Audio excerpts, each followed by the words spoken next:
Finding those levels too. Look at that four-punch combination. It's a masterclass right now from Shakur Stevenson. That's what you're seeing. A masterclass. And Shakur meets him with a straight left hand. Oh, and there's a knockdown scored with the left hand.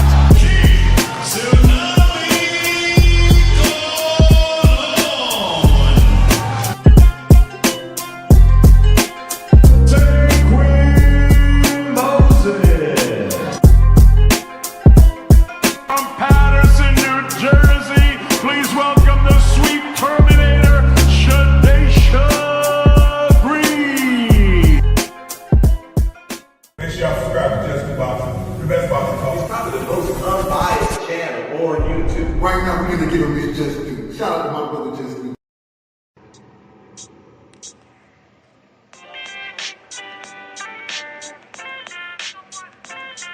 Yo, you know the deal. We back again. We never slacking. Word 'em up.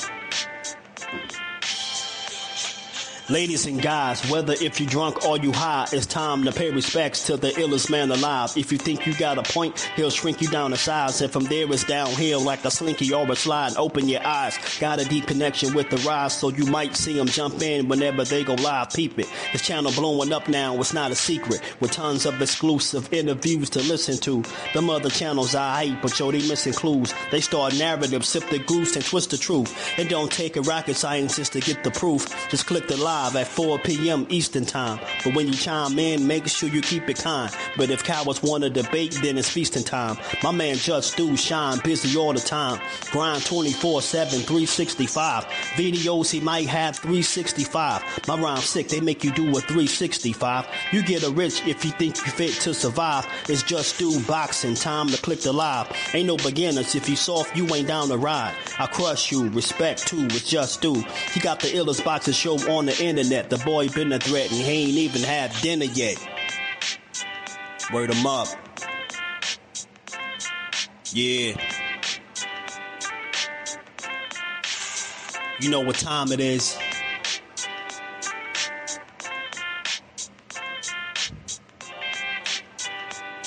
$4 p.m. Eastern. Click the link.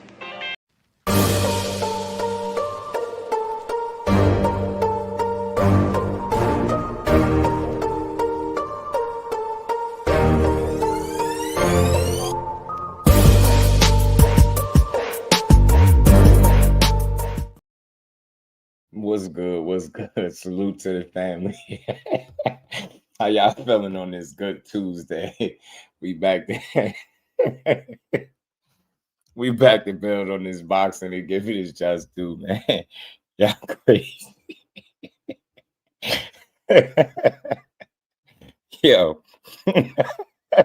Boxing is crazy, yo. I don't know what's funnier, the boxing, the sport, the fans, the content creators. I don't know what. This shit is crazy, man. Y'all hit the like button on the way in. Sub to the channel. We gonna build today, man. Support the grind. Y'all already know how we do. Yo, my bad, yo. I'm laughing. Hey, y'all, people, though, my eyes burn. My eyes water. Oh, shit. I gotta chill. All right, my bad, y'all. Shit. I was trying to stay focused, man. That's why.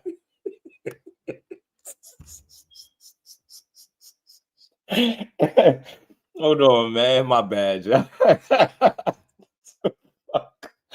I'm laughing because I be trying not to listen to people, bro. I be trying not to listen to nobody because I don't want to hear that shit. And people be sending me shit, sending me live streams and shit. I just be tapping in silently. This shit is crazy.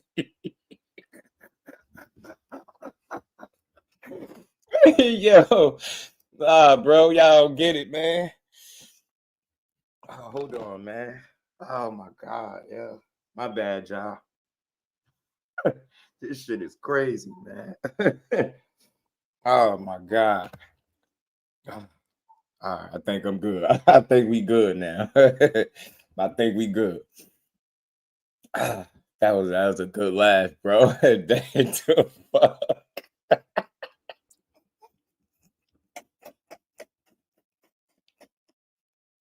Hey, yo. Oh man, yo, it's the people, yo. It's not even me, yo. It's the people. Yo. Hey, yo, man, yo. Yo, people. Oh my God, hold on, man. Damn. Eyes watering, man. Yo. Oh my God. Oh. All right, I'm good. I'm good. Yeah, I'm good. All right, I'm straight. All right, I'm back. Bro, sometimes you just gotta sit back and laugh, bro. Man, bro, yeah. See, Blunt, y'all already be knowing. Bro. Dudes, and yo, they don't know who to be mad at today. They don't know if they mad at Roach, they boyfriend that's not really their boyfriend / favorite fighter. Bro, dudes will sit up on panels, and I'm assuming with a straight face and just tell lies. Yo, this shit is outrageous, yo. Bro, man, God damn, man. When y'all come here, just know something. You're gonna get the honest truth. You're not about to get no fake, false ass narratives. You're not gonna get me making shit up. You're not gonna get me lying for my favorite fighter. I need to look into the camera so y'all can all see me clearly when I say this. There's not a boxing, dead or breathing, that can get Jusdueboxing and get up on this platform and lie to y'all. It's not a boxing, dead or breathing. It's not even possible, bro. Oh my God, man. Oh, that was a good laugh, bro. People be out of control, man. I'll be watching people just, should I say, listen, I'll be listening to people just lying in real time. This shit is crazy, bro.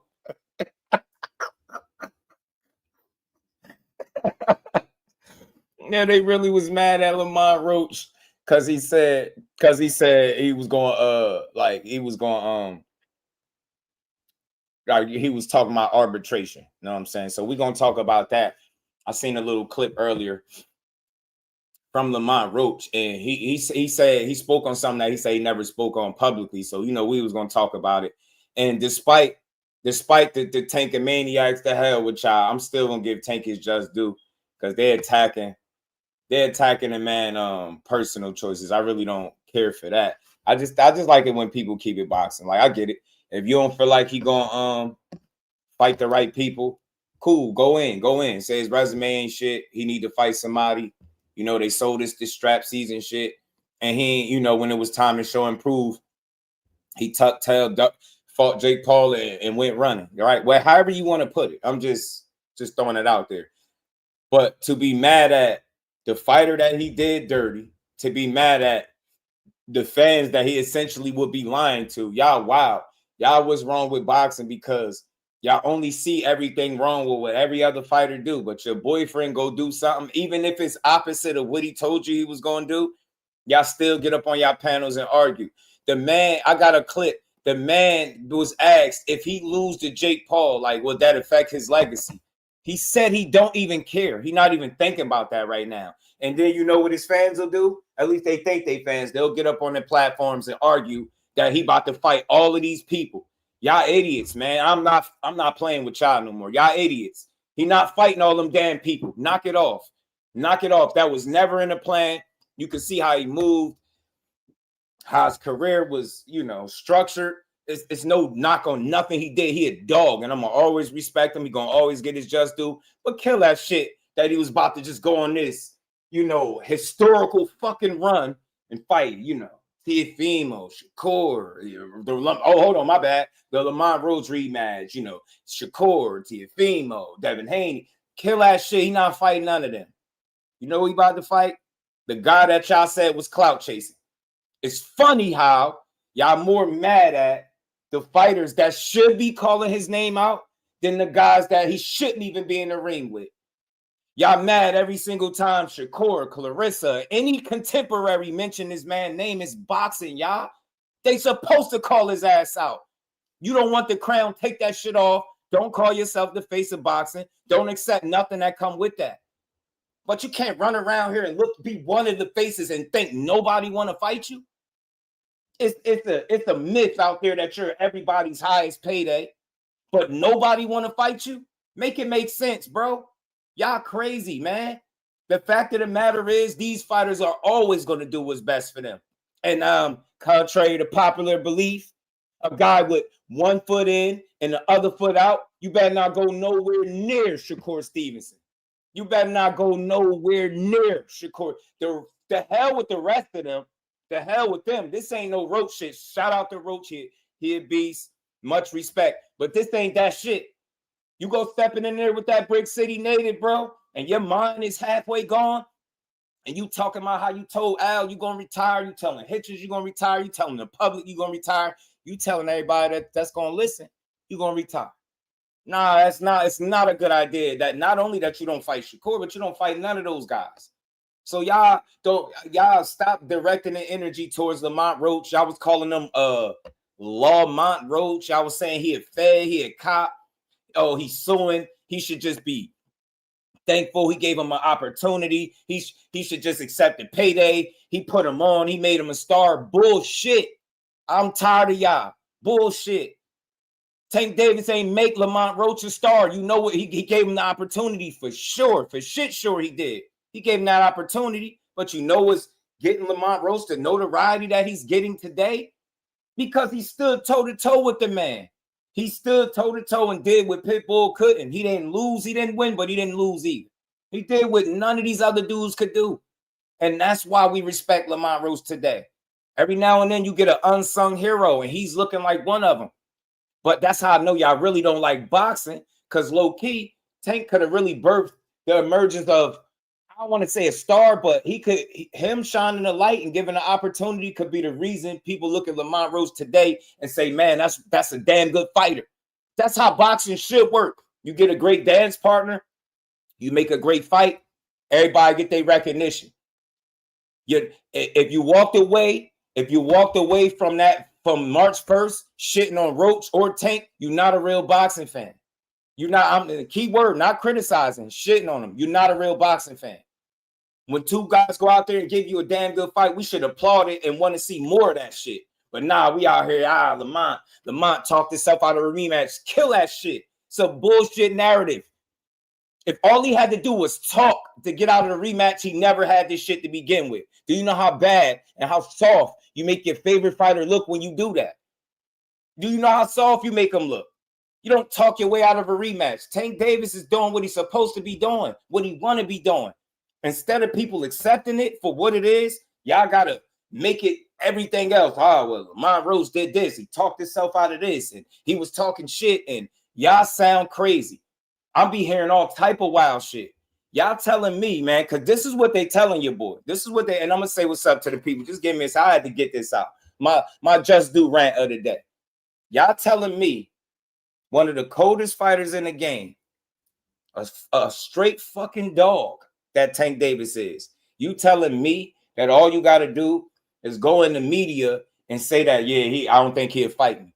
And that's talking shit. That's enough to, like, for him not to fight you no more. He going to actually not do it. But you telling me Jake Paul is running around here calling the man dumb. He disrespecting his team. He calling these dudes brain dead.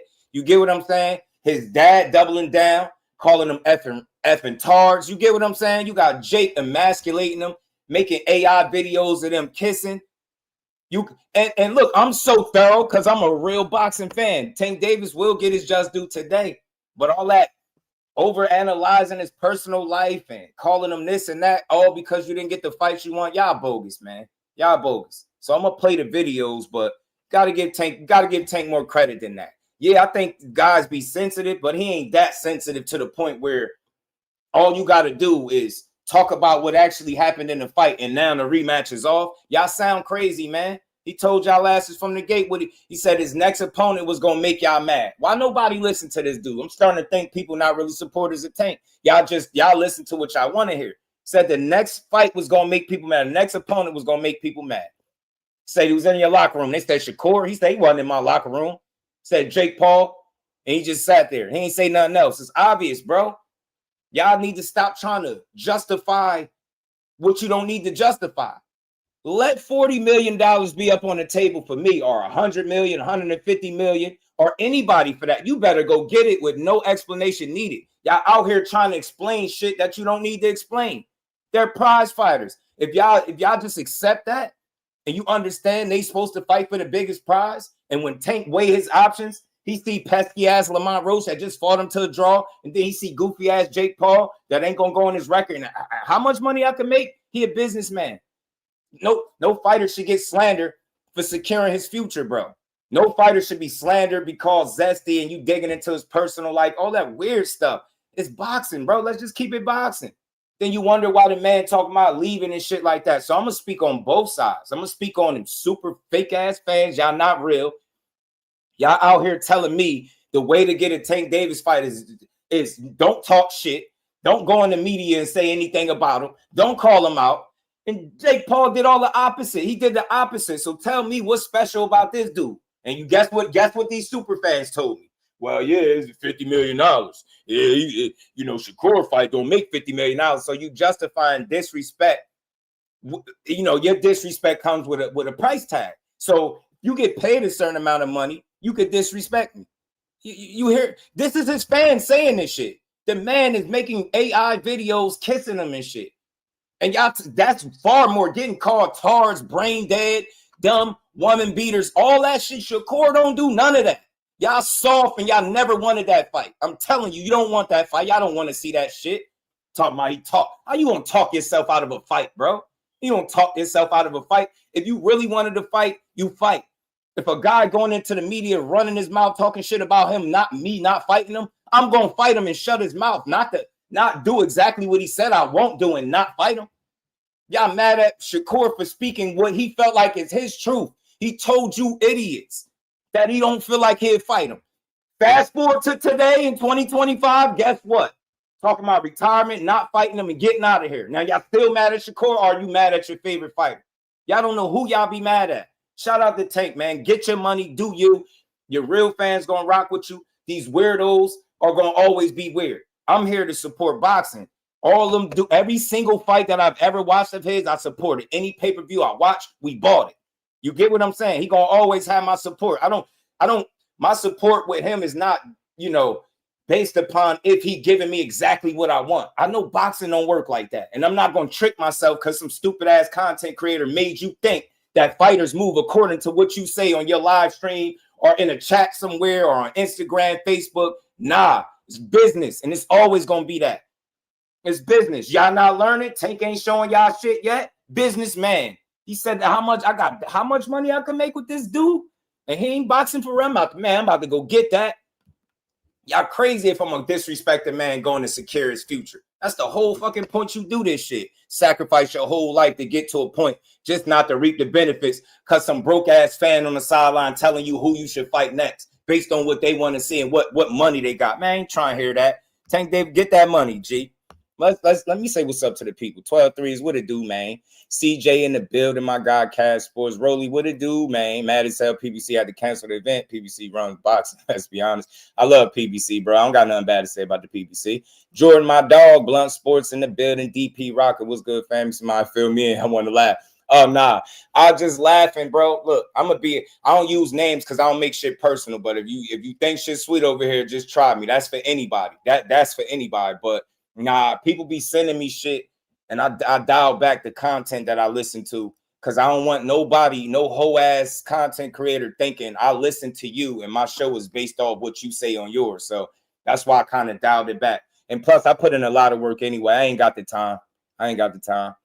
Yeah, I'm telling you, they be left field. Shout out to my guy Jordan, man. What's good, DP Rocker? Peace, peace to the Queen Lisa. I had to laugh. I hope y'all got a good laugh with me. Yeah, they sick. Y'all just enjoy boxing. Enjoy your favorite fighter beating the odds. Y'all weird. Are y'all really fans? Or are y'all only fans when they trick you and make you believe that they're doing what you want them to do? Get out of here, man. That man gonna get his support. I mean, criticism is one thing, but the slander is just outrageous, bro. That is nobody. That man could fight. I don't give a damn who he fight next. It ain't gonna make me mad. I ain't gonna make me wake up and start hating him. You was really a fan before, then you should be a fan now. You get what I'm saying? T Hill in the building. What's good? Shout out to DP. Real recognized, real. Say rip. R.I.P. D'Angelo. R.I.P. D'Angelo. You talking about the singer? Talking about the singer? Man, you know, Elisa. I appreciate everything that you do. CC Motion, what it do, fam? Cameron Terrell, Z in the building. Samuel, what's good? Sunshine, what's good, family? How y'all feeling, man? Blunt Sports, you know, JP in the building. Claressa was on his head. Yeah, she and look, this is how I know y'all weird. Y'all really be willing to go at Claressa Shields because she's speaking the same shit she always been speaking. She always said she thought Shakur beat Tank. Now the scary shit, man. She could talk, man. Nobody, man, you don't make it to where Tank Davis made it to being scared. I understand what she's saying, because she with all the smoke, or is she? Because she put her foot in her mouth. Claressa, we want to see that Shadeja Green fight too. Don't think that's what I got out of it. I got out some boxing shit. I ain't mad at her opinion of Tank. That shit don't change my opinion of him. He a dog. He a beast. Anybody get in the ring where he gonna have a chance to beat or possibly knock the hell out. That's real, man. He really one of them. You get me? It's gonna be a bit of debate if he never fights certain guys, just how good he was. But you're not ever gonna get me to get up here and not be a supporter of the man because of what some weirdo said on a live stream, or because he got in the media and he spoke what he felt like was his truth about Shakur. Now all of a sudden I hate Tank because he said something. That's weird fan shit, man. I ain't fanned out that way. I like Tank Davis, but I gotta respect legacy. Yeah, I rock with Tank. He doing it his way, bro. Doing it his way. They put the work he put in the ring for sure, man. Creative hate. How you stupid. Peace to the Queen Shower, man. How you feeling? Zia in the building. We're gonna get to this, man. We're gonna get to it, man. KO, what's good? They said they need to prove they really like Lamont Roach. Them PPV numbers go crazy. Hey, look, I'm gonna play the clip because Lamont Roach ain't looking like the law. Lamont Roach said no arbitration. He said the PBC took care of him. You know I got the clip because I'm the clip king. But y'all double tap the screen, hit that like button, and let's get to this. We're gonna talk about it, man. We're gonna talk about it. Everybody eats, B. Reef, what's good with it? Thrill Hill in the building. Sunchild, man. Pardon me if I miss anybody. Cal Cooler, blessings to my brother. What's good with it, man? Hey, D'Angelo, for real? Man, what we on trade, good brother? That's me. What's good? We just building. You know what I'm saying? We just building. Y'all better stop that lying too. That shit ain't cool. That lying for your favorite fighter is outrageous. Y'all be making shit up out the thin air. I swear. And I'm saying this because I be lit. Y'all be wilding. Why y'all be doing that? Y'all really sit up and nobody won't question it. So let me get this straight. I'm just venting a little bit, y'all. I come up here with information directly from the horse's mouth. People question it because it shoots down their false narratives. But then people wake up, pull information out of thin air, conjure this shit from the spirits. I don't know where they're getting this shit from. Pull this shit out the sky and just push bullshit. Nobody says nothing because it makes you feel good. Y'all not really boxing fans, bro. Y'all wild, man. Wild as hell. Travis, we're good. Claressa is the GOAT, man. But this is the thing. Why do we allow the opinions of others to make us feel some type of way? Right? That's like her she say how she feel about Tank. Now I don't like her. Now when I do a live, I got to diss Claressa Shields. Let me be the first to tell you, there ain't no dissing Claressa Shields, bro. That's weak. That's like weak. She is the smoke, bro. She the shit, man. She is. She a different breed of animal, man. You get me? Different breed of animal. Ain't no dissing Claressa. BVO, what's good with it, fam? We gonna get to this though, man. We gotta talk about it, man.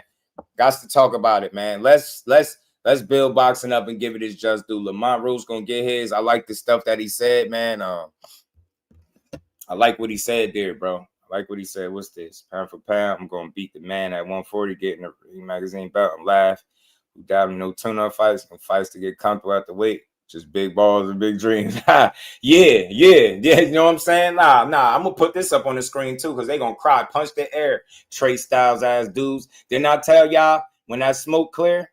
I told y'all the fighter that y'all like hating on, the fighter that y'all like saying ain't this, ain't that. He gonna keep proving y'all wrong. Y'all gonna be mad as hell. Y'all gonna be mad as hell when that smoke clear and y'all and when the smoke clear, you just see a gap and a little ass hairline. That's gonna be core. Corga, I told y'all I was gonna do it, but let's get to this though, y'all. Let's get to this, man. Shout out to my brother Kyle Cool, man. I got to screenshot that. They be pissed off, bro. Hey, Kyle, I bet you right now, you go in that comment section right there, bro. Go in the comment section where they at. I guarantee you they hating like crazy, bro. They be pissed off at the youngin. I told y'all gonna see a gap with a little perfect ass hairline. He got the Jada kiss, that shit like that. Little ass baby hairline, that's gonna be core with the gap. I hate him. I'm so tired of him. Never seen y'all expose yourselves. All y'all that opened y'all mouth about him. That when I listen, I made my rounds after that Zepeda fight. This is to y'all fucking haters. I made my rounds after the Zepeda fight. It was tasting like shit for y'all to say that. Yo, he really went out there and proved me wrong. Y'all couldn't say it. I was hearing people talking about the dude girl. They was talking about De Los Santos, all this other shit. I'm like, yo, what? Y'all down bad. So I'm telling you, that's just one. That's just one. Now let Teofimo get in the ring. He gonna prove all of y'all wrong again. Remember, I said this. I don't care how good the fight is, how close it is, because Tio a dog too. He could fight. I don't care how up and down he is at the top. When he on the top of his game, he a beast. But I'm telling y'all, he gonna get in there. Let Teofimo make this fight. I'm telling y'all, I've been telling y'all, and I'm not slow walking it. I'm not straddling the fence. Shakur Stevenson is that. And Teofimo, don't tuck his fucking tail and don't mess up the fight. Y'all gonna see it again, bro. You gonna see it again. He showed you as a paid. He been showing you, but he gonna show you again. Teofimo gonna be one of the most accomplished guys. Yeah, he gonna beat him too. Box his ass down, and then y'all gonna move the goalpost somewhere else and say, oh, well, it ain't Tank. It ain't this one. Watch what I tell y'all. Yeah, he said he gonna go right up to 140. You know what I'm saying? And smoke him out. You know what I'm saying? Take his belts and shit. No warm-up fights, no nothing. He gonna go for the guy that call himself the takeover, beat his ass and keep it moving. We're gonna get to that in a second though, man. But let me chill. Let me calm down. Let me dial it back. Let's get to this Lamont Roach shit. So look, like I said, man, I get it. Y'all Lord and Savior, Gervonta Tank Davis. Y'all think people gotta worship the ground he walk on. Y'all act like Roach was supposed to just be happy that he got a chance to fight him. Y'all fucking bogus, man. He a man too. He a man too. He ain't prove it to y'all. That man gave y'all 12 rounds of one of the biggest punches in the sport, and y'all bashed him for it. Y'all shitted on him for it. Y'all sat up here and talked about how he ain't do nothing for 6 rounds straight. He gave you a good fight. So you telling me Lamont Roach didn't do anything for the first 6 rounds, but somehow, some way, fought his way to a draw? So I think it's safe to say he didn't do nothing for the first 6, and your Lord and Savior Tank Davis didn't do nothing for the second 6. Y'all assessments of fights fucking suck. I mean it. It sucked. It was back and forth. Yeah, it was low output. They was trying to counter each other. It was a chess match. You don't sit here and tell me the guy didn't do nothing for 6 rounds because you too gassed up on your favorite fighter. You get what I'm saying? You'll drink the man bath water that you won't keep it real. He got the bully. He stepped to the bully. And I'm not saying bully in a bad sense, but Tank a bully you in there if you ain't prepared. Lamont wasn't going for the bully tactics. So he fought the bully. He stood up to the bully. Yeah, I was supposed to look at that shit and be like, damn, I respect Lamont Roach. Nope. Ah, man, he ain't do nothing for the first 6 rounds. He's celebrating a draw. He going all over the place. He's happy. He's going on a celebration tour and all this bullshit. Nah, bro. It ain't no celebrating, no draw. The man thought he won. You get what I'm saying? And y'all was calling him Lamont Roach. Because y'all was saying he was suing. Y'all was saying, man, he gave you a payday. He changed your life. Now you want to sue him? Them shit don't got nothing to do with the other, bro. And that's why I'm going to play the clip, because he said why it was no arbitration. He said he was taken care of, which is something that I didn't know. But didn't I tell y'all what my bro Cal at 2 cents was good? Cornelius, what it do, man? Hey, man, everybody not Frank Martin. Hell no. They know that. He know it. Tank Davis know it. His team know it. The PBC know it. And everybody else that's involved know it. They know it. Starting with the other guy on the other side. But I'm going to park that right there. Bro. Jusdueboxing strikes again, bro. Strikes again, man. Didn't I tell y'all when they made that fight with Lamont Roach and Pitbull Cruz, they was throwing him a bone? Didn't I say they was throwing Lamont a bone? I said they know that they fumbled that situation, and he had a case on his hands. So they made this situation right. I believe they gave him a fight, put it on pay-per-view, because I don't give a damn what you say. Lamont Roach and Pitbull Cruz is not a pay-per-view fight, but I get it. They threw him a bone. probably paid him some money. He didn't specify exactly what the PBC was able to do for him, but they were able to do things for something for him. And the reason why he said it wasn't going to be no arbitration and he wasn't suing. Y'all made it seem like he was just suing, like, you know, oh, I'm just going to sue. I'm just going to involve the laws. Like, y'all crazy for y'all favorite fighter. They was doing bad business, whether it was Tank, PBC, I don't know who. But that's bad business to leave a man astray. You have a man start a training camp. He paying his sparring partners all types of shit. Y'all act like he don't got a case. Y'all act like the reason he's talking about, so he wanted the fight, though. It's funny how when Deontay Wilder was pressing and took Fury to court for his fight, we respected it. We like, man, damn, that's how you do it. But then when it was Lamont trying to get his fight, we just threw him under the bus. It's crazy work how y'all do, depending on what fighter it is. If it's what's good for the goose is good for the gander. This is not a slight or a diss on Tank, but this wasn't about trying to like sue him for damages or getting his ass beat. This was a guy that was trying to get a fight that he said was signed and sealed. That's what he said. He said he felt like the fight was signed and sealed. That's what he wanted. I listened to a video. His dad said they had to send sparring partners home after paying him all types of shit. So it was money lost with the ideal that he thought the rematch was coming, and he didn't get it. This is why he was talking about arbitration. Y'all made it seem like it was something else. Ah, man, he's celebrating a draw. Man, kill that shit. And P. Hunter, what's good? Newsflash. I just want to let y'all know something, just in case y'all ain't realize it. More times than not, if the popular fighter gets a draw, what do you think that really means? Think they cheated? Do you think they cheated the face of boxing into a draw? Huh? Why do you think the fight was a draw?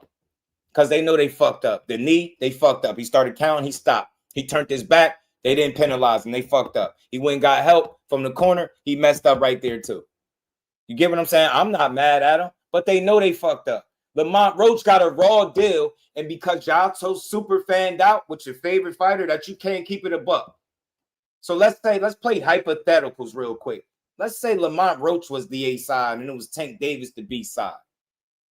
And he's the guy that, you know, it's not him that took the knee. It was Lamont Roach took the knee, turned his back, ran to the corner. And then Tank Davis couldn't get his rematch. Y'all wouldn't be mad. Y'all be pissed. You get what I'm saying? Who would you be mad at?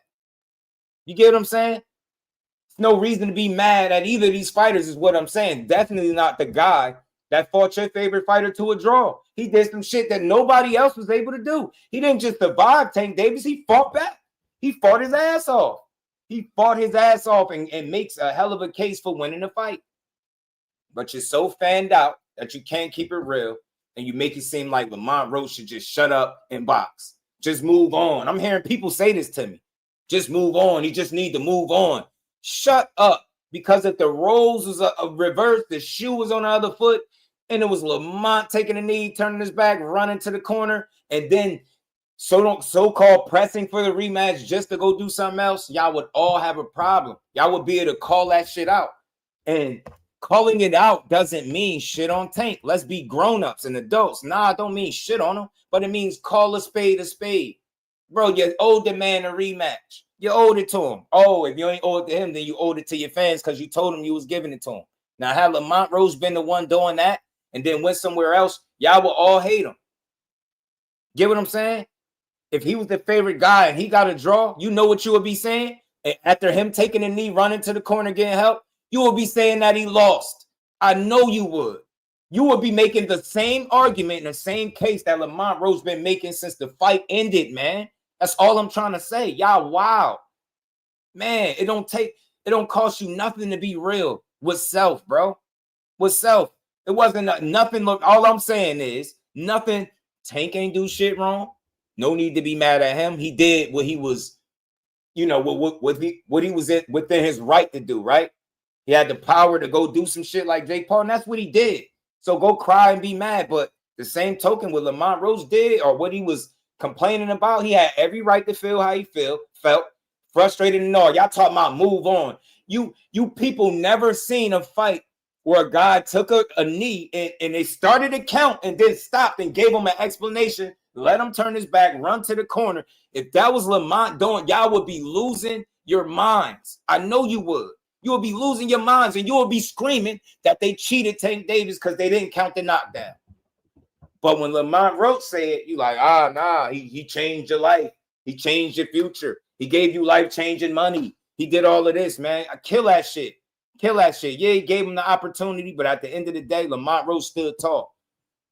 It was 30 other guys that got the opportunity, right? 30 other guys that got the opportunity. And them dudes, 28 of them guys got slept. Lamont Roach wasn't one of them. He stood tall. He gave us a fight that we all should be proud of. Like, what I'm saying is boxing should have grew after that. Lamont Roach should have walked away with more fans, and Tank Davis should have walked away with more fans. It's a great fight. And yeah, and the ref definitely fucked up. But I'm saying we placed the blame on Lamont Roach, like, man, he just crying over nothing. Like, we ain't see somebody. I was confused. I called the fight in real time. I didn't know what the hell was going on when I seen that knee. I'm like, what the hell? You get what I'm saying? I've never seen that in a fight. But to make it seem like a guy got to just move on because it's your favorite fighter and you don't want to have an uncomfortable conversation, y'all not real fans, bro. I waited to listen. Do you know these people shitted on Shakur Stevenson putting belt to ass on Williams Zepeda, but didn't have the decency to call it down the middle on their favorite fighter not winning his last fight? I'm seeing people get up on platforms and make cases that Shakur didn't even look that good. His defense ain't even that good. But when it came to assessing their favorite fighter, they tucked their tail. They moved the goalpost. You get what I'm saying? They ain't want to have the uncomfortable conversations because the reality is he had a mental lapse in the ring when he took that knee. And if it was anybody else in boxing outside of that guy, I think it would have been counted. That's not a knock on him. That's the referee fucking up. That's not Tank, but it's not a good look because we all know who the A side is, and that screw up. You get what I'm saying? Benefits who, and it affects who. You get what I'm saying? And again, the hell with the ref. Not just one mistake with the starting and stopping of the count, the turning of your back. I've seen fights get stopped for that. The running to the corner. I've seen fights get stopped for that. You can't. It's just shit you can't. Now, do I want to see the fight get stopped? No, but all I'm saying is those things happen. And the way the fight played out, you'd have thought none of it happened. But we did see the knee. We did see the turning of the back. We did see the wiping of the towel with the head or the eye. And we seen all of that. But y'all acting like Lamont Roach is supposed to wake up like he ain't put his work in training camp, bust his ass, and fought hard as hell to get to that point. And you just shut up and keep it moving. Nah, man, don't worry about that knee. That wasn't really a knee. Nah, yeah, y'all really start justifying it. Nah, he had something in his eye. Nah, he didn't know he could get disqualified. Nah, because in the amateurs, you could fix the equipment. Y'all started going into all types of explanations that didn't even need to be explained. The moral of the story, I don't give a fuck what you could do in the amateurs. You cannot do it in a professional fight. You can't essentially call your own timeout. You can't do that.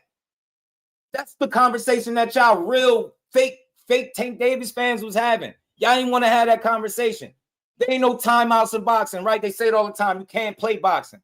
Well, where was that conversation at online? Y'all did not want to talk about it. Y'all act like that shit didn't happen. Man, that's why I stopped listening to people. I said, nah, Shakur put belt to ass. We talking about his girl and NBA Youngboy. Tank Davis have a draw. We telling Lamont Roach you need to just shut up and move on. Y'all can't be fucking serious, man. Learn to support boxing, not just your favorite fighter, boxing. I'm able to get up here and talk this shit like this because I support them all. So I ain't got no dog in the race. I'm not, leaning towards one way or the other. I'm just calling that shit how it need to be called. Any fight where you see all of that shit take place, a multitude of things, and the referee just fucking up, there's a conversation to be had. We never seen that. Anybody else in here seen somebody take a knee before? Start counting and then stop and be like, well, you can't do that because he gave him an explanation. That was the worst fumble I've ever seen in any fight. That decision to do that, he started explaining it to him. It's like, bro, who are you in control or is he in control? So again, shout out to Lamont Roach for standing on business, for giving us the kind of fight that you said you was going to give us. You said anybody thought you was getting knocked out, myself included, because I had you getting knocked out late. And I was wrong. You proved me wrong. You proved a hell of a lot of people wrong. Most importantly, you proved the fighter that was in front of you wrong. And y'all made for a great fight. Y'all were great dance partners on the night. And I felt like people should have walked away being able to highlight and recognize the controversy that existed in the fight. Meanwhile, bigging up the prospect of seeing it again. But nah, we went right into the digs, whether it was on Tank Davis. He took a knee. He's soft. He this. I'm not about to do all of that, bro. He had a mental lapse, and he did whatever he seen fit in that moment, and the results was the results. I'm not about to call that man soft for that. I'm not about to question his personal choices for that and his life choices for that. He gonna still be supported the same way I did before the fight. That's all I'm saying. But the way y'all running around here fake mad at Lamont, like y'all wouldn't be making the same case if the shoe was on the other foot, is nasty work, man. Nasty work. Shout out to my dog, Uncle Rick, man. What's good with it? Forever Jesus in the building, man. My guy. Hey, they need to have an uncomfortable conversation. Nah, bro. When I tell them that they need to sit down and talk, they told me, nope. They don't need to do that. Nah, they so against. They don't want to see that fight. I'm convinced these dudes don't want to see that fight. But let's get to this clip, man. Double tap the screen, hit the like button. We're gonna build for a bit and we're gonna get out the way, man. But we're gonna talk this shit. Let's get to this, man. Lamont Roach had did a little interview and he had spoke about this. So let's hear this clip right here. That's my big issue with this Jake Paul, Gervonta Davis circus event is, okay, you want to make money and play around with Jake Paul? No problem. I get it. I want to make money too. But in this case, you're Gervonta Davis. You're one of the biggest stars in boxing. Everyone thinks you lost to Lamont Roach. So what do? I was talking to everybody in the industry, right? You were supposed to fight August 16th. Deal was done and everything. And then you go, forget about the rematch with Lamont. I'll go do this, circus fight. That's how I feel. How does it make you feel? I just feel, for real, I feel a little disrespected, like just on the business aspect, because you don't do business like that. Now, say if I were to go to arbitration, then what? Then you got to pay lawyer fees, or you put your promotional company in a hole where they have to back you because technically it's on them. They're the ones who putting on the fight. That's who I have the contract. That's who draws up the agreement, the contracts, or whatever the case may be. So, like, you know what I'm saying? Like, it's crazy for you to do business wise, personally, and for the sport, for the integrity of the sport. Like, it's just like, all right, now you playing with the sport, like. Come on, bro. I just think that's a little weird. Yeah, Hunter, you stupid. And that's a great point, Lamont. You mentioned the disrespect, and I totally understand that, but there's also the contractual business standpoint here. You mentioned that you could take him to arbitration. Will you, or what's your course of action now? I never said this publicly, but no, we aren't going to go to arbitration because I'm very well taken care of. I'm gonna say that. Okay. I mean, by the way, I disagree with everyone's. I'm gonna say without him though. I want to say I publicly want to say thank you to Al Haymon, PBC, and everyone who made things right on his behalf. Like, even though he messed up on his behalf, they made things right on my end. I mean, there you go. That's quite simple. Remember, but he was Lamont Roach and all this other stuff, and he was just trying to sue him, and he was trying to get that fight, bro. Shout out to the PBC. Shout out to Al Haymon. That's how you do it, bro.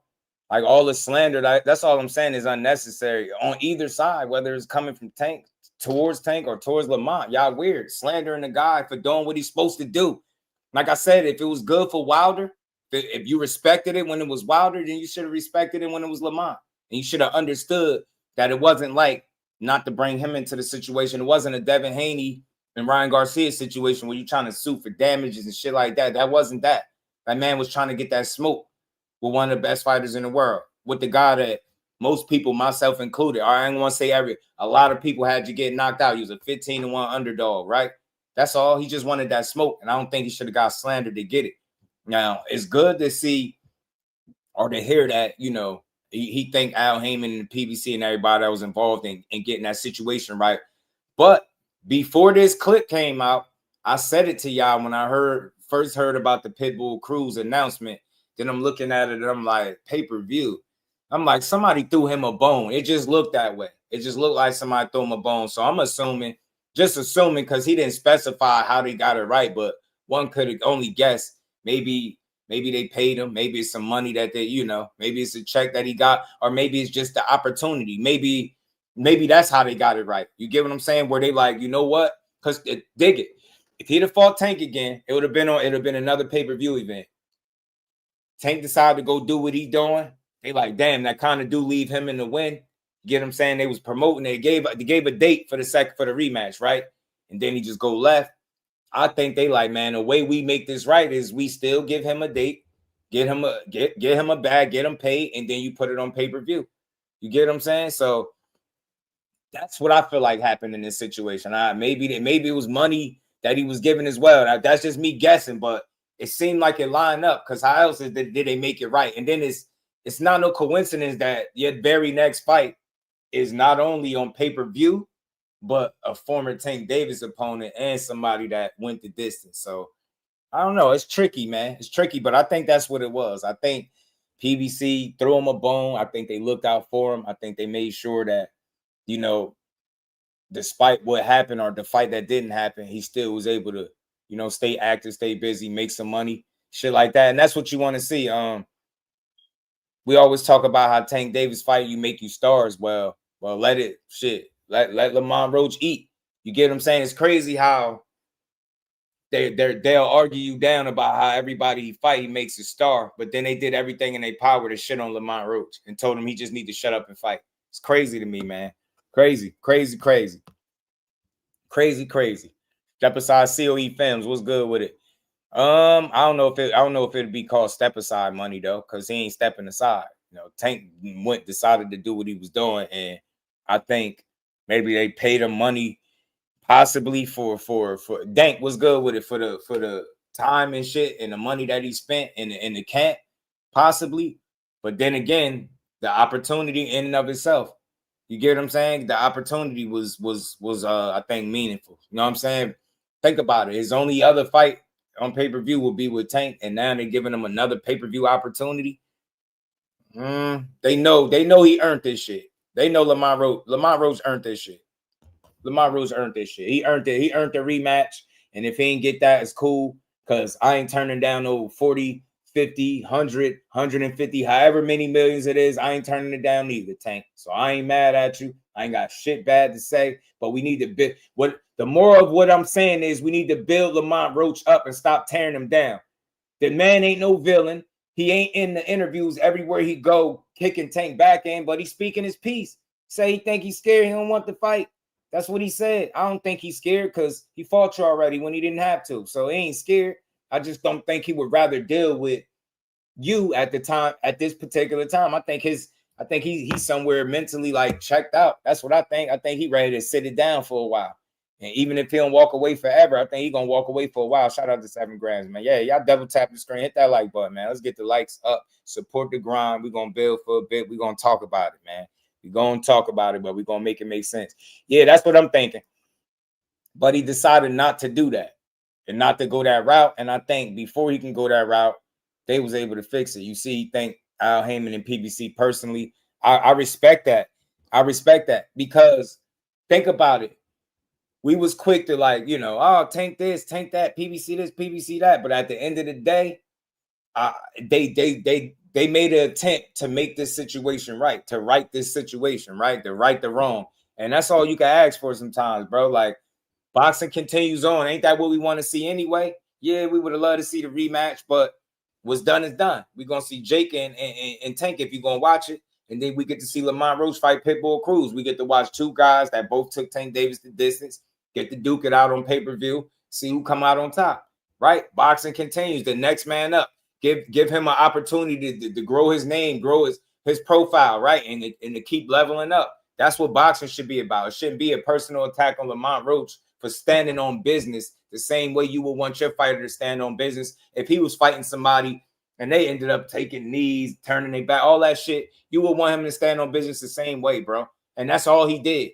We say we want guys to be about the smoke. Well, Lamont Roach was all about the smoke, so much so he was willing to go to arbitration for that smoke. Similar to Wilder, similar, not the same because no two situations are the same, but similar. You get me?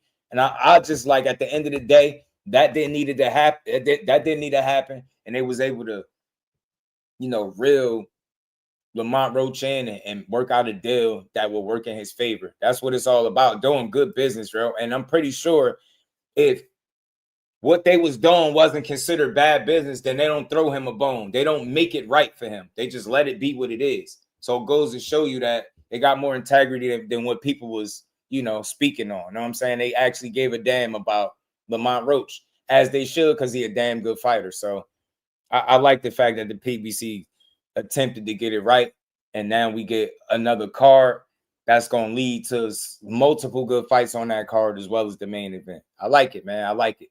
No other scenario do I think Lamont Roach would have been on pay-per-view at all. I don't think so. I think they just would have, you know what I mean? If he had lost that fight officially on the cards, I don't think there's no way he's on pay-per-view again. You know what I'm saying? I think the reason he's there, like I said, is because he fought so damn good, and in the eyes of many, they thought he won. So, I mean, there's that. You know what I mean? I'll let people argue about that. But I like the way they looked out for him. I like the way he said Al Haymon and PBC, they made this shit right. And like I told y'all before, when I seen that this was pay-per-view, I said, damn, they throwing Lamont a bone, ain't they? Ain't they throwing him a bone? And he pretty much confirmed it. So whatever situation they worked out, whether it was money and his opportunity or just one or the other, they worked it out. It had to, this fight had to be part of them working it out for him and getting it, kind of like a make right. It ain't a Tank Davis opportunity, but it's still an opportunity to fight on pay-per-view, something that you wouldn't been able to do had it not been for the performance you put out against Tank Davis when you got the fight. So I like it. Or take care of his guys no matter how people feel. Yeah, I like it, bro. I like to hear that about Al, how he say he got it right, how he got it right. You know what I'm saying? So nobody got to get shitted on in this situation. You know what I'm saying? People was trying to make it right. Had to be frustrated for Lamont. Dude was making fun of the fact he pulled the rug. Hey, but you know what? COE, people was his fans was condoning that. That's what I don't like. That's why I say y'all be super fans, and I don't be trying to be disrespectful, but some of y'all overboard. How are y'all celebrating the fact that he was talking about not giving the man a rematch? You went from telling me that he was demanding a rematch, pushing for it, to now you're celebrating the fact that he's talking about pulling the rug from up under him, for real. Same shit they did with the Shakur fight. He said he turning his back. See, you can't make no money without. It's like, bro, which one is it? Do he want to fight? I thought y'all was going. He said he was going to fight him. Then he say, I'm turning my back. And then they like, see, you can't make that money without him. It's like, y'all some idiots, man. Y'all just be saying anything. So that's why I say, man, these people switch up. They're not really fans of the sport. They fans of the fighter and everything he do. And you know what I'm saying? They don't like to call that shit out. You know what I mean? And I'm not saying calling it out means sit up for 2-3 hours and slander that man, but just call it out. It's not good business. If it was anybody else, you would be able to see it. So I'm glad they was able to move on. Shout out to Tank and Jake. Go make y'all bag.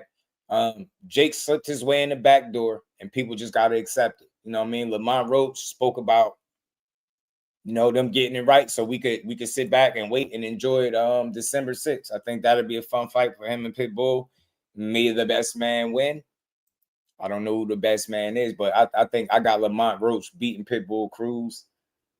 Matter of fact, I'm gonna play a little quick clip before we move on to the next topic. Yeah, man, let's get the likes up, man. Support the grind. Let's keep building. We're gonna get to this, man. But this last clip from Lamont. But Pitbull. I think eventually I can step to him. So I think, like I said, I'm in dog shape. I ain't gonna lie. Like, if I feel as though I could pick it up and I can move him back, that's what I want to do. Because I know that that's not his comfort zone. I know that for sure. But the whole Ryo approach thing is I mean, like, I cook him like 12-0. Like, if you know what I'm saying, like, if I fought like Ryo. Because that was, I mean, honestly, that's kind of like a blueprint. Like, unless he works on something like defensively or strategically to get in, all it does is come forward, straightforward. So, I can box for 15 rounds if that's the case. Like, and I plan on, like I said, man, I plan on giving the fans a good show. I plan on achieving my goal. Like, if I see an opportunity to stop him, then I will try. Like, I promise you I will try. Man, so he said boxing hug too is insane. Y'all crazy. Didn't fair got to him. Who my Angel? I think that's his name, right? Angel for Seattle. Mom better not go blow for blow with Pitbull. I have to move and make him pay like Ryan. I think he should just box him and be smart. Make the fight easy. But he talking about backing him up and possibly stopping him or if he could hurt him. But I think so I got Lamont. Either way, just saying, yeah, I got Lamont beating this dude. He's just a better fighter than Pitbull. Pitbull is one-dimensional. Lamont Roach a lot more calculated, cerebral with his approach. I think he'll beat him. You're not beating Lamont with no jab. Yeah, with no jab. He ain't got no jab. He just come right in. Like it's not gonna work out for him. I think he's gonna get took to school. I think Lamont Roach gonna box him down and do what he need to do to him. Box him down, get him out the way. You know what I'm saying? Maybe got to fight harder than it had to be. Yeah. Pitbull jabbing now. Right. He needed his ass needed. He needed jab. Bro ass to just abandon the jab. He threw two, 3 jabs a fight. Pitbull threw 3 jabs a fight, bro. He'd be good. He'd be good to go. So yeah, y'all, we're gonna keep rolling, man. Double tap the screen, support the grind, sub to the channel if you new. And we're gonna get to this. Dante, my dog, was good. So I like Lamont confidence right now. He become one of my favorites. I love his confidence. I mean, he stood on everything he said he was. He stood on business. He said he wasn't getting knocked out. Said he was gonna fight his ass off. And he did. He did everything he said he was gonna do. He a stand-up guy, despite the situation not working in his favor initially. And people was trashing him for it. That's how I know it's not a lot of stand-up people in the world. A lot of people just some suckers. They don't stand for nothing.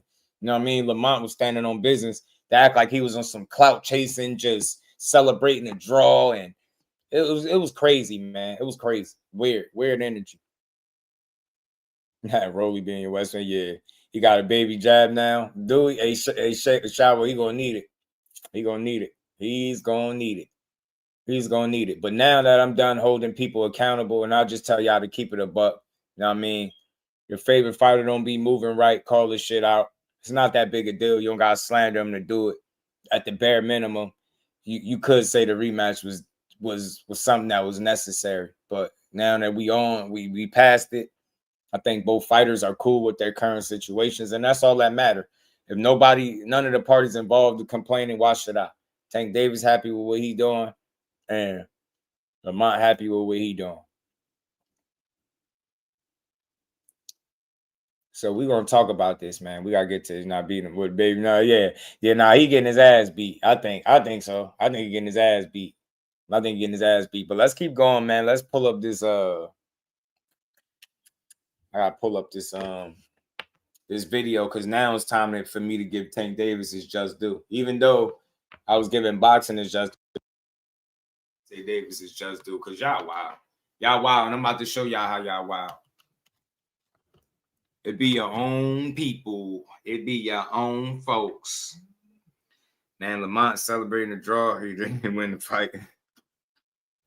Yeah, you missed a lot of what I had to say, fam. Shout out to Dominican Blow, man. It's unfortunate that you're not able to see what he really was doing. So, real quick before we keep going, Dominican Blow. Can you explain to me? Because I've been trying to understand that before we move on to the next topic, and I'm about to give Tank Davis his just due and show y'all how bogus y'all is. So can you tell me what did he do? One thing he did that was considered celebrating the draw. Watch this, y'all. Watch this. I ain't acting like shit. How old are you? Before I insult you, because I don't even want to do that. How old are you, dude? I'm not acting like shit. Everything I said was factual. You see how weird y'all are? I'm not acting like shit. What I'm acting like or what I'm being like is that I seen the favorite guy take a motherfucking knee and soft ass people like you don't want to call it out. If the shoe was on the other foot and Lamont was taking a knee, turning his back, running to the corner, this would be a no-brainer on what the argument you will be making for Tank Davis. But because it's not him, you can't see why Lamont is doing the shit he's doing. So again, why I got your attention, bro, because you got mine. Can you give me one explanation? Can you give me one example, please, of how Lamont Roach celebrated the draw. Watch this. Watch this. Give me one example. Nah, I ain't trying to hear all that to beat the man bullshit. He made your man take a knee and he blamed Grease. Cut the shit. Cut the shit. One of the toughest fighters in the sport of boxing. The reason he first time touched the canvas in the professional rank is because of grease getting in his eye that his hairdresser said she never used. Make it make sense. Make it make sense. If the favorite got a draw, what does that tell you really happened? The real ones. Come on, talk to me, y'all. So what if they cheated? So they cheated for Tank Davis when they gave him a draw. Did they not give Lamont Roach his fair shake? Call that shit what it is, bro. Call it what it is. He started counting and stopped. Nah. You see how they move the goalpost? He want to have his own conversation. No, the first thing you said is he celebrated his draw. I'm acting like this. No, tell me what he did that's saying he celebrated the draw. Go ahead. Go ahead. Because at the same token, you the same type of person. You'll say he celebrated the draw, but then you on that flip and you'll be telling me how Tank Davis fight everybody and make them stars. So you telling me he fought Tank and was not supposed to reap the benefits of nothing that comes with fighting him? Because let's not act like he didn't fight him to a damn good fight. Man, let me do this. Let me do this. Yeah, thank you. Thank you, Reef. Thank you, Reef. I'm about to permanently block him too. He's not gonna be back here. Deep thought. What's good with it? You know what I'm saying? Yeah, he's a fucking weirdo. Every day, man. You a Shakur D eater, bro. You know what I'm saying? You a Shakur D eater. This is for anybody that comes through the chat hating on any fighter. Hating on any fighter. Hating on boxing. There you go. Dick Rider! Dick Rider! Dick Rider! Dick Rider! Yeah, that's to you. That's to you and all your friends. I don't care. Y'all weirdos. Y'all weirdos. You see Buddy ass couldn't answer the question. You see how they moved the goalpost? See how he couldn't answer the question? Man should have took the fight out the judge and said, man, shut your ass up. You sound stupid. He a damn boxer, not no KO artist, dumbass. How you demanding the boxer get the KO, but not the KO artist that I'm pretty sure you picked to win by knockout? Because I did. He should have took it out the judge's hands. Said a damn goofy. He did what he was supposed to do. Man, every fight ain't gonna be no knockout. He did exactly what he was supposed to do. Look at this dude. Look at this weirdo, man. Bullshit. So let me get this straight. Dominican blow, because your ass, you must be on some good Dominican blow. Because you just saying dumb shit. So you telling me I make the most gangster boxer take a knee, turn his back, and get help. And I'm celebrating the draw, not the fact that I felt like I won. Come on, man. Make it make sense, bro. Make it make sense. Make it make sense. No, that's how you interpreted it, bro. He felt like he won. Did you not listen to none of the interviews? So let me get this straight and watch how fake you are. What was he supposed to do after having the biggest fight of his career with all that controversy where a whole lot of people thought he won? He was a 15-1 underdog. Let me get this straight. He was supposed to disappear off the internet, tuck his tail, and don't do no interviews because your favorite fighter did exactly that. And none of y'all said shit. The man didn't do a solitary interview.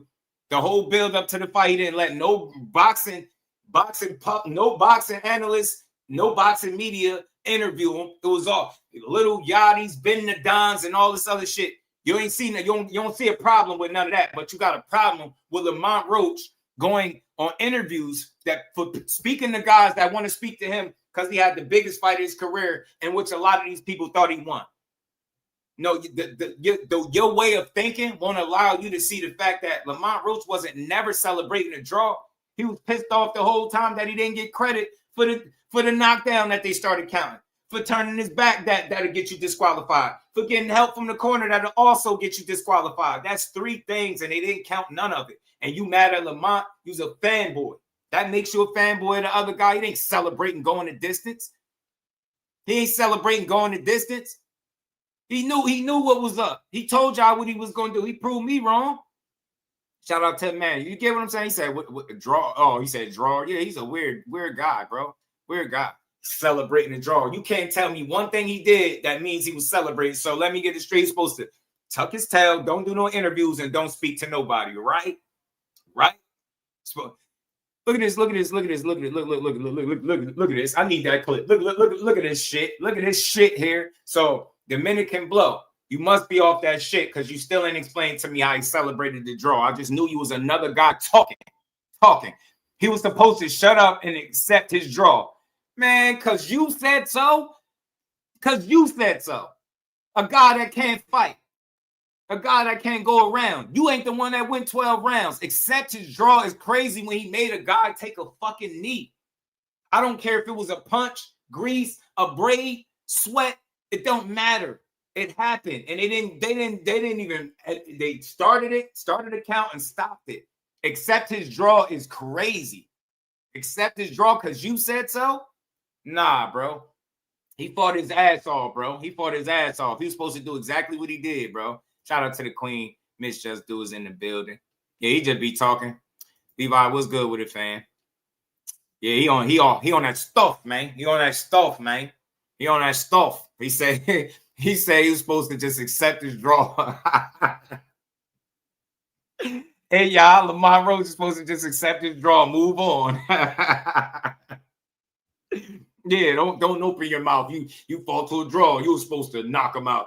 You should have knocked him out. The nerve of Lamont. You should have knocked him out. You know what I'm saying? Nah, bro. Snorting that Fenny is a dangerous sport. I'm telling you. Shout out to my baby girl. Yeah, your boy got merch. I got one of them shirts on today. Look pretty good on me, too. Look all right. Look all right on your boy. I'm skinny back here, but it look all right on your boy. Man, he said he's supposed to shut up and accept his draw, bro. Damn. Yo, hey, check this out. On one end, he mad because he's saying he's celebrating the draw. Then on the other end, he's supposed to sit there and shut up and accept it. When we all seen a referee fuck up and give an explanation for it. Wild out. Like only y'all when it's y'all favorite fighters, bro. I call this shit out because it calling it out doesn't mean that I'm gonna sit here and take from the guy that's putting in the work, right? Or that put in the work. But I'm gonna point out how the referee screwed up, how the referee messed up in a big way, in a huge way. Messed up in a huge way. You get what I'm saying? And then Tank messed up too. Because he took the knee, he turned his back, he went to the corner, and then his corner stepped up there. All that shit happened. It's funny. How could you tell a guy to accept the draw when those things happen? Those three things happened, and they were acknowledged temporarily, but the guy wasn't penalized for doing shit that's against the rules. But the guy on the other end is supposed to shut up, right? Ignorance, man. Ignorance at its finest, bro. Shout out to my guy, Big Drop Dre. They would elevate himself and promote his brand and career. Yeah, that's what I think, Big Dre. He did what he was supposed to do. He didn't like speak on Tank in a bad way, right? He didn't badmouth him everywhere. He did poke a little bit of shit, but you gotta think he was frustrated. I would be poking fun too. He said he thought he was scary, and despite him saying that, I never thought Tank was scared. I ain't gonna call him scary. I just think he went to make the same kind of business move everybody else would make if they was in that same situation, same boat. But anyway, now that Dominican Blow is out of here, weirdo. Now we understand that God's supposed to just shut up and fight and don't say nothing, even if you felt like you got dead wrong. That's what's wrong with y'all. You tell somebody what they need to do after they fought for 36 minutes straight in a fight where they were a 15-1 underdog and people were counting them out. You got me fucked up if he got to be quiet because you said so, because it's going to make you uncomfortable. The more he do interviews, the more he speak on it, the more the reality is that y'all got to accept that the fight didn't go the way you said it was going to go. Some of y'all really lost money. And y'all got to rethink the way you label Lamont Roach or where you rated him at. Now you got to rate him a little bit different. Yeah, you get what I'm saying? Poke fun at the bet. And he said that. Like, he made a bet. I bet you cool with that. Y'all making the bet, not paying him. Y'all cool with him taking the knee and not getting counted. Y'all cool with him turning his back and no penalty for that. Y'all cool with him running to the corner to get help. Y'all all cool with all of that because it favors your favorite guy. But y'all tell me, man, this shit is ridiculous, bro. You have the right to talk shit because Willis fumbled it back. Yeah, he fumbled. And he fumbled for the A side. So it looked very it looks suspect. I ain't gonna lie, that shit looked really bad. That shit looked really, really bad for him to mess that call up the way he did. But that was still on him, not on Tank. You get what I'm saying? But we gonna keep building. Double tap screen, hit the like button. Let's keep building. Run the lights up, all that good stuff. let's get to this. Now we're gonna switch gears and I'm gonna show y'all how to give Tank Davis his just due when people are slandering him and dragging him online, because that's what I do over here. You dig? Know what I mean? He made a decision to do what he's doing right now, and you can either respect it or don't. I choose to respect it because it's not that serious to me. He ain't gonna be the first guy to go choose his money over legacy. You know what I'm saying? He just one of the bigger names in recent memory for people to complain about it. But at the end of the day, I feel like a lot of people in that same situation would do the same exact thing. You get what I'm saying? I do. I really do. I really do. But this is it looks manila envelope-ish. That's funny. Me Wills, y'all know his eyes be all over the place. Fact. Things about tanking, y'all think I be joking because I put it in a joke. So look, y'all know anytime I see videos, respect to all these creators, man. Everybody got they thing that they do, and my thing is giving people they just do. You could get mad, I think, when people question him in this way when they make it out about boxing. I feel like I don't give a damn what draw I see with my Roach. I don't care, how the fight played out at the end of the day.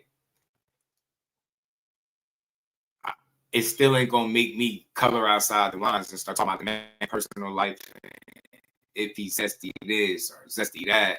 And it's like I said, people are really in arms, are pissed off about his willingness to fight Jake. But like I said, man, it's easy for everybody to be fake outraged because they're not in the position to make that kind of money. And had they been in the position to make the money, they'd be doing the same thing, laughing to the bank like Tank Davis is. So, shout out to this creator, man, made a video. I see a lot of this going around, but this one is called My Eye. And they was sitting here talking about Tank Davis being zesty, this, zesty, that. I really don't care, but I'm gonna bring it back. I'm gonna bring it back. You said check my audio. Am I breaking up? Hold on. Am I the only one glitching? Justin, I was glitching. Am I glitching? Audio tripping? Let me check my connection. I don't know why. Pretty good. But let me know if it fixes. If y'all can hear this video. I know I be saying a lot of things about tanking. Y'all think I be joking because I put it in a joking manner. But I'm dead ass when I say it, no pun intended, about what I'm saying about why I think Tank acting the way he acting. But nonetheless, we gonna get into the video and we gonna get back to that. All right, y'all. Now on this one, I've been waiting for a second to do a video on Gervonta Davis. I hope I'm good now, y'all. I just didn't have enough yet, but I was already knowing and I was already peeping it from a distance. Trust me.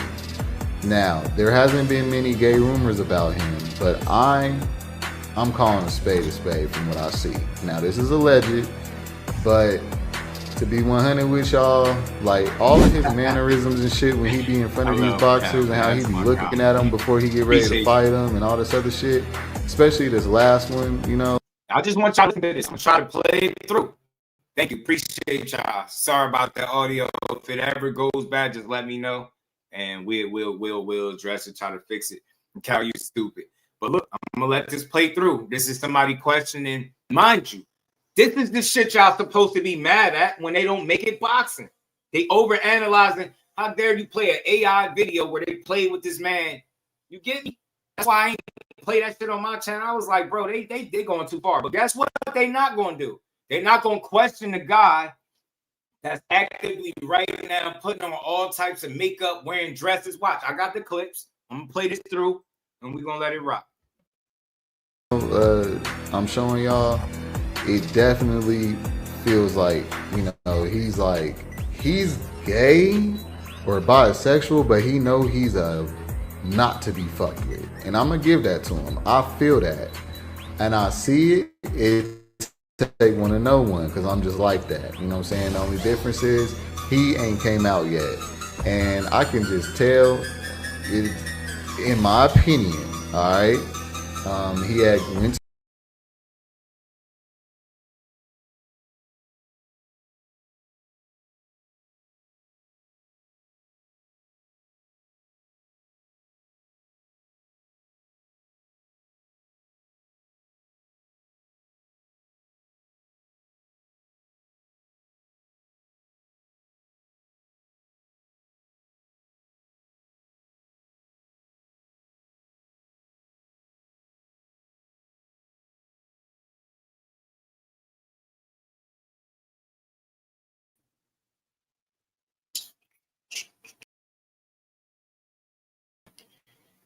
All right, my bad, y'all. And how the audio sound? Did I get back? Did it come back? Hey, Steven. Hey, Steven. I'll be trying to let y'all make it. Hey, man, don't get something said to you did. At you and 100 whack. I don't know what you talking about, but eat a fat one, dude. Eat a fat one, my guy. Appreciate you. Let's get this video back up. Let's get this video back up. My bad, man. You know, players mess up. You know, the audio was tripping. Even Tank wasn't straight, but he clearly not beating his ass. So why matter? Yeah, I don't get it. I don't know why they even be going this route with him. You know what I'm saying? I don't know why they be going this route with him. But we gonna get to this. We're gonna get to this. And again, you know. Well, y'all know what I do over here, so just stay tuned. Now, there hasn't been many gay rumors about him, but this is shit that y'all should be mad about, though. From what I see. Now, this is alleged, but to be 100 with y'all, because y'all clearly don't know what Tank Davis hate, look, or sound like, or when somebody being weird or coloring outside the lines when they're not keeping it boxing. You've never heard me come up here and do this, but I ain't like all of his mannerisms and shit when he be in front of these boxers and how he be looking at them before he get ready to fight them and all this other shit. Especially this last one, you know, I'm showing y'all. It definitely feels like, you know, he's gay or bisexual, but he know he's a not to be fucked with. And I'm gonna give that to him. I feel that. And I see it, it take one to know one, because I'm just like that. You know what I'm saying? The only difference is he ain't came out yet. And I can just tell, in my opinion, all right, he had went to jail for abusing women, I think a couple times. I've already told y'all that that's one of the top signs, okay? Also, if y'all look at his mannerisms when he be talking, that's corny. It's a lot of, like, it's a lot of zesty. It's a lot of zesty and attitude that you... Now, I know I'm not usually one to try to point out mannerisms to call somebody sexuality, because I know that you can go either way. His man got baby hair. He got baby hair, and I know he in his 30s. You can be feminine and still be straight. You know what I'm saying? But where he really went wrong at is because he made this story. I'm not going to get into how he actually come to make that video. I actually want to save that for his channel. So go check out his video, and you can figure out why he even started chiming in on that. It's because Gervonta Davis made a zesty comment in a comment section with a group of people that he shouldn't have made. You telling me a guy is not a big deal when they tracking his comments, everything he say, his posts, his tweets, everything. The comment with, and it threw this dude antennas up. So if you want to know what he's talking about, go check out his video. I'm gonna leave the link down below.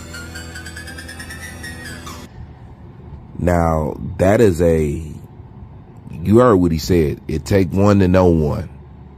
Okay, now that is a bisexual man himself giving his bisexual opinion on Gervonta Tank Davis. I just want to say this, bro. They always want somebody to be a part of their... Now, when I said Tank is feeling confused because Tank want to let his hair down, Tank want to be him, Tank want to be this feminine thing, but it goes against the persona of the boxer, and it draws us confusion and stuff like that, and Tank just want to be somewhere to be free, you know? Hey. Some of y'all laughed. I know some of y'all didn't take it serious. I was dead serious. I'm gonna make it make sense in a minute. I'm just letting this play through. Dead serious. Play this twice. Now, I done said it before. Too many people has hinted at it. And let's be honest. He said something that we all been feeling and that we all been thinking this entire time. Part of Tank's problem is Tank want to let his hair down. And that's okay. I'm not here to clown him because of what he might like. However, I'm gonna tell you what I don't like. Okay, I don't like supposed men who's supposed to be men and supposed to be representing men running around here. I'm telling you, Cal. Macho Man Randy Savage furs and jackets and Ric Flair glasses and ripped jeans with fingernail polish and a purse. I'm not for that. And then this is what kills me. If you're going to do all that flagrant, flamboyant stuff, please do not turn around and be a duck artist on top of that, because it just matches the purse. It just matches the fingernails. It just matches the feminine attitude. It just matches all the lip smacking. It just matches all the girl emojis. It just matches the grease in my hair and all that other shit. And you know what? I'm tired of that representation trying to be at the forefront of what these men get to see. And then when you get a real man in front of your face, y'all want to tear him the fuck down. You know what I'm talking about. But when you get this flaming Cheeto out here, y'all want to boast and all this other stuff, and then admit that y'all kind of sweet on Tank Davis and y'all crush on Tank Davis and all this other stuff. You know what I'm saying? People been saying that it's a weird rainbow vibe up here in this boxing thing, and that's what a lot of these so-called boxing fans is basing their boxing expertise and all this boxing love is coming from. It's coming from liking another man. And I knew something was up. I was like, is this shit just too damn odd at the end of the day? Y'all will like a dude for not doing anything, but hate on somebody who's doing it all. Okay, remember, somebody that's doing it all. I'm gonna show you somebody that's doing it all and doing the most. Makes no sense, but I tell you what, it is a female trait. No offense to my female subscribers, but that's a female fucking trait. I will say fucking that. Ray Jackson.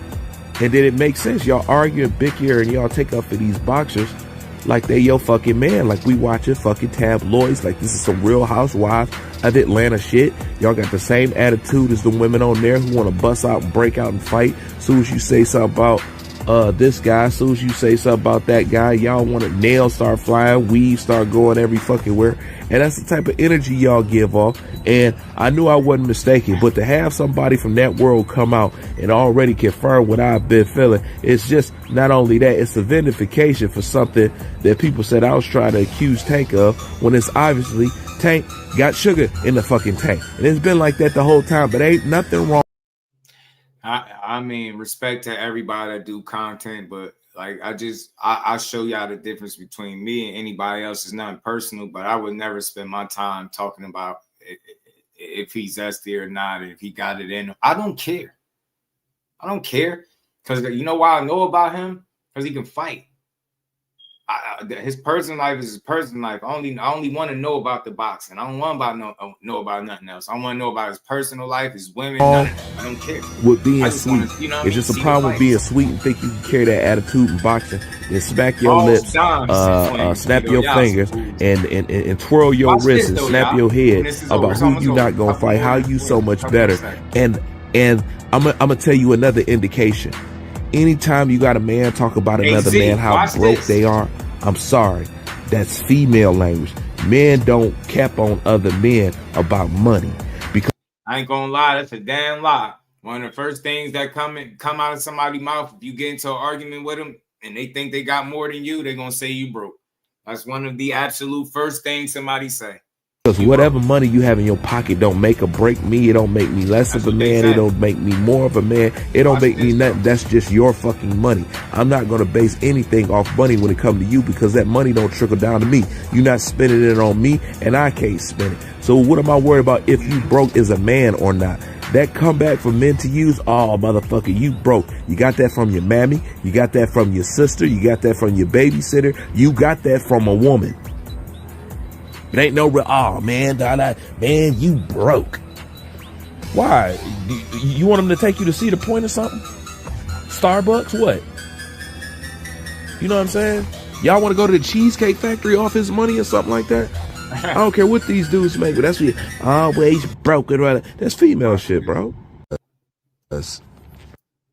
So let's get this out of here now. Now that's y'all got to listen and see and hear what Tank Davis hate, look, and sound like, right? And you see how the questioning all this shit that's not boxing related, none of which has anything to do with boxing. Yeah, you're right. But guess what he not gonna do though? Guess what these people not gonna do though? Guess what? They're not gonna question this guy. Okay, hi babes. I'm literally just beating this face right now. Press conference glam for Tank Davis. Like, I'm so excited. Who is the biggest star in boxing? Oh wow. He pushed me. Tank pushed me. I'm not even kidding. I was just standing there after the press conference and he straight up shoved me. Look at me. My makeup is ruined. My eyes are burning. I'm so done with this. Do you hear me? Yeah, and I know he playing around and all this, but I'm starving. Sir, you have to order at the register. I just need some chicken. Hey, you can't just grab that. Watch me. Sir, you have to pay. Call somebody. All right, sir, they want you to head out for the night. Let's step outside. I just wanted some chicken, man. I hear you. We can talk outside, but you can't stay in here. This is my favorite place. I didn't mean anything. I understand. Trick or treat. I'm the prettiest princess on this block right now. Got anything sweet for me? Sure thing. Ooh, a lollipop? Yes. I love it. Thank you, Queen. Happy Halloween. Bye. Yeah. Let's keep asking Tank what he doing. Let's keep worrying about what Tank doing. Roan, you are not the father. No, you're lying. That's right. You're playing with me, Gary. Calm down. Just take a seat. Hey,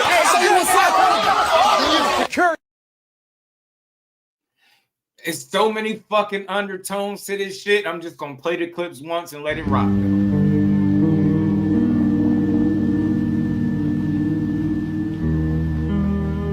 I'm geeked. This dude, bro. This guy's a damn. Hey babes, what is up? Look at these nails, honey. Tell me they are not the moment. I got them done just for you because you deserve a little sparkle, okay? Y'all already know I'm bringing the same shine when I step into the ring. Thank you for riding with me for the love.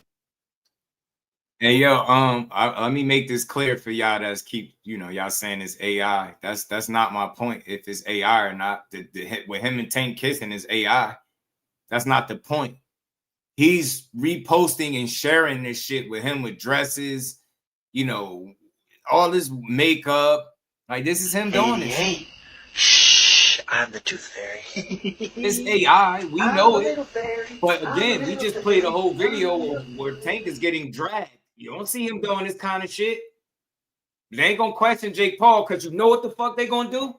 Exactly what y'all just did. No shots at y'all. No issue with y'all. But you know what they gonna do with Jake? It's AI. It's AI. It's AI. I don't give a fuck. AI, CI, BI. I don't give a fuck.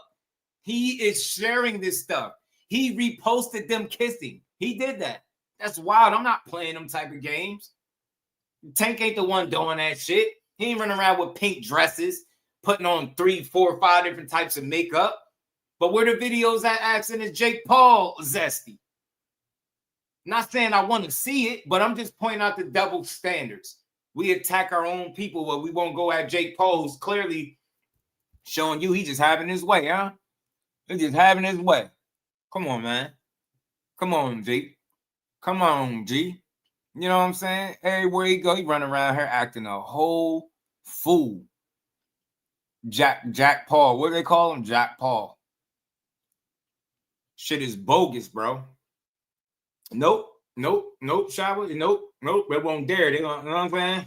You get me? That's all I was pointing out. That's why I used the Tank Davis video to point out the double standard. You know what I'm saying? Hey, Dink, real shit, bro. Like, man. And shout out to y'all guys. Shout out to Fonz. Like, I get it. It's AI, bro, but that's not the point. We know AI is taking over, but my point is, why would that shit even be up? Why would that be something that he's doing? Why is that something that he's sharing? But ain't nobody gonna question him because he out in the open with it. But we'll look at Tank and be like, yeah, we see your mannerisms. You see what I'm saying? We take this shit and it don't be about boxing. So that's all I'm saying. I don't care what color he is or none of that. I'm just saying you're not gonna see multiple videos with people accusing him of being zesty.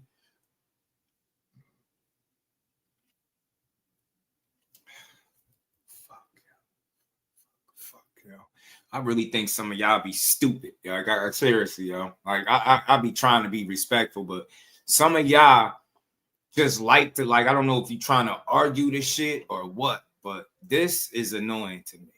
He a white boy, bro, so that you justifying it because of skin tone. I don't give a fuck what skin tone he is. Why you telling me some obvious shit that I know? It is a double standard. That don't mean I'm not going to point it out. You don't tap into the channel enough to know why I got here. So maybe you should just sit back and listen.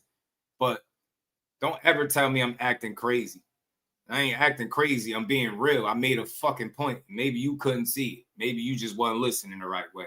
Some of y'all really fucking weird, dude. You know what I'm saying? Y'all really weird. It don't matter what I know. It don't make it cool. Just because I know it's a double standard don't mean I'm not going to speak on it. That shit ain't acting crazy. No, what's acting crazy is people sitting up making hate videos or slanderous videos on Tank all because he decided to fight Jake Paul.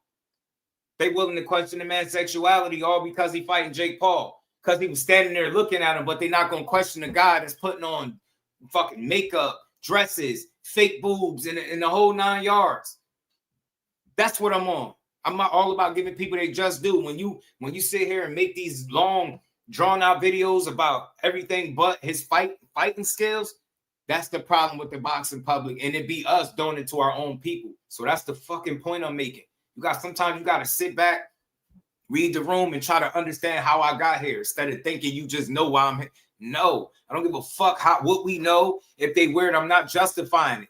Just because it's a double standard don't mean I'm not going to speak on it. Oh, we should just ignore it. No, they white, man. They white. He's a white boy. I don't care what color he is. I don't give a damn. That's my point. We go the hardest on our own. Think about it. And all this shit is coming because he decided to make money.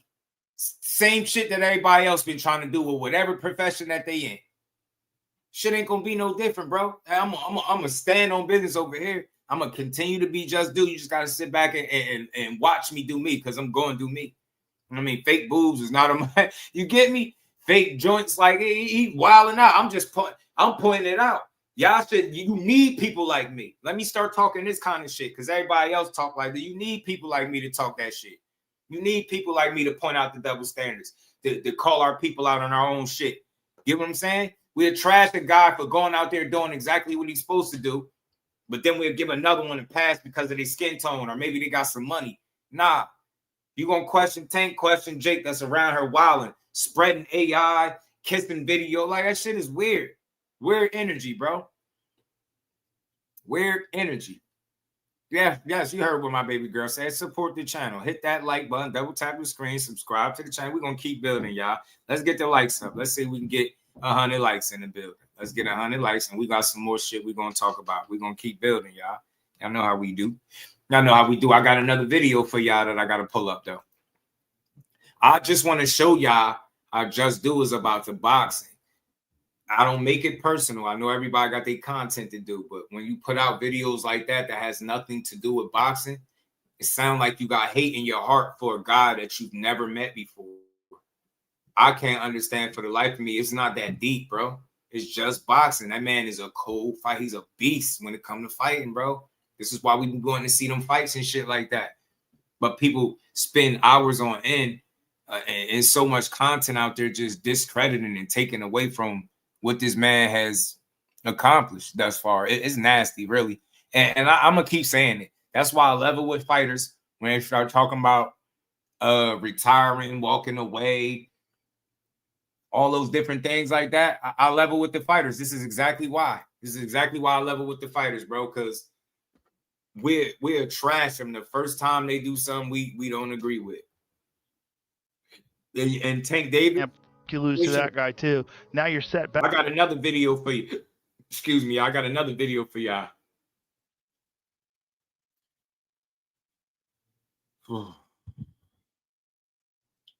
Man, I wish these boxing fans to educate themselves and stop saying the same stupid shit. You know, in order to duck somebody, man, you got to be like turning down contracts, offers, and different things like that. There's not a fighter in boxing that can say Gervonta Davis is ducking him. I mean, y'all want to use that, then you could. I'm just not a fool. He ain't ducking him. He just not prioritizing those fights that people want to see. And I'm not going to rack my brain around it. Yep, I was waiting for it. Okay, there you go. Hold on, I got you. There you go, Trillionaire Dollar Dreams. Peace out, fam. You weird, weak-ass dude, man. Let's get back to this, y'all. Shout out to everybody that's rocking with me. You rocking with me, double tap the screen, hit the like button, and support the build. I'm about to play this video through. It's a longer one. We just going to play this. When you could have been a champion. Yeah. You know, he there's know a way lot more of boxing than weirdness he going did, on with man. possibilities. I'm And, tired of y'all weird ass just people. luck, bad luck, and good luck. Bad luck and good luck, timing, I think, is a big thing. How is something like this allowed to happen? How Yeah, I had is to. Jake This Paul dick eating allowed ass. to Get up fight out of Gervonta here. Davis? It's I don't know. completely unfair. It is completely just. It's. I can't say the words that I want to say because I don't want to get canceled. It's not unfair if two people decide to do business. Who is it unfair to? The fight fans that don't have to watch it? I'm not going for none of this. All this fake ass outrage, all in an effort to try to diminish one of the most successful stars or boxers that we had in the sport. Straight like that. I ain't about to minimize this man greatness because he ain't fight this one or that one. All right, that's a conversation that we gonna have. But the work that he put in, you can't take that going from out there, even the fighters taking know on a guy that is maybe 92 pounds heavier, that is at least 65 I ain't pounds playing no game. heavier You than know you. more boxing That is than me. called one thing. That's called being a bully. Joe Rogan strongly criticizes Jake Paul for agreeing to fight Gervonta Tank Davis despite the massive size difference between them. He explains that weight classes exist in boxing to protect fighters and ensure fair competition, and ignoring them creates unnecessary risks. According to Rogan, Jake seems more focused on promoting the event than respecting the integrity of the sport. The concern is that Jake's much larger frame and power could cause real harm to Tank, making the matchup both unsafe and unnecessary. Sure, but no time limit within the weight class. Yeah, that'd be sweet. That would be pretty wild. Yeah, that'd be pretty. Because like two guys are facing off each other, like, and they know, like, there's no rescue every 5 minutes. Yeah. And you go into it knowing you're either getting knocked down or submitted, or you're doing that to the other person. Michael Bisping. Real quick, I'm gonna pause. I'm gonna try to play this through because I don't want to keep stopping. And shout out to Fonz B. This is the thing, though, Fonz. We're looking at Jake and Tank the wrong way. You look at any other fights that he so-called gave you that we didn't want it. We paid for them, right? We bought the pay-per-views or went to the fights, either of the two, right? We supported it. This particular one, yeah, it's one for him, his pockets and his family, his legacy, right? Or his family's legacy, right? But we looking at it wrong. One, you got Lisa Baumgartner and Gary Antoine Russell on the card. Those are real fights. Those individuals need and deserve to be supported.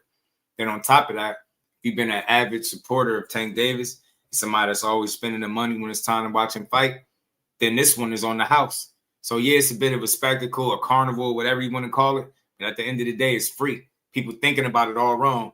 They're mad about a free fight, a free event that's on Netflix. I just want the record to reflect the shit is free on Netflix. There's no reason to really be mad. Raises serious concerns about Jake. That Paul's man, decision to face Tank Davis. Under such extreme weight differences, he points out that Jake is preparing to fight someone nearly 100 pounds lighter, which goes against the let me tell you this, $1 trillion dreams. You ain't never seen $1 trillion and you never will. I hate people that make names like that don't describe the kind of person you is. $1 trillion, eat a dick. I'm not explaining nothing to you. I just want you to know that.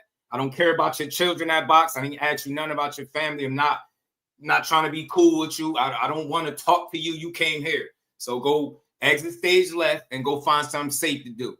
Weird ass dude.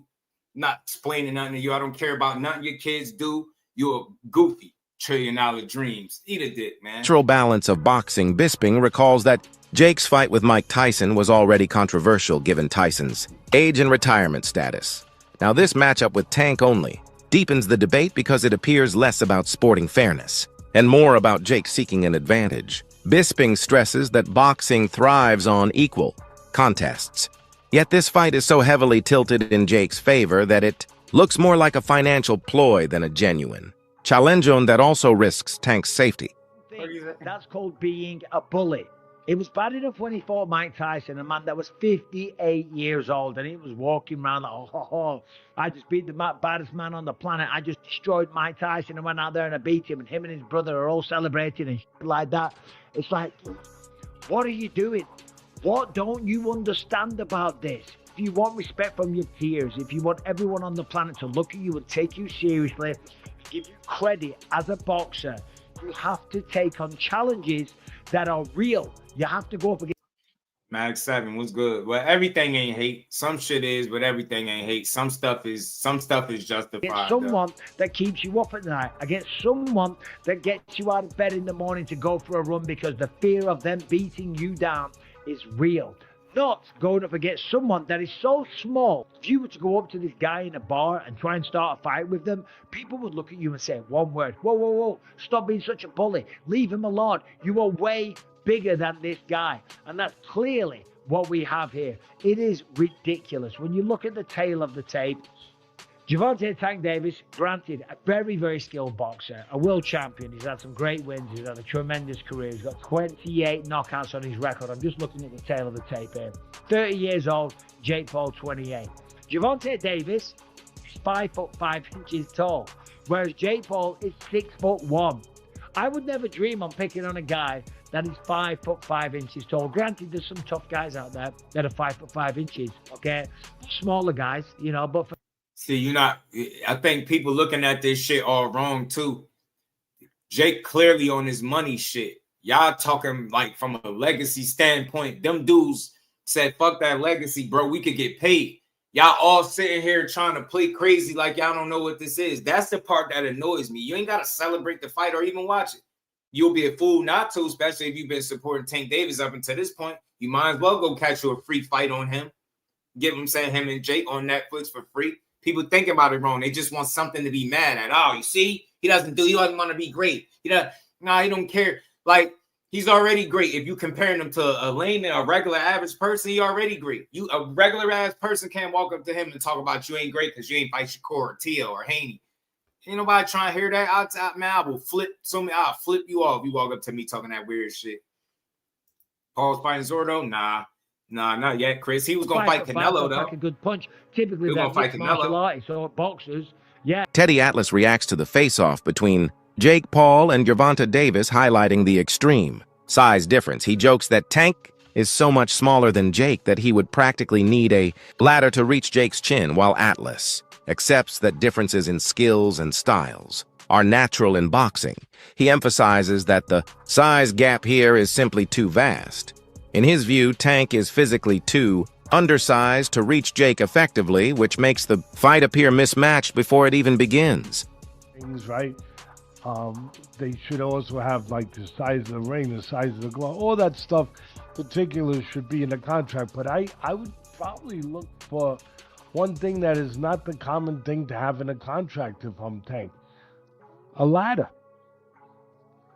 A ladder. Can I get a ladder? Somebody? You know what I mean? Hey, look, all kidding. If he hits him on the chin the way he can punch,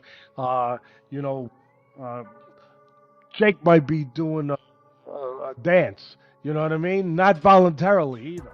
But we'll get into that more later. The thing that I'm talking about right here is what you said. It was stark. The size difference was really, you couldn't ignore it. We understand the talent difference, the experience difference. We understand all of that. But the size, the pure, and we understand small guys can beat big guys. We just saw Crawford do it to Canelo, but you know, a little different. The size difference was, I mean, it was eye-catching, jaw-dropping, and it made me think, and I'm going to ask Richie, our man here who's doing all the taping, who does such a marvelous job. I'm going to ask him, because I know he's an expert in this area, but it reminded me of one of the Rocky movies where they had the face, where they did the wrestling thing with Rocky and Hulk Hogan, a.k.a. Thunderlips. It was Thunderlips back there. Joe Rogan further points out, nope, they're not gonna say it because we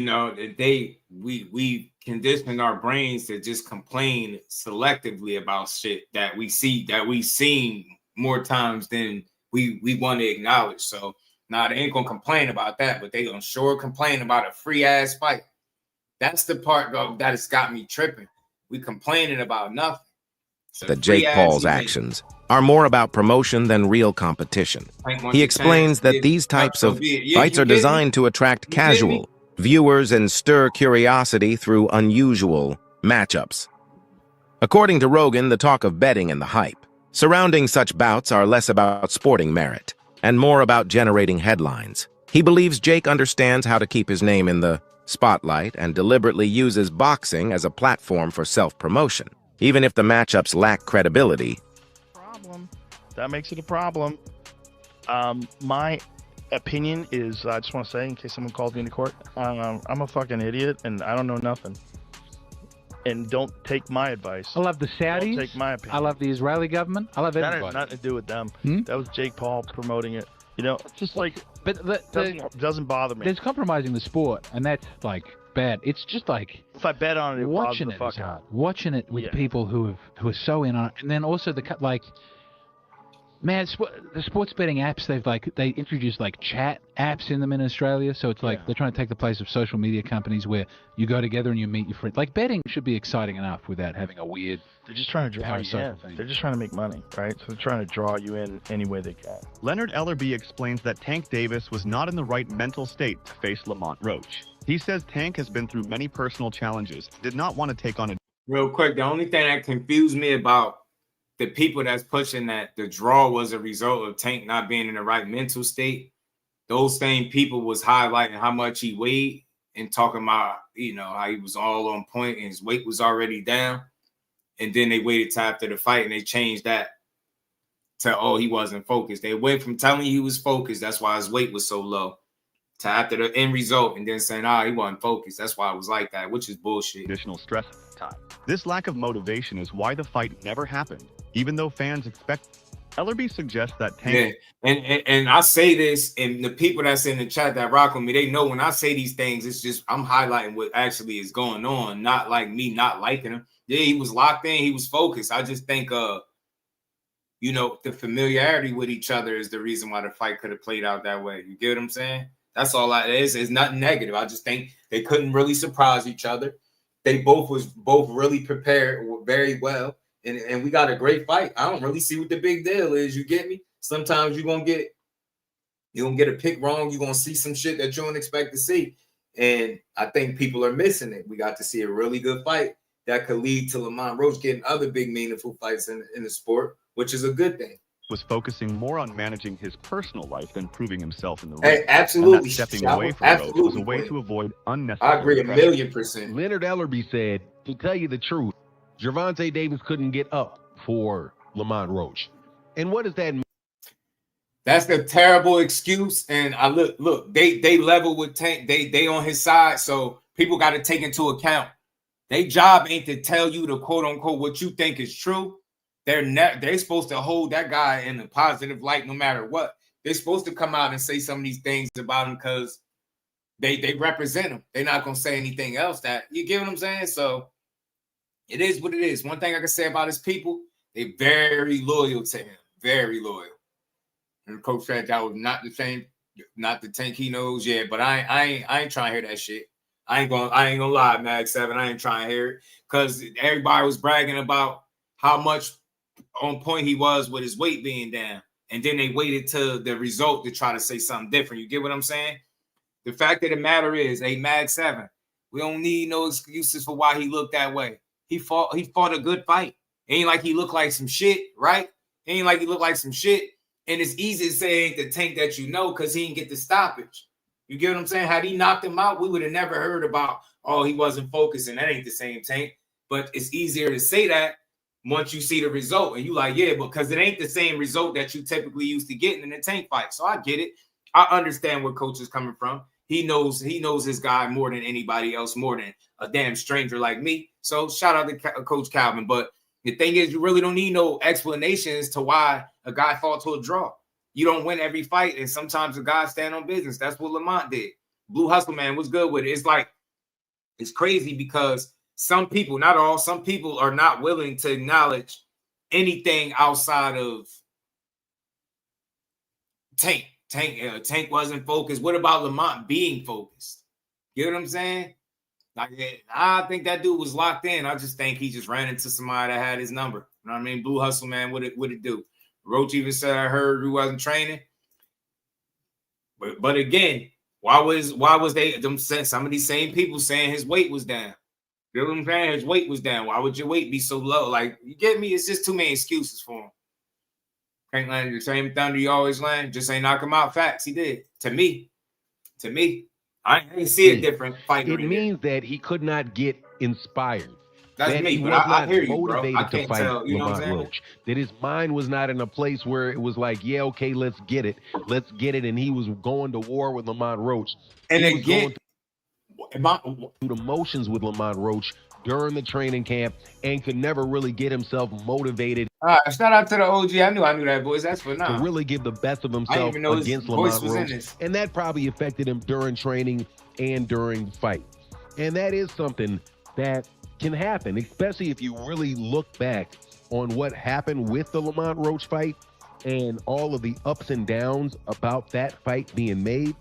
First, It's crazy, right? I gotta bring this up.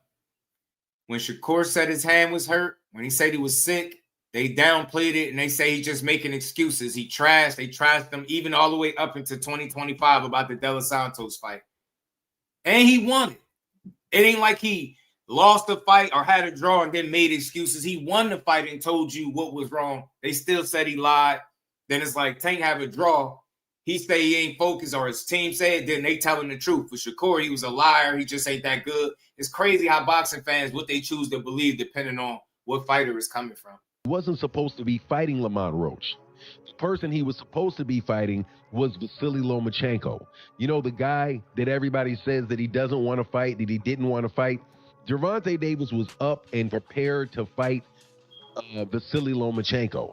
So it shouldn't surprise anybody that if he tries to make a fight with Vasily Lomachenko, that fight doesn't go through. Then he tries to make a fight with Lamont Roach. He can't get the fight done for Houston with Lamont Roach because there was all kind of venue problems and drama going on around Gervonta getting a venue in Houston. So they wind up eventually moving the fight to New York City and pushing it back even further. So not only is it a fight where he didn't just jump out of from his last fight that he had and jump into a fight with Lamont Roach, he got held up. And then also during that period of time, he had to spend some time in jail for a parole violation after I believe that might have been after the Lamont Roach fight. Leonard Ellerby reveals that Tank. And to me, I just feel like if the thought was that he wasn't focused and ready, is sending him in there when he not focused and ready?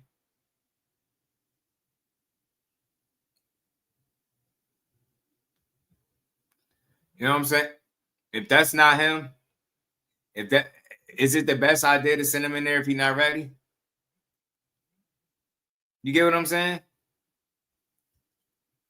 He had ample time between Loma saying no and Lamont, no excuses to me. Yeah, man, look, Lamont. He went on the Mr. J. Hill show and said Lamont was the one reaching out. So he said, why not change his situation? And I got the clip. Like, he gave it to him. It just wasn't a good idea. Davis was not in the right mental state to face Lamont Roach in a previously discussed fight. He explains that Tank was dealing with many personal challenges and did not want to add more stress during that time, according. I want to say this real quick. I do think that's a reality. I do think this man go through a lot. I do. I think it's a lot of things. I think he fought a lot of different battles.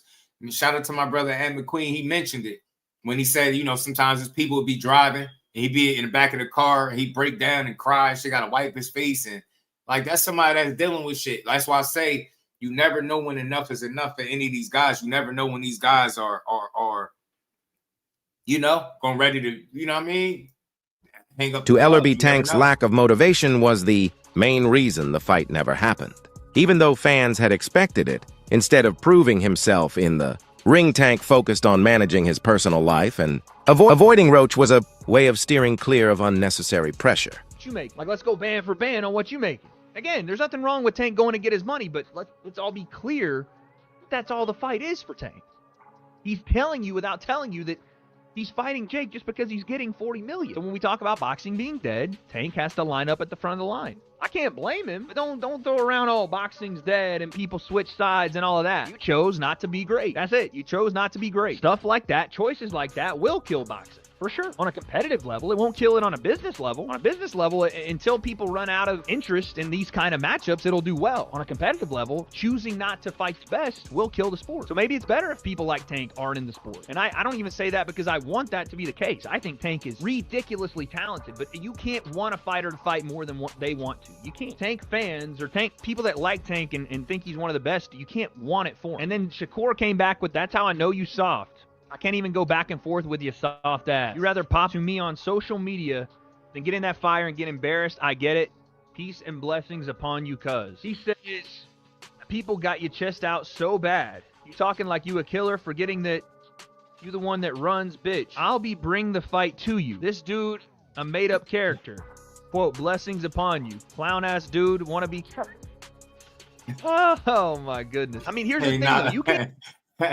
Not for nothing. When they try to read how we talk, that shit always funny. They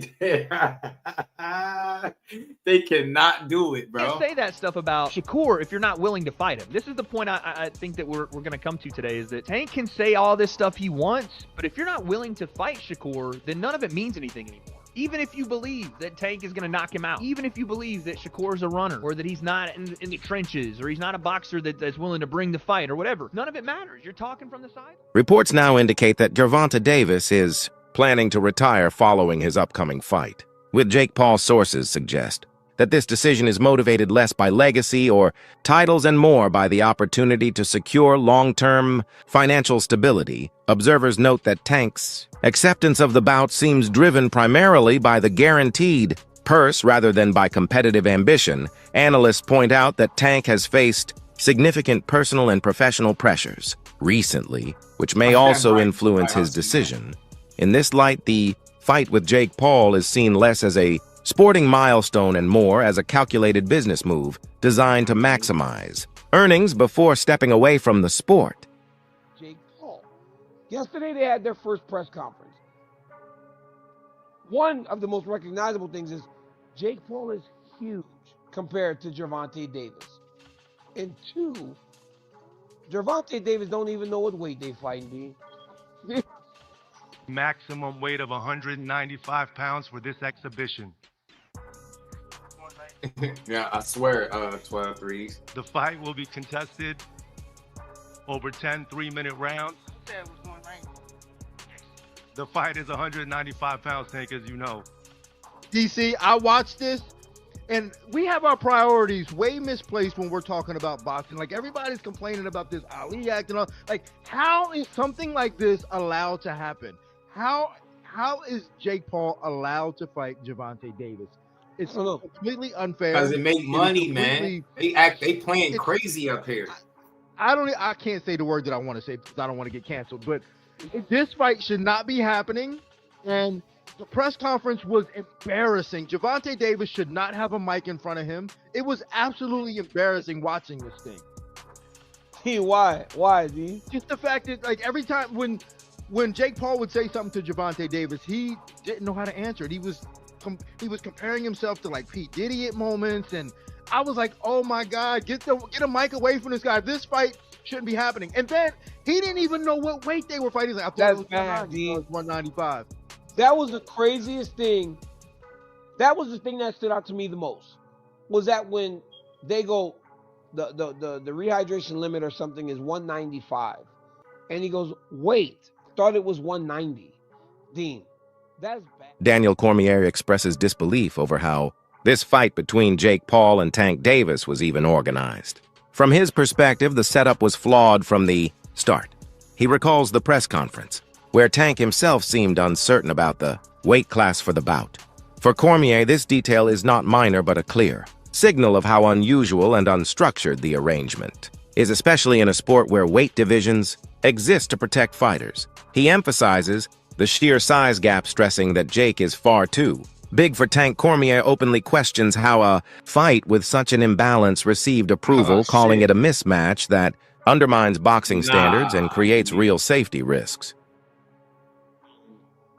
Why he's fighting YouTube turned professional boxer Jake Paul, who has 12 wins, 1 loss, no draws, 7 wins by way of knockout, opposed to fighting against the likes of his peers who are well accomplished and superstars in their own right, for legacy fights like Shakur Stevenson. They're going for clicks and views, like you said. Yeah, they know the business. They know this shit is about money. And when you got that kind of money, if the shit make dollars, it makes sense. They know what's up. And it gets real. But they all gonna play crazy. He gets real. And only thing we could do is salute him. Right? Because he's saying, I never told y'all I wanted to be a world champion. I never told y'all I wanted to be undisputed. I got into this for myself and my circumstances to escape from my circumstances. And that's real. We can't blame him for that.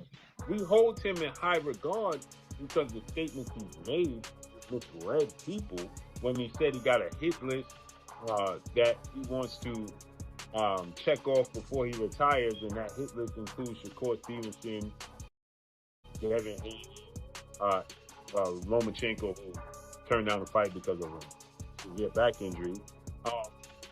And then he told the world, he told Champside, it would be great for him to become undisputed. So I think that he had a change of heart at some point in time along the way, right?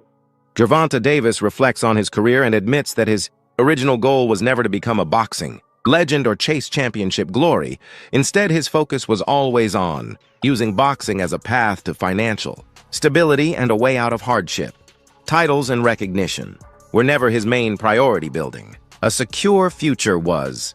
This perspective helps explain his current decisions, showing that his career choices have always been rooted in practical survival rather than legacy. Is going to sing his praises like a hero. So Jake Paul is definitely appreciated by the boxing world when it comes to what he is giving to the sport, especially women's. Okay, I mean, it goes without saying that Jake Paul and MVP has added to the sport of boxing. But Jake Paul, the fighter, people are over his shit. There's a huge amount of boxing pugilists in the boxing community who's over his shit. And if Gervonta Tank Davis stops, if he is the one who stops this whole train, knocking out Jake Paul, he will become a boxing hero. People will then say, now get the hell out.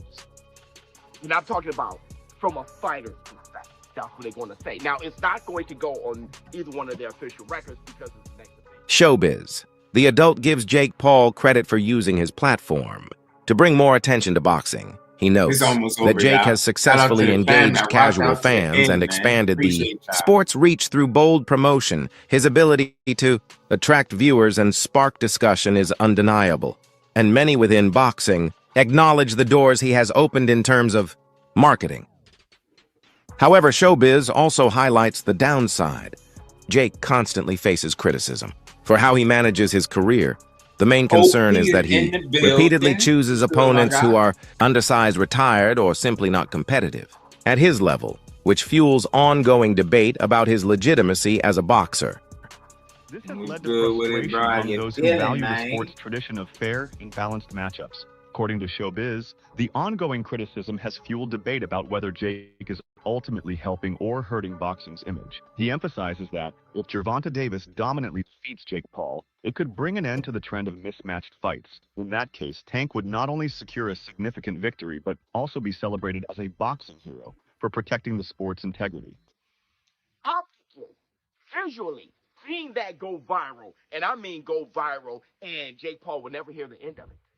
Help you up, help you up. Oh, see about it. Help you up. Because Gervonta Tank. I ain't gonna lie. Frank ain't gonna be able to lay that Flint shit down for a while. That shit just worked out too perfectly in Tank's favor. He made that man flinch like that. It's crazy. Real boxer. He's a real boy. He's 5'5". He's a lightweight. Tank great. Yo, Tank a bully. How the hell Frank Martin jumped, man? You know he ain't about to crash out at no press conference. You got to be prepared for that. That's how you could tell that he never been on that stage, because I don't think he would have bit. He would have bit for that. You get what I'm saying? Skills pay the bills. Let him knock out Jake Paul, give him Bambi legs, or knock him down. Gervonta Tank Davis, that moment, Shout out will to go viral, Showbiz. and he will be a far bigger, well-known boxer than he is today, and he will also be a hero. And that's the Black True Sugar. That you guys don't want to admit it. Don't bull jive. Think about it. That's it for today's video. Stay tuned until next time. Shout out to them boys, man. All the content creators in the video, man. But look, that fake ass outrage. Everybody sitting up here acting like they don't know money moves the world, man. Money make the world go round, bro. That shit ain't never gonna be nothing different. Ever. Like, it's always gonna be that. Money is always gonna be, you know. I think one of the driving forces to fights and fights being made, this is a prime example of that. And it's crazy because a lot of people are playing stupid with this situation. And they even pretending like they wouldn't have done the very same thing. I can't stress it enough. Like, I feel like dudes would have been doing this very same thing and making money off it, man. So it's not that big a deal, but I don't feel like a guy's sexuality should get questioned just because of, you know, what he decided to do or what fight he decided to, you know, what fight he decided to take. Now, Terence is only going to fight Boo. So it's just not that big a deal. You see the double standard, right? They'll sit here question this man's sexuality all over a fight that he's taking because people got too much time on their hand. But in reality, it's about securing the bag for your you know, for your future. You know what I mean? Secure the bag for your future. And shit, man, I think at the end of the day, you're gonna be able to, you know what I mean? You'll be able to sleep at night knowing that you sacrificed for your folks. Angry man. You talking about bro with the beard opulent? You talking about dude with you talking about buddy with the beard, right? With the platform and shit. I like him. I like him too. I think we talking about the same person. I like Angry Man. Make sure we talking about the right one though. I think that's the guy you talking about. But we're gonna keep building for a bit, man. We gotta cook for a little bit.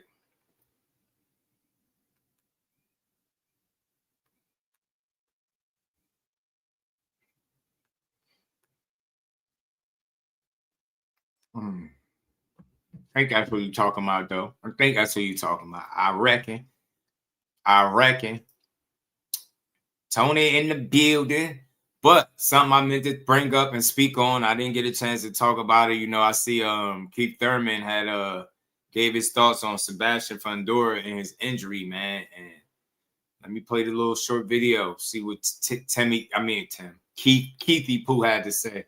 Yeah, I think you talking about Angry Man with the beard. You talking about dude with the beard with the platform, right? What up, everybody? It's your man Keith Thurman here. You already know what the deal is. We all got the news. Very unfortunate to have to deal with this postponement. Hold on. You know, personally, I've been here before. Did somebody I know the undercard boys got to be hot. Did somebody this whole card being eliminated? Somebody fight fans, windows? many people already booked their tickets, getting ready to come out, show that love, show the support. I just want to thank everybody who's been riding with me, rocking with me, and looking forward to this event. We're not sure when the kickoff date is going to be. They will be announcing it. Rumors are January, but we're going to have to stay tuned, people. Your man one time, still putting in the work. Got my drip in today, man. Yeah, I'm still going to be grinding, moving, posting, and you already know what it is, man. Ain't nothing going to stop me from doing great things in this sport once again, man. So, Fondura, recover, boy. Ice that hand. Go see the Asian man. Go see the medicine man. Do what you got to do, baby. Acupuncture. Fix them up. All right, yeah, get that oil change, fix them up. Show the docs if you got them, baby. People don't believe you, son. They don't believe you. They think you running, okay? They think you doing funny stuff in the game. You wouldn't be the first nor the last, baby. You know, speedy recovery to you. Let's make history happen. Don't back out of a great fight, my man. You know, I had to ask K-Dot, how you feel about Sebastian? K-Dot, what you got to say? You got something to say, K-Dot? User. Don't nobody believes that you want this smoke, baby. I've been him, been the fire. Bring in the heat. Oh, shit. Come on, man. Don't back out of this, baby. Fix up, heal up, and let's go to war. Oh, he had that, yo.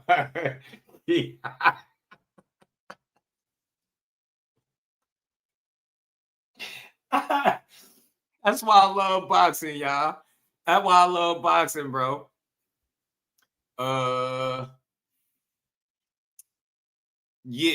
Tony, it's just a different format. It's just a different format. I've been trying it out for my obvious reason. I've been doing it for like a month and some change. I'm just, switching it up. But pretty soon they're gonna combine both, like the horizontal and vertical together.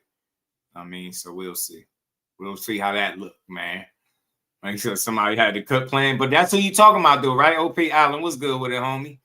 Yo, Keith funny as hell. Keith sitting up there with his windows tinted, talking about he had that clip on standby, bro. That was premeditated. That whole response was premeditated.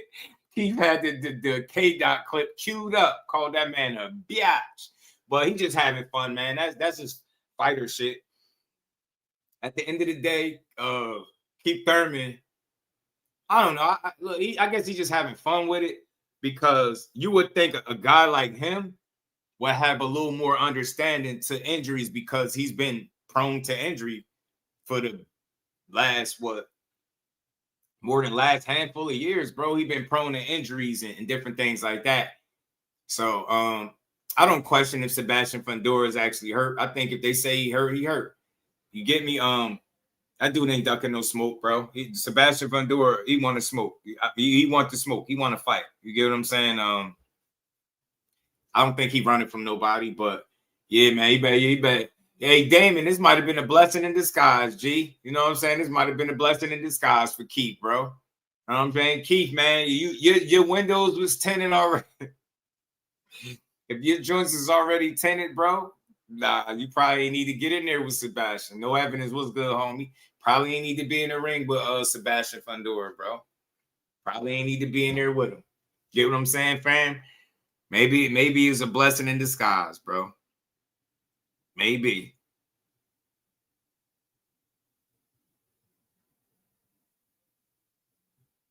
Hold on, but while we was talking about Jake is in the town. Yo, Jake is in Jersey. So we're out here in Newark. I'm just walking the block right now, heading out. I'm about to pull up to the South Ward in a minute, link up with the bros. You know the vibes. City got good energy, traffic moving, a little cloudy, but we still outside. We're gonna tap in, have a good time. Nah, that's gotta be AI. Is this AI, bro? What the? So we're out here in Newark. I'm just walking the block right now, heading out. I'm about to pull up to the South Ward in a minute, link up with the bros. You know the vibes. City got good energy, traffic moving, a little cloudy, but we still outside. We're gonna tap in, have a good time.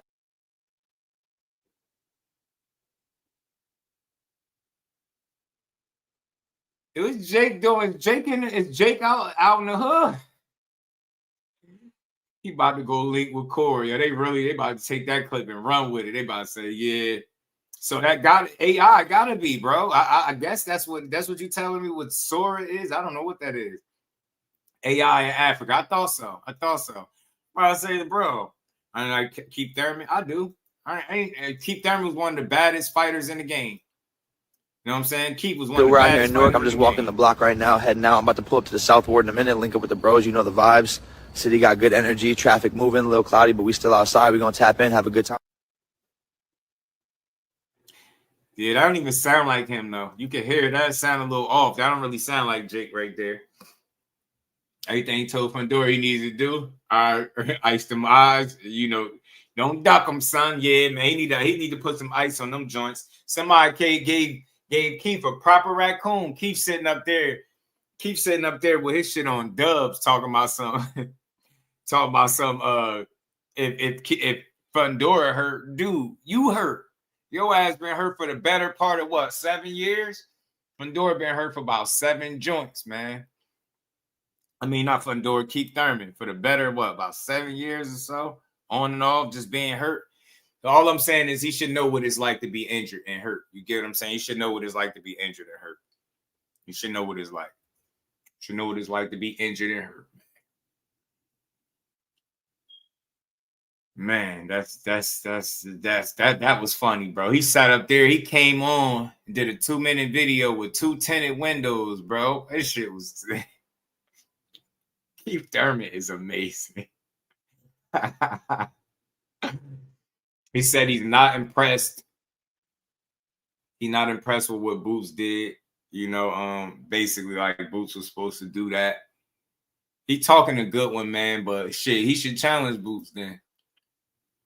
He should challenge Boots if he feeling like that. He really should. He really should, bro. And real quick, let me switch gears for a second. Let me play this short clip from Mike Coppinger, man. He spoke about Al Haymon being in the Hall of Fame. And shit, to me, if you got Rocky Balboa in any type of Hall of Fame, I get the movies were iconic or whatever, but I ain't trying to hear that. Al Haymon is a real person. Like, and he really made, I think, a big change in boxing. I think he's responsible for why a lot of people were able to feed their families and change their, you know what I'm saying? Change their lives, man, their family lives around them.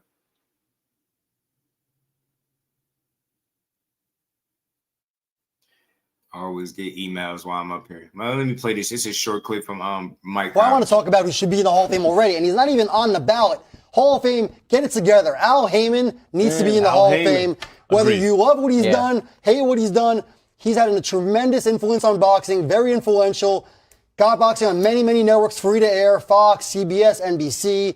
Managed, over 200 fighters, some of the best in the sport. Got a lot of fighters a lot more money than they would have generated otherwise. Yeah, man. I like to see people get their flowers, man. So Al Haymon is just like a ghost, but not a ghost, right? Like you don't see him, but you know he there type deal, right? And you just heard as recent as the clip I just played earlier in the show with Lamont Roach. With Lamont Roach speaking about, thanking Al Haymon for getting his situation right. Al Haymon and the PBC for getting his situation squared away and making sure he good. So he basically said, Tank was moving a certain way and they righted his wrong. Because at the end of the day, they represent him. So if they was able to fix something for Lamont Roach on behalf of Tank Davis, then, you know what I'm saying? It's all good at the end of the day. The business that ended up looking shaky, they was able to, come to an understanding and compensate Lamont Roach accordingly to the point where he feels like arbitration is not necessary. And he can proceed as usual. December 6th, he got a fight coming up.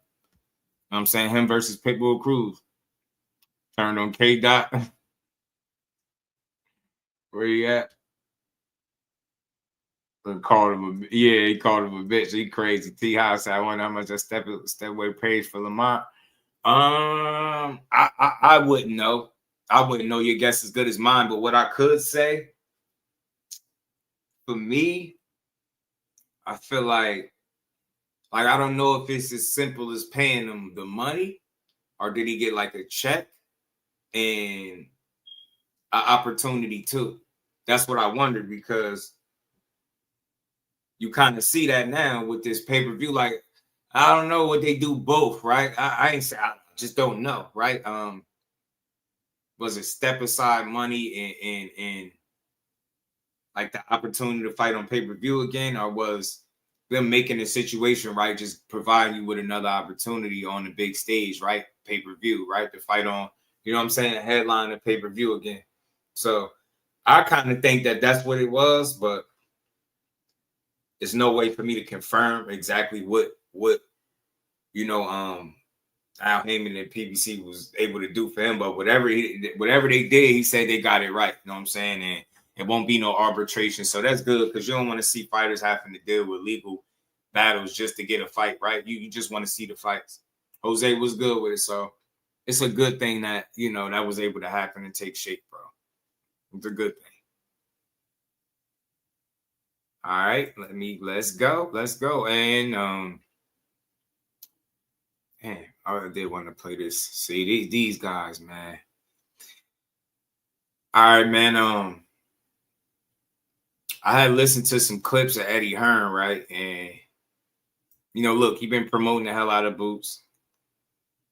What Boots is as a talent, who he'll beat, what fights he looking to put him in. I think Eddie know full well what the work he got cut out for him, right? And everybody keep asking for Boots to fight Crawford like it's completely up to him. Y'all heard Crawford shoot down the possibility of fighting Boots.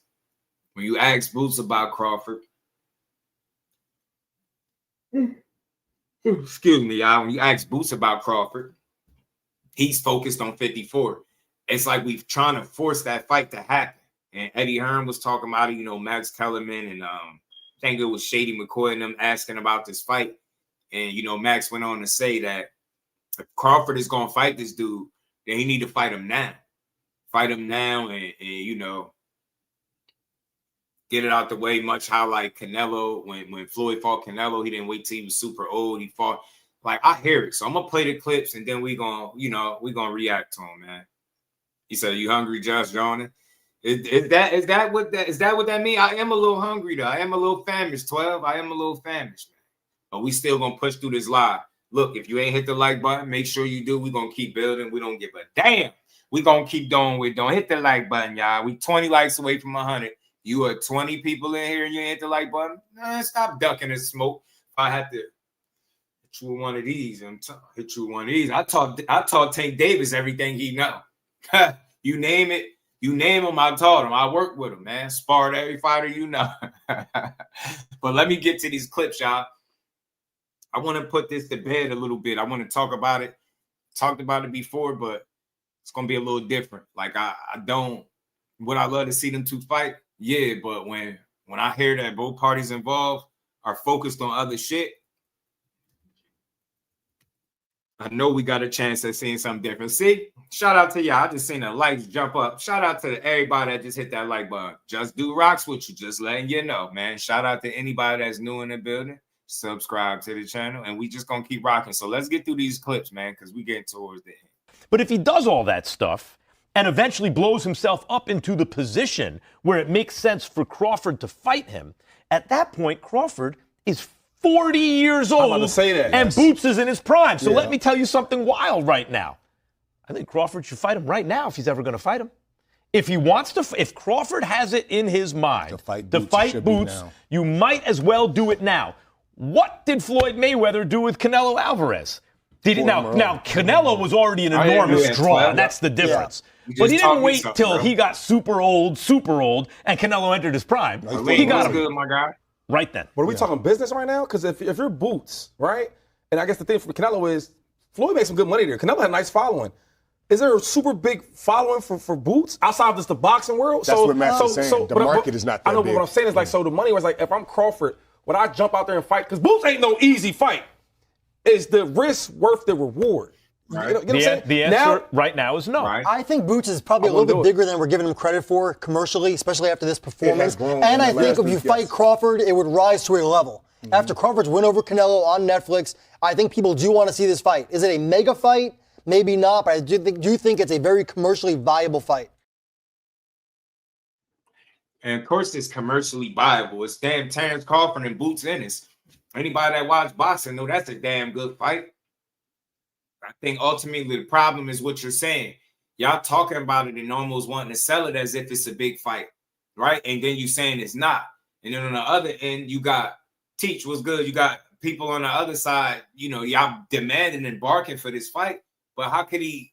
Wow, what's the incentive at 38 years old? Just fight Boots because y'all said so? Man, he just jumped up 2 weight classes and beat Canelo. Y'all say he was stupid for doing that.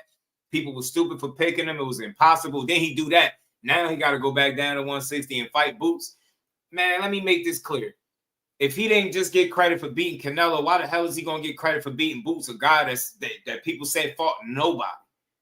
So what is that really going to say? How is that going to solidify Crawford in a way that he ain't already solidified? And y'all telling me beating Gervonta Ennis is better than beating Canelo? Because it's not. It's not. It'll be a great fight, but beating Canelo is beating Canelo, especially under the circumstances that Crawford did it. Nah, bro. Listen, I ain't trying to force a fight that two guys ain't focused on. We heard what Eddie Hearn said. I think I still got the little clip in here. He said, we're going to do X, Y, and Z, and then we'll go to 60 and deal with that other guy if he's still there. That shit sound good, but Y'all talking about Crawford gonna be what, 39 when he fight him? He 38 already, bro. Crawford be fighting once a year. I don't know about that. I don't see them fighting right now. I don't see nobody putting up no significant amount of money for it. And I just see it being wishful thinking. Stop confusing the people. Boots got smoke at 54. Y'all already trying to rush him to another division. I don't understand that. You get what I'm saying? He's not going to handpick the fights. And think about something. It's this guys at 54 that we want to see him fight. And y'all forcing the Crawford situation. It's okay if that fight don't happen, bro. It's not the end of the world. But as long as Boots is able to chase greatness at 54, I don't think nobody should mind. Let me get to this other clip because Shady McCoy be up here. He be doing this thing. So let me tell you something wild right now. I think Crawford should fight him right now if he's ever going to fight him. If he wants to, if Crawford has it in his mind to fight Boots, you might as well do it now. What did Floyd Mayweather do with Canelo Alvarez? Now Canelo was already an enormous draw, and that's the difference. But he didn't wait till he got super old, and Canelo entered his prime. He got him. Was good, bro. Right then. But are we talking business right now? Because if you're Boots, right? And I guess the thing for Canelo is Floyd makes some good money there. Canelo had a nice following. Is there a super big following for Boots outside of just the boxing world? That's what Matt's is saying. The market is not that I know, big. But what I'm saying is like, so the money was like, if I'm Crawford, would I jump out there and fight? Because Boots ain't no. And that's the thing. Y'all got to. I played that again for a reason. If that's the money. If the money is not there, then why? How can we expect to fight? If Terence Crawford said one of his requirements for taking that fight is show me the money, and y'all not gonna do that, y'all want him to take the risk just so what? So how are we gonna like somebody? I seen somebody say if Terence Crawford fight Boots and beat him, he the GOAT. Man, stop, yo, stop, fucking stop. I get it. He Boots the phenom. He a dog. He look like a younger version of what Crawford was and all of that good stuff. I get it, but stop, bro. Because we just was slandering them about fighting Lima. Now you telling me Bud Crawford fighting a guy that y'all said didn't fight nobody, ain't did shit at 47, ain't fought nobody, is ducking all the smoke. Now, if Crawford fight, is it him? Is it him that said it? Yeah, I don't see how he could beat a GOAT. How could beating a guy that they're framing as nobody, as a hype job and shit like that, how could Crawford beat him? Make him the GOAT.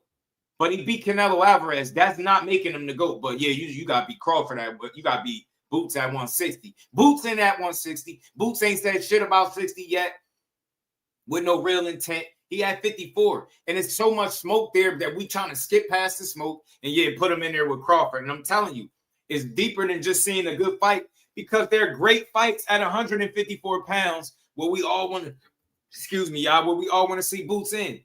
Whether it's Mortez Aliev, it's Fondura. You get what I'm saying? You got Keith Thurman talking, right? You got the Virgil fight out there. You got Charles Conwell. Like the list goes on and on. Xander Zayas. You got all these different people. But we skipping past all of that. And we like, go fight Crawford at 60. Crawford ain't even at 60 yet. He just fought. Y'all be rushing it, man. Let Boots be great. He just dipped his toe at 54, man. Let him beat some ass, bro. Let him beat some ass. All right, Lima, he beat his ass. Let him beat some more ass first before we try to, force him in there. You know what I'm saying? We trying to force him in there, bro. That's all. Just let him get some fights in is what I'm saying. Before you even try to do that. You get what I'm saying? So, look, and this is what Eddie was saying. That's alive, isn't it? That's alive. Inside 6 rounds. For sure. Fuck them all. We're going to destroy them. Yes. And then. I know there's a few cameras. What? Say what we're going to do. We're going to unify at 54, at least. Right? Hopefully undisputed. Then we're going to go at 60. Yeah. And then we deal with that other fella. Yeah. Let's go if he's still hanging around, we'll deal with him as well. They in the way. You know what I'm saying? We'll deal with him as well.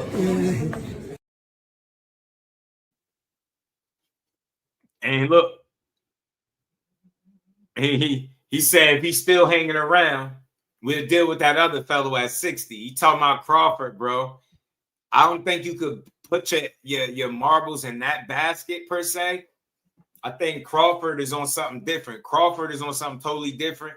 He just got a different path. I would have loved to see them fight, but you can clearly see by the way things are shaping up. Boots just got the 54. It's so many fights and names that you would like to see him matched up against before you would see him go to 60. So what are we saying? Skip 60 and go fight Bud? You're not doing that, bro. That's not even smart. If you get a couple fights in at 54 like those name guys, and then you talk about fighting Boots, or Crawford, I could understand it, but going from all the competition that you fought to Lima to Crawford is wild. So Eddie is saying, look, we're going to deal with some of these guys at 54. We're going to be unified at least. So I'm telling y'all, listen to Eddie when he speak. He's talking about being unified. He just fought a title eliminator against Lima.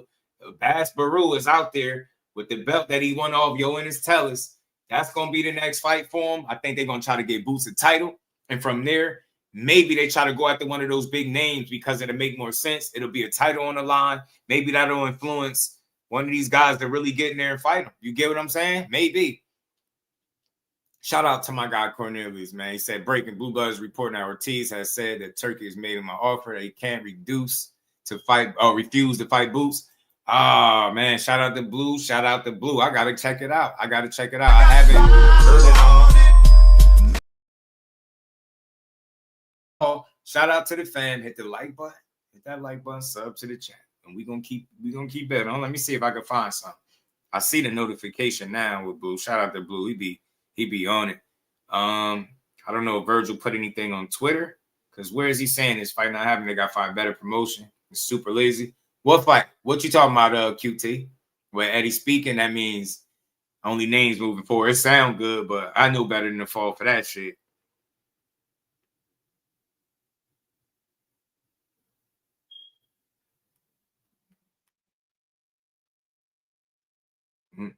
I just want to choose. What's your thoughts on Pacheco? Real quick, I just want to choose Pacheco. Make sure you sub to the channel. Hit that like button, bro. Pacheco's a dog, man. I like him as a young fighter coming up. I like the way they moving him. They challenging him and testing him the right way. I don't know much about his opponent, but Pacheco is one of them ones. You got to beat somebody to beat him. And I don't think that guy's, what's his name? Sajo he ain't beating no Pacheco right now. Pacheco ain't going to lose right now. I think we'll know when Pacheco going to get tested. And I just don't think that opponent is the guy to do it. But like I said, I like the way he moving. He's separated from Team Benavidez, so he got something different going on. I think he's just trying to be his own man at the end of the day too. So I like Pacheco. I do. I was about to call him David Pacheco. Diego Pacheco. I was about to call him David, y'all. He fights like Billy. Yeah, I don't think he's gonna win. I just want the truth. I gotta do some homework on him, but fighting like that, there's only one Christian and Billy, and he got some holes in his game too. So if it ain't in Billy, ain't quite like him, but you're saying he fights something like him, I got Pacheco. But that's just me making a quick pick. I'm shooting off the hit. I do got to do some homework. I got to look up his opponent. I don't know much about him at all. Heard Boots say that he's willing to fight in Saudi. I'm not sure if I even heard somebody ask him that, boy. I'm not sure if I even heard somebody ask him that. I'm pretty sure YSM might know if he haven't asked him or spoken to him about that, but we'll see. We'll see. Crawford and Boots fight. Eddie stay bringing it up. Oh, let Boots stay on his course. His time coming. AQT, I'm with you. I'm with you. I just don't think. I don't know. You just don't know. The only person that could offer them Crawford, I think, the money that he's looking to make is Turkey. And if he's invested in that fight, then yeah, I can see it happening. The only way I see Crawford and Boots is if Turkey make an offer for that fight. But what we hearing is Boots right now. What my guy Cornelius just said. Shout out to Blue. He said Virgil Ortiz is talking about, Turkey made him an offer he can't refuse to fight Boots. That's the only way we're gonna get Crawford and Boots. The same way. Let me see something real quick. Let me try to check his Twitter.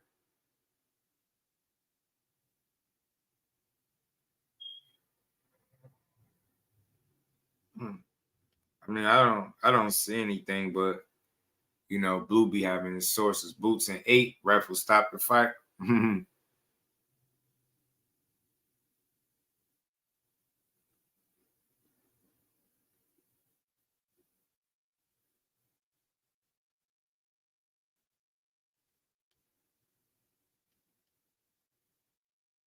Yeah, man, I don't know. I mean, I could pull it up because we talking about it, and Blue's my guy. Like, I don't know where, you know, what's going on with that, but I just don't. That's the only way, though, that I see it happen. That's the only way that a Boots and Crawford fight happen. Turkey got to make one of them guys the offer, or in this case, make Crawford an offer he can't refuse, and then you got to convince Boots that, you know, sticking around at 54 is not the best thing for him, right? That's ain't they got plans, bro. So the only thing that'll make him, I think, abandon his plans and go in another direction is obviously the opportunity or money or both. So that's the only way I see it, man. I think in the meantime, Virgil Ortiz is the guy that Virgil need to be. I mean, Erickson Lubin is the guy that Virgil need to be focusing on. I think if you get caught up in the boost shit, you get yourself hurt. Right back for a title. Yes, it is. It is. It is. So let's keep talking. Let's keep building, y'all. Let me take this out for a sec. Plug my microphone back on. Pardon me, y'all. That's why my sound was out. My mic wasn't even in. Y'all was telling me my sound was. I think it's microphone, but we back. We back. I hope we good now. But yeah, let's play this. I got a couple of clips from Eddie Hearn, and he was talking about you know, what he like and what he want next, man. He's two little short clips from this guy. The Virgil Ortiz fight. We originally talked about it for January, but obviously he's fighting in November, so it doesn't really matter. January, February, March. You know, that first quarter of Q4 of Q1 of 2026. Perfect. I love the fight with Virgil Ortiz. I mean, one, I think it's a brilliant fight. Two, I am so confident Jerome wins that fight. So confident. And listen, maybe I'm a little bit deluded. I don't think so. I think most people in boxing know how good Jerron Ennis is. And hopefully we can get fights like that over the line. It's not easy getting Jerron the fights against the big names. We struggled at 147, and it was only actually a little bit of a below par performance against Chudasian that got us the Stanionis fight. The problem is he battered Stanionis, and now we're back to everybody running scared of Boots Ennis. And that's the part that you want to be mindful of when you promote or push that. Is it a matter of everybody being scared of Boots Ennis, Eddie? Or is it what you just said? You got to get him the fights. You have to. You got to get him the fights, man. Like, dudes ain't scared when their money is right. You know, Terence is only going to fight Boots if there's loads of... So, like I said, man, I don't think everybody running scared is like he said. He going to have to do your job. You're going to have to make sure you can get him the fights, or it's going to be 147 all over again, and it's going to be like a waste of time. So the last thing people want to hear is everybody running, everybody ducking, everybody scared. That's not always the case. That's not always the situation. I don't think that's the case now. I don't think Virgil's scared of anybody. Virgil fought tougher guys than Boots, respectfully. I don't think he'll be scared to challenge himself against Boots, especially if Boots has a title. Shout out to bro. He said Baz Baru is gonna fight Xander next. That's possible, but I hear otherwise. I hear Baru and Boots could be fighting next.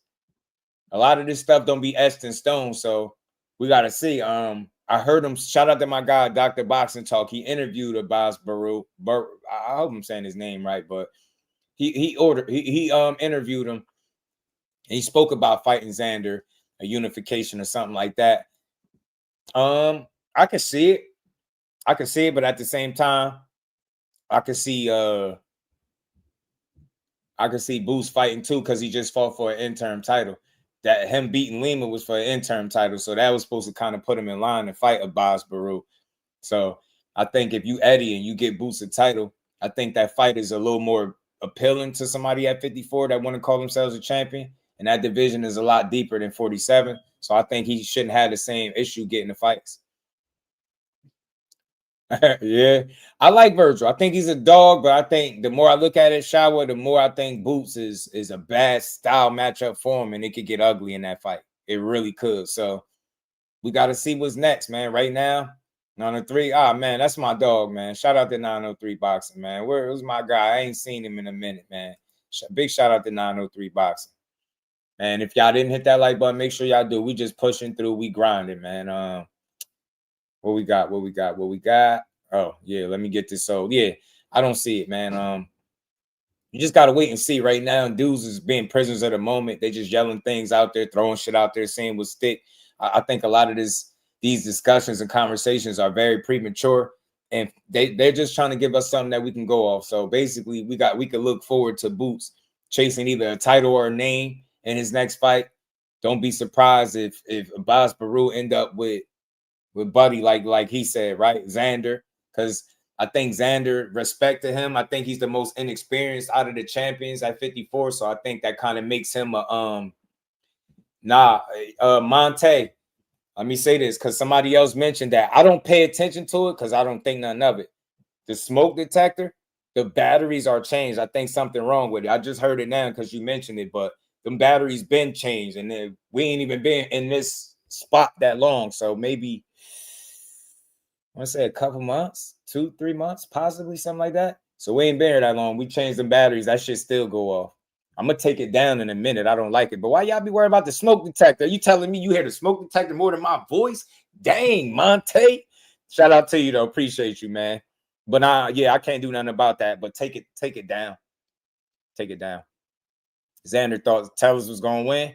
Yeah, I hope he doesn't think shit's sweet with Baruch. Nah, man, he gonna learn like he gonna yell like Toe Ennis. I mean, he gonna be surprised like Yo Ennis, bleeding, hairstyle coming apart, everything. Yeah, DP, they be on my helmet about the smoke detector. I really, it don't bother me. I never thought about it until that's the second time somebody mentioned it. But when I said something to my girl, she let me know that the batteries was changed already. I don't know why it keeps going off like that.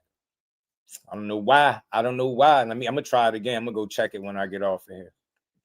Back on home, if it ain't beeping, I'm telling you, bro. Or like we never mind that shit. You know what I'm saying? Man, the Serrano got a fight day coming up. I saw, yeah. Shout out to Serrano, man. But let's keep building. So all in all, I think a lot of these talks and conversations are premature. I think people are throwing stuff out there. Nothing is etched in stone. I don't think it's etched in stone that. Yeah, I don't know what it is. I'm gonna tell my girl again and check it. I'm gonna check it when I get off. I'm gonna make sure, but I don't know what's up with it. Hold on, give me a second, y'all. Give me 2 seconds. 2 seconds. Double tap the like button. Double tap the screen. Subscribe to the channel. Give me 2 seconds, y'all. I'll be right back.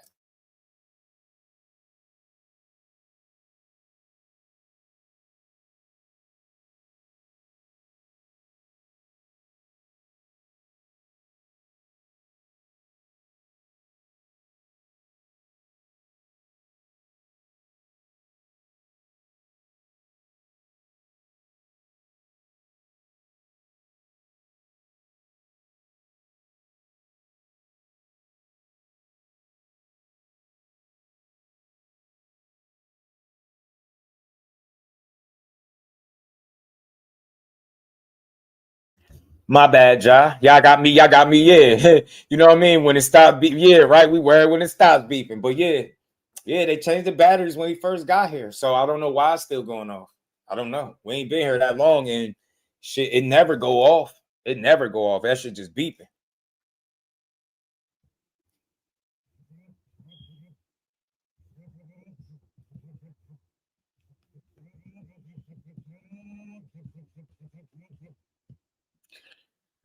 Oh man, right? Yeah, hit that like button, y'all. We almost at 100 likes. We just gonna keep building until we get there, y'all.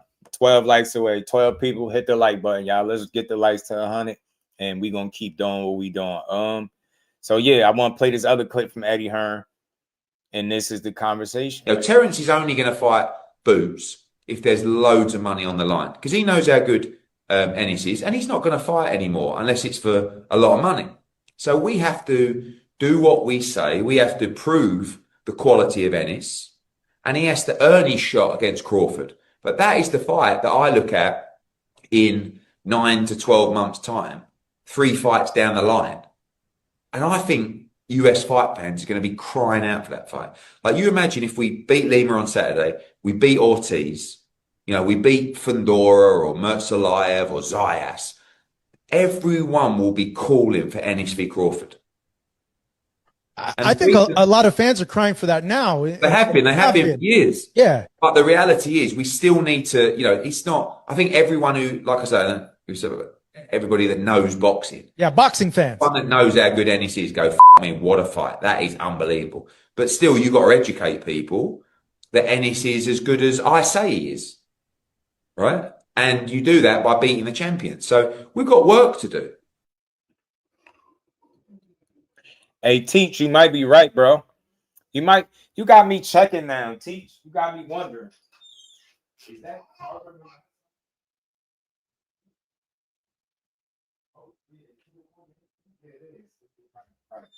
Right. Yeah. Teach got me checking. Teach got me checking.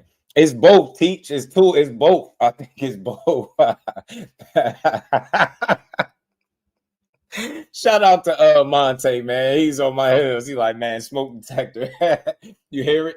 I don't know, man. I'm gonna check the batteries again, y'all, when we done. Appreciate you, Teach. Shout out to my dog, man. Monte said, what do you like? Oh, who do you like for Crawford's next opponent? I appreciate that support too, family. For Crawford, me personally, bro, Monte, I would like to see Crawford go to 160. Why? Because he already said Canelo was the only guy he wanted at 68. Said he ain't defending the belts up there. So my guess is he'll let him go vacant, which will be a great thing for 168 and boxing. Free those belts up and allow the hungriest fighters to go chasing them, right? And I would like to, me personally, I like to see Crawford go to 140. I'm tripping. 160 and fight maybe the winner of Jusdueboxing and Lara. Something like that. I think he could he said batteries out and smoke alarm is wired too and all. Yeah, I got to figure that out. I don't want that being something that just beeping in the back. I'll acknowledge it and try to like do something about it. I won't let it just keep going on. But back to what I was saying, yeah, man, I'd like to see him fight maybe the winner of Jusdueboxing and Lara. I think that's a sneaky good fight. I think Lara has aged like wine with moving up in the weight class. The dude moved up and started getting more knockouts. That's very impressive. Jusdueboxing could be the guy to potentially end the era. And Lara, that'd be the end of an era, man. Lara been around for a minute. Lara fought Paul Williams, y'all. Lara fought Paul Williams. You get me? Fought Paul Williams. So that's just to give you an idea how long Lara been in the game. Lara been in the game for a minute, bro. Minute. And he usually always get like bad decisions. Like decisions never go his way. So yeah, I would like to see him fight the winner of Lara and Jusdueboxing. I think Jusdueboxing is a good fight for him. I would like me personally to see Crawford make a run at a 4-time undisputed.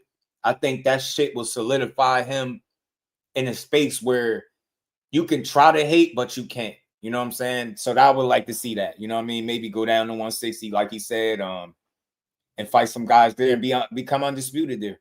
And I think he can do that shit in like 2 fights. You know what I mean? Bomac said he got arguably 2-3 fights left. I think with those 2-3 fights, he should chase undisputed at 160 pounds. I think he can do it. I think he can do it and solidify himself as one of the absolute all-time greats, bro. There's no way you can take nothing from him. Shout out to Monte, man. Appreciate the support.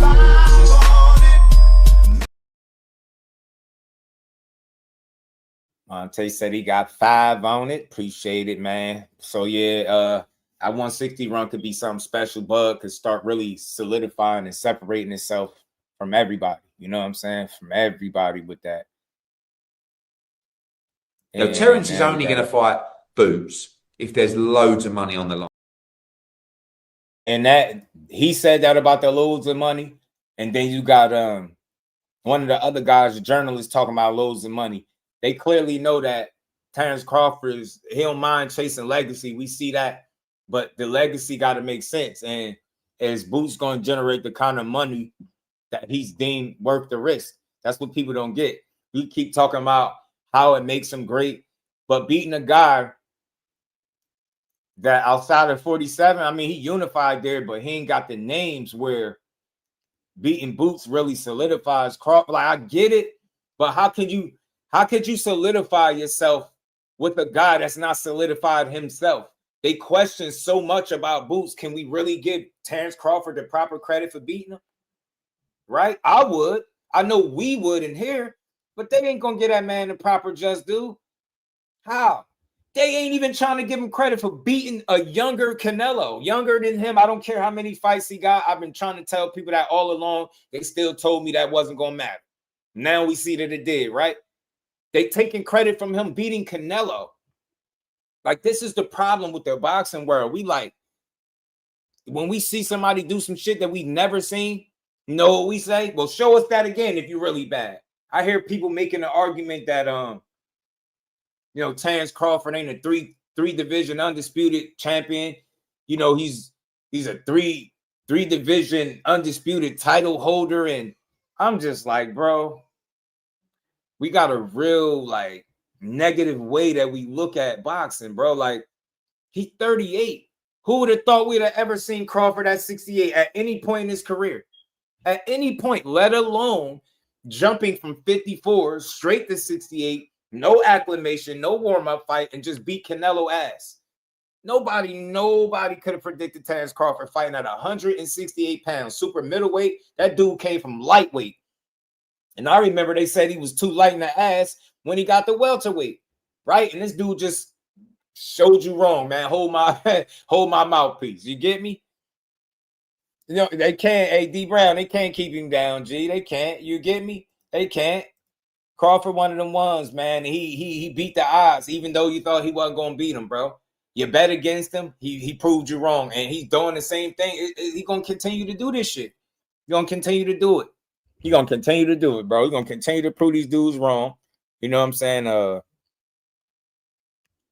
He made all the history I think he need to make, bro. Made all the history I think he need to make, and I think people are tripping. Yeah, man, if you didn't get your channel membership, make sure you do. We're going to keep grinding. We're going to keep growing, and we're going to keep building. Double tap the like button or the screen and subscribe to the channel, and we're going to keep rocking. So, look, man, let's see if we ever see any of these fights, but I think first things first, you got to let these guys be great. You know what I'm saying? Let these dudes be great, and we'll see what materializes from there.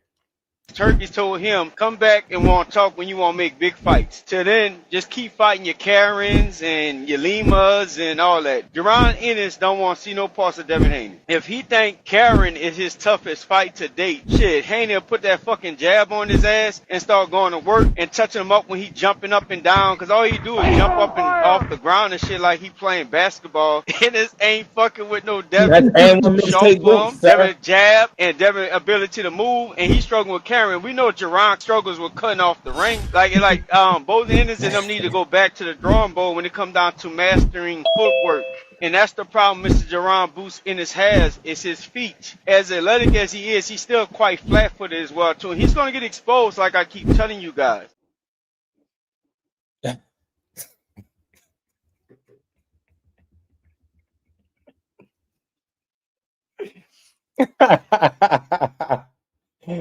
Yo, dudes be thinking they be calling in cooking, straight face, driving the truck. Boy, don't focus on the road. Don't get no damn accident out here lying and shit, bro. Look, we're going to have a conversation about this tomorrow separately. We got to put this conversation to bed. Yo, y'all wilding, yo. Karen, like, newsflash, you can't expose somebody in a fight that you lost. Boots still won both Karen fights convincingly. Yeah, he seen some, like, we learned that there's some areas where Boots could work on and get better. Y'all keep hearing people say his feet. Why I'm a level with Buddy in the video? Because one of my guys, Ant McQueen, say something about his feet. You know what I mean? If people got force him to pick his feet up and different things like that. Not everybody is going to do what Karen did. Devin Haney don't fight like Karen. Did you see the way Karen fought Boots the second time? Coming to him, making a fight. You see Devin Haney walking Boots down. You see an arc coming to him. You see him trying to be in the pocket with Boots.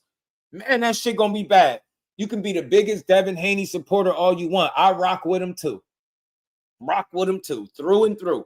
I'm rocking with him to get it. I'm rooting for him to get his shit back, to get back at the top of boxing, where he belong, all that good stuff. But that Boots in his stuff, y'all got to relax, bro. You got to relax. Yet them little ass 35-pounders and Regis, who was tailor-made stylistically for him, that shit will not be the situation if he fight Jerron Ennis. He's not going to be taller, longer, faster, stronger. The only thing y'all got to say is he got more experience fighting the bigger fights, but those are over small-ass guys, bro. Boots will punch, Jerron Ennis will punch Devin Haney whole resume out the ring. Every last one of them little-ass dudes, man. You got him. Think about it. You got people talking about how he could be up at 60 right now fighting Crawford, but you telling me you're going to have Devin Haney stand in front of him and he going to do something with him? Nah, bro. We seen the Ryan Garcia fight, cheating ass Ryan, but we talking about Boots Ennis, a healthy Boots Ennis. Y'all keep talking about footwork, so y'all just think he just going to box and move. Y'all think the same thing with Brian Norman, bro.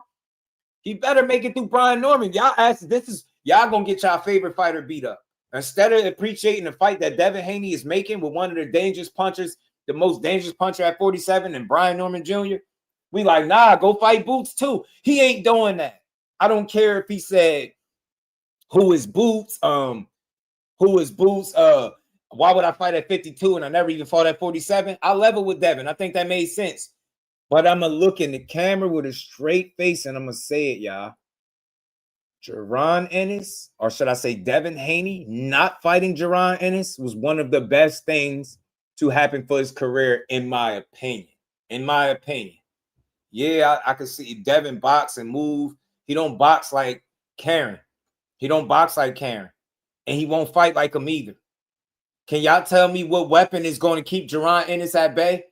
The man say he going to keep the jab on him. Are you talking about that same jab that he had, that he didn't throw for 12 rounds against Jose Ramirez? You can't be completely confident that he's going to shoot that same jab against Boots Ennis. He wasn't comfortable doing it with a guy that he had in front of him that was tailor-made for him. But he's going to get in there with Jaron Ennis, somebody that's going to be having all the physical advantages. And he's just going to stick a jab on him, and that's it? Man, Boots going to beat piston shit down his leg, bro. You thought he had wet spots when he fought cheating ass Ryan? That is not a good fight for him. And I respect the Devin Haney fans that's like, you know what?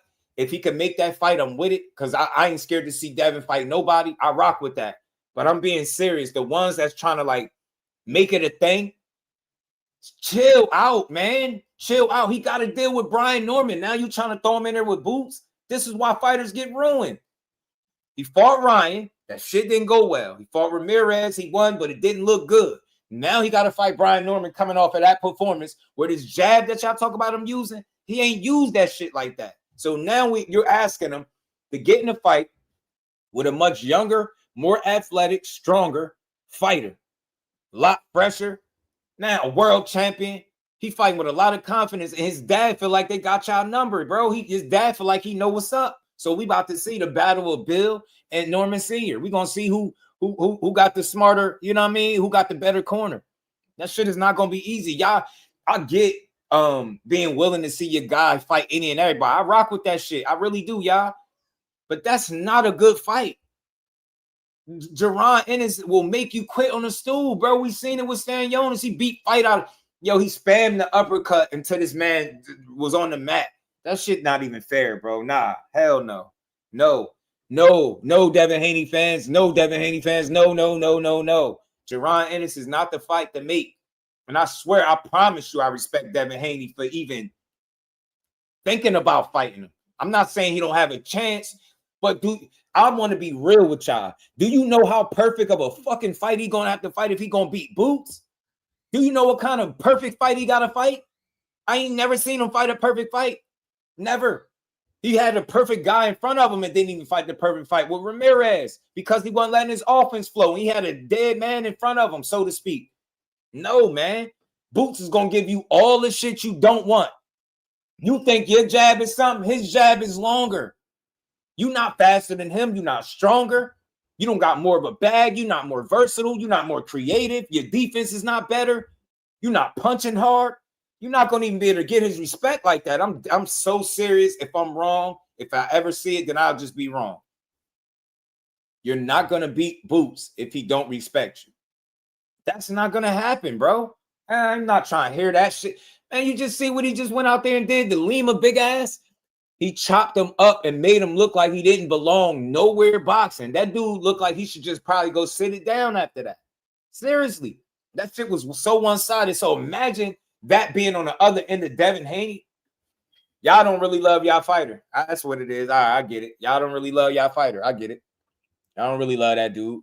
Rozier was good with it. Y'all don't really love that dude. Y'all don't really love y'all favorite fighter. Because y'all, bro, man, y'all don't love y'all fight. Why would y'all want to see that? So let me get this straight.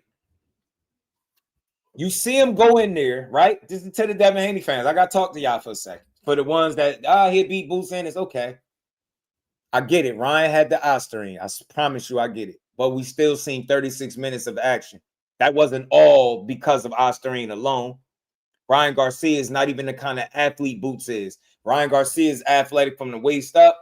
Boots is an all-around athlete. Ryan Garcia is known for his left hook. Boots is known for beating your ass. You get what I'm trying to say? When we think about Boots and talk about Boots, we don't talk about the left or the right because we know he can beat your ass with either one. We talk about Devin, we talk about his jab, straight right hand. Man, Boots, we just start talking about how he got it back. It's not the same. All them physical advantages were stripped away for Ryan. Now you're talking about fighting an even bigger body possibly in Gervonta Ennis. Y'all got to relax, bro. Y'all really don't like, y'all don't. Roja, you stupid, bro. That's my guy. He said Loma would beat Boots.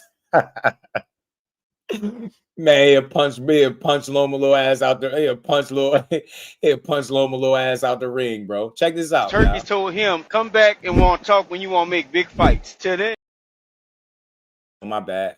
Hold on, where is it? Here we go. So all this facade, when y'all talking about with Boots and how he look, and he look like this, man, they are selling a brand to you. The minute Boots, and the reason why Boots don't fight the guys y'all want him to fight, because they know he gonna get exposed and get put out there too soon. The reason why he got so many fights he got and fighting with competition fight because they know he's not ready. And Bozy knows he's not ready. That's why they dialing it back. That's why they turning down all these big fights that make sense to us but don't make sense to them. Boots is a fraud. In my opinion, I told y'all I'm comparing him to Adrian Broner, Rain at the smaller weight classes. The minute Boots get in there and start fighting guys similar in size or just as skilled or better, you're going to start seeing a lot of openings that been there. He just been able to get away with it because he was bigger than everybody. Boots, I give him at 154, I think he's decent enough and he cuts enough weight to still have certain advantages, but he getting close to them guys his size. 168, Boots won't dominate now 168 fighter. He better not go nowhere near that fucking weight class because he's not talented enough to move up and beat those guys up there. All that shit will get exposed and Boots will get his ass knocked the fuck out.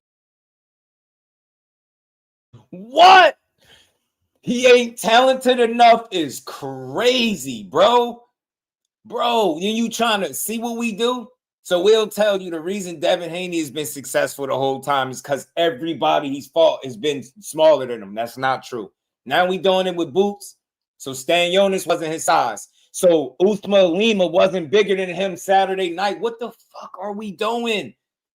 He's a fraud? It's a facade?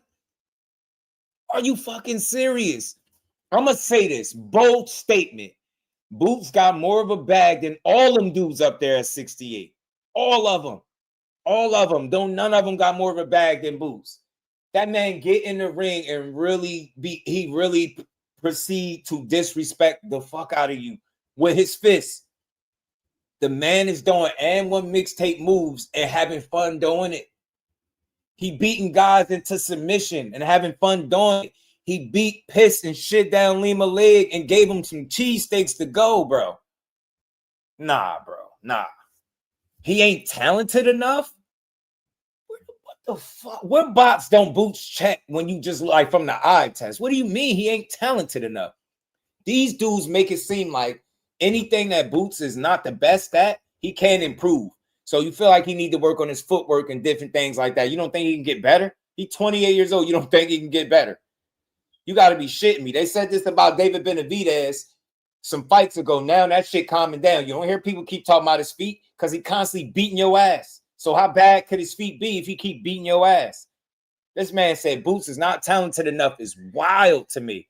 Y'all double tap that like button. Double tap the screen. I got to play this one more time. This shit is wild. So all this facade, when y'all talking about with Boots and how he look, and he look like this, man, they are selling a brand to you. The minute Boots, and the reason why Boots don't fight the guys y'all want him to fight, because they know he gonna get exposed and get put out there too soon. The reason why he got so many fights he got and fighting with competition fight because they know he's not ready. And Bozy knows he's not ready. That's why they dialing it back. That's why they turning down all these big fights that make sense to us but don't make sense to them. Boots is a fraud. In my opinion, I told y'all I'm comparing him to Adrian Broner, Rain at the smaller weight classes. The minute Boots get in there and start fighting guys similar in size or just as skilled or better, you're going to start seeing a lot of openings that been there. He just been able to get away with it because he was bigger than everybody. Boots, I give him at 154. I think he's decent enough and he cuts enough weight to still have certain advantages, but he getting close to them guys his size. 168, Boots won't dominate now. 168 fighter. He better not go nowhere near that fucking weight class because he's not talented enough to move up and beat those guys up there. All that shit will get exposed and Boots will get his ass knocked the fuck out. This shit is crazy, bro. Nah, Philly cheesesteak smoothies. Bro, Lima had CTE. He didn't even speak clear English, bro. Boots punched like, I don't know what he said to Boots. I'm still trying to figure it out. I played that clip multiple times. I don't know what he was trying to say. I think he was just trying to say, man, you a bad man. I think that's what he was saying.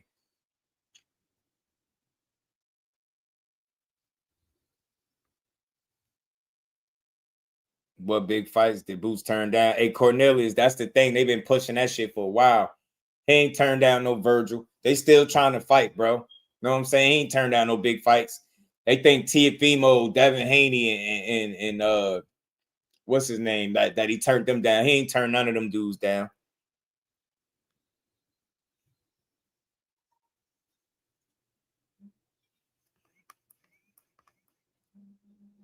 Boots uppercut Lima like Hearns did Martin. I'm telling you, bro, beat the hell out that man, yo. Beat the hell out that man. Got to, man. This is wild. And I think he said makes it better or something like that. Yeah. It's wild, bro. It's wild. Then he said he comparing him to Adrian Broner. You know, a lot of people would be blessed to reach the level that Adrian Broner reached, whether you like him or not. Do you know how successful Adrian Broner has been throughout his career, whether you like him or not? You don't got to like Broner, but was he a 4-division champion? People be acting like everybody just running around doing that shit. You could say Broner is a what-if story and all that, but he's accomplished. He's definitely one of the most accomplished what-ifs in boxing. The Butcher, what it do? At 168, did you say? Yeah. He said at 168, he going to get exposed by all these other guys because they bigger, stronger, and you know, he get hit too much and he's not well, he ain't say, but that's pretty much where he getting at because I see the clips with him blocking punches. You're saying he ain't got the skill set to go up at 68. I don't think nobody in boxing feel like Boots ain't got the skill set to compete at 68. He making the wrong argument. Now, I don't know, maybe, I don't know, experience, whatever you want to say, maybe the competition level, but as far as saying he not talented enough, no, I'm not giving you that. I'm not giving you that. Boots is one of the most talented fighters in boxing. I'm not giving you that. I'm not giving you that. Hell no, I'm not giving people that. You don't get to just do that.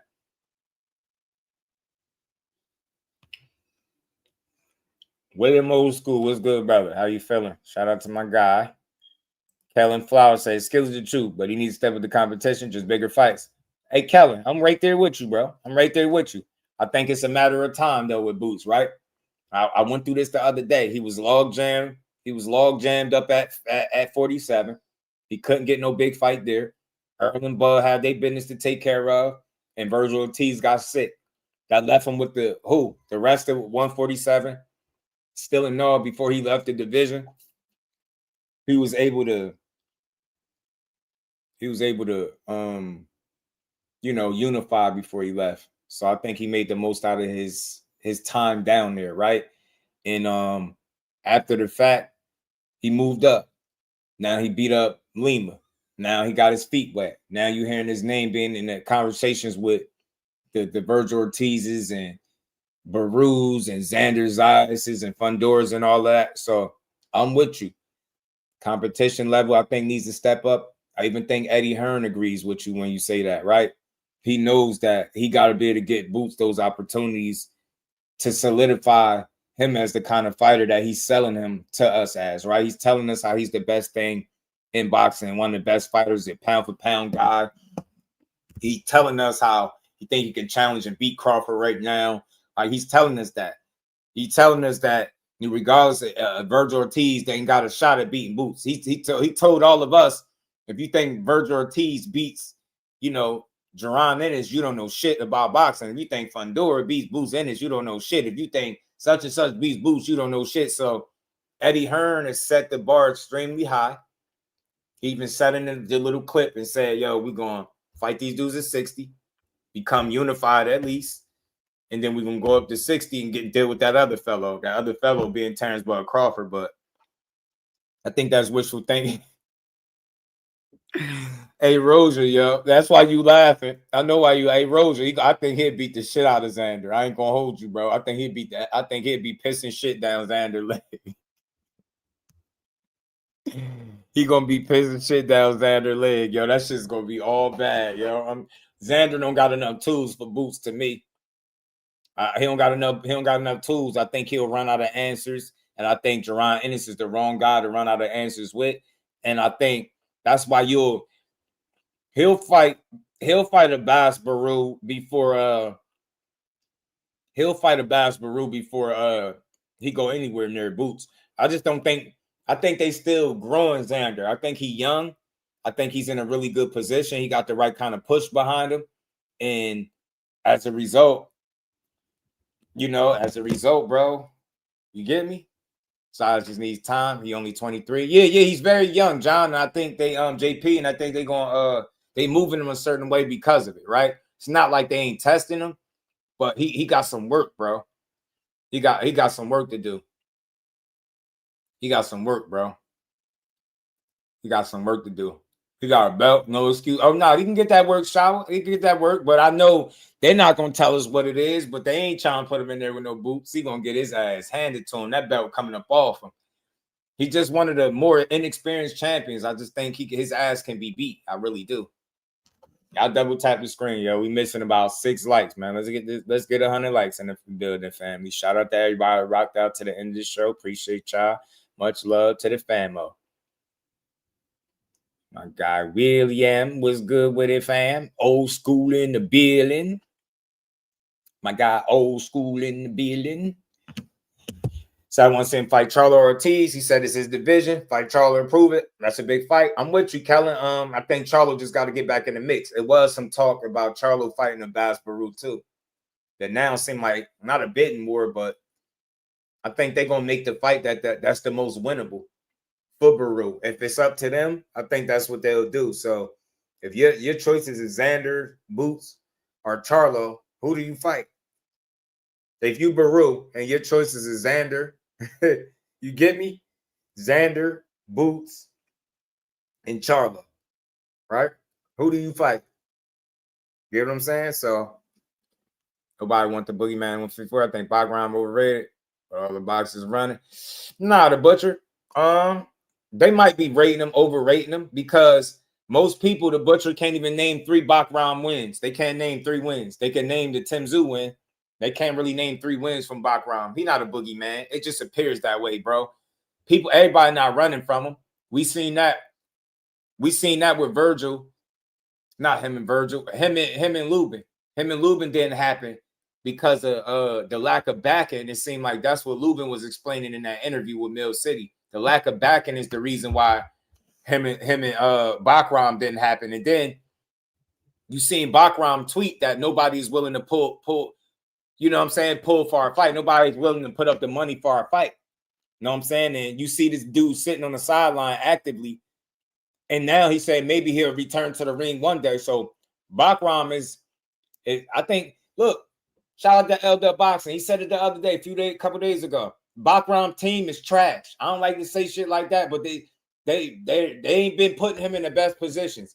Think about it. He got a Tim Tszyu knockout. That shit was impressive, and he ain't been in the ring since.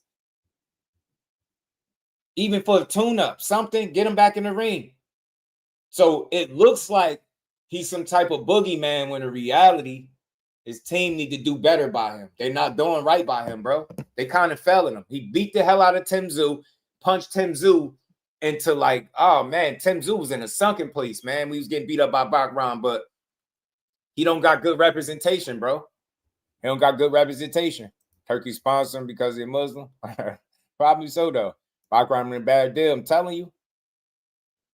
And off of first title defense. Now he was willing to fight Lubin. He was willing to fight Lubin, but they ain't put it together. Nobody bid on their fight. They purse bid got canceled. And then he's back on the sideline, and then Lubin went and made a more lucrative deal, pop off with him and Virgil Ortiz, which makes sense. Yeah, that's dumb, Roger. That's not a good follow-up from Tim Tszyu. You get what I'm saying? That's not a good follow-up from Tim Tszyu. You knock out Tim Tszyu and then you put him in there with Josh Kelly in the UK. I mean, I get it to a degree. Big Keith, what it do, family? Shout out to my guy, man. How you feeling, bro? Shout out to Big Keith. Tay is in the building, my dog. What's good, family? Man, double week. What we need? 5 likes. Hit the like button, y'all. Hit the like button. Support the grind. Damn. It looked like my head on Jake Paul body. That look crazy right there, don't it? That looked crazy right there. I just look wild, man.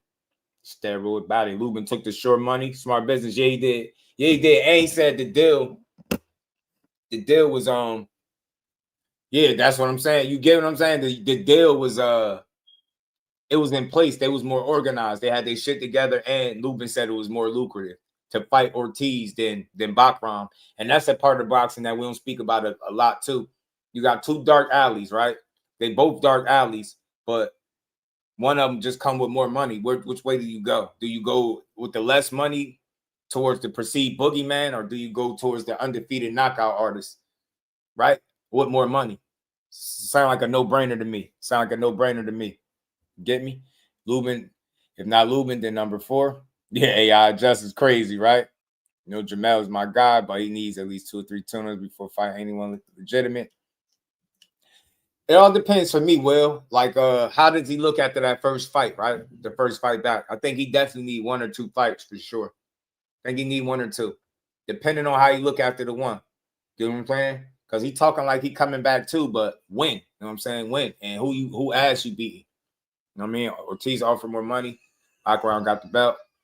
And that's what I'm saying. So the Butcher, when you dealing with Bakram, his team, they ain't even got their affairs in order from what I understand. He doesn't have very good representation.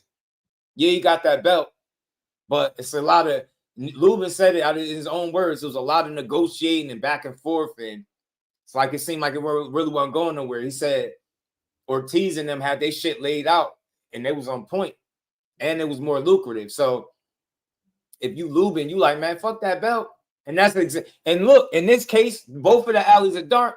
They both is good, like legacy type fights. People respect Bakram and people respect Ortiz. You get what I'm saying? He undefeated. Ortiz is undefeated, yo. So either way you go, it's a no-brainer. You're gonna go where the money at. And it's Ortiz, it's Virgil Ortiz. It's a guy that they saying that beat Boots. Like, you get me? Oscar De La Hoya running around talking about how he'd do X, Y, and Z to Boots. So look, I just want to see it. I want to see if he can do the shit that he said he can do. What's this? Whatever. Shout out to my dog, man. That's real. Shout out to the Butcher. Appreciate the love, homie. Let's keep building, man. You know, we what they call it, rebranding, rebuilding, refocusing our core. That's why y'all still see me places, but not as much. Shout out to my guy, the Butcher. Support the grind. Can we get 5 people to follow up? Yeah, because we still in here and we over 3 hours. We headed to 3.5, 4 hour mark, how we always do. Appreciate the support. Everybody that keep rocking out with me, we gonna keep building this channel. Shout out to the Butcher. That's my dog. And y'all make sure y'all follow up, hit the like button, and let's keep rolling. We're gonna rock for a bit more before we get out of here on this beautiful Tuesday evening. Yeah. And look at Big Keith, just like a real one. That's my guy. The Butcher. Shout out to you, man. You know what I mean? I was talking about this today. Support is real and it's contagious, man. Shout out to my dog. Big Keith said, man, double that. Shout out to the Butcher. Y'all the real MVPs. Everybody that pulls up and rocks out with your boy. Yeah, dude. And we ain't never got a box again. Well, right. well. I already been getting these bets, but now it's time for you to get your just due. Shout out to y'all boys, man. Appreciate y'all. CJ, what it do, man? How you feeling? Yeah, we just rocking out. Just another build. So we gonna have to see, man. We gonna have to see, man. Ortiz got some. He a dog, man. Yeah, man. Yeah, shout out to the Butcher and my guy Big Key. Appreciate y'all fellas, man. The fan, man. But Ortiz is in a really interesting spot. He's fighting Erickson Lubin, a guy that's on his 3rd undefeated fighter, and arguably could be said double tap that. Shout out to the butcher. Hold on, let me make sure. And we ain't never got to box again. Well. I already been getting these bets, but now it's time for you to get your just do. He got the right backing behind him. I see people saying Ortiz going duck boots. Like, what are we basing that on?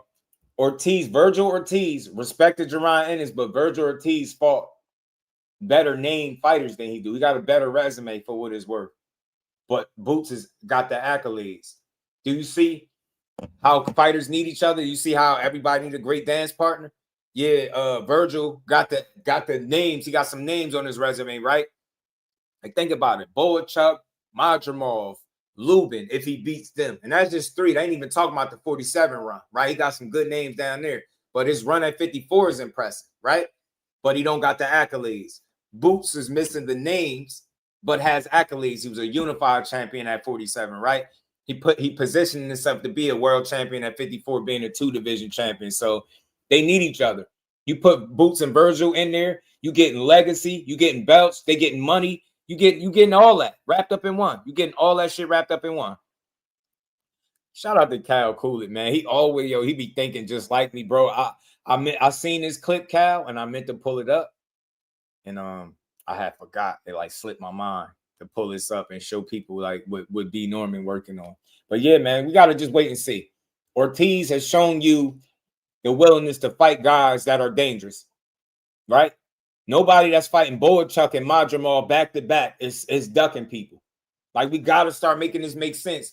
Do Virgil Ortiz fight like somebody that's half-assed and scary? You really think it's somebody in boxing that he's scared of? Like, based off what, though? He ain't turned down no fights and none of that. It's just a bunch of hearsay. Telling you the reason that fight ain't happening because the 2 teams ain't on the same page, bro. And I can hear that shit clearly. Virgil team is not on the same page as Boots, Eddie Hearn, and Boots. Get what I'm saying? Eddie Hearn yelling out all these other names, but he most likely going to end up in there with Baru or somebody different. Watch. Shout out to YSM. I think he told me that was most likely Boots' next opponent. So we got to see, man. And shout out to Cal. Let me pull this up. I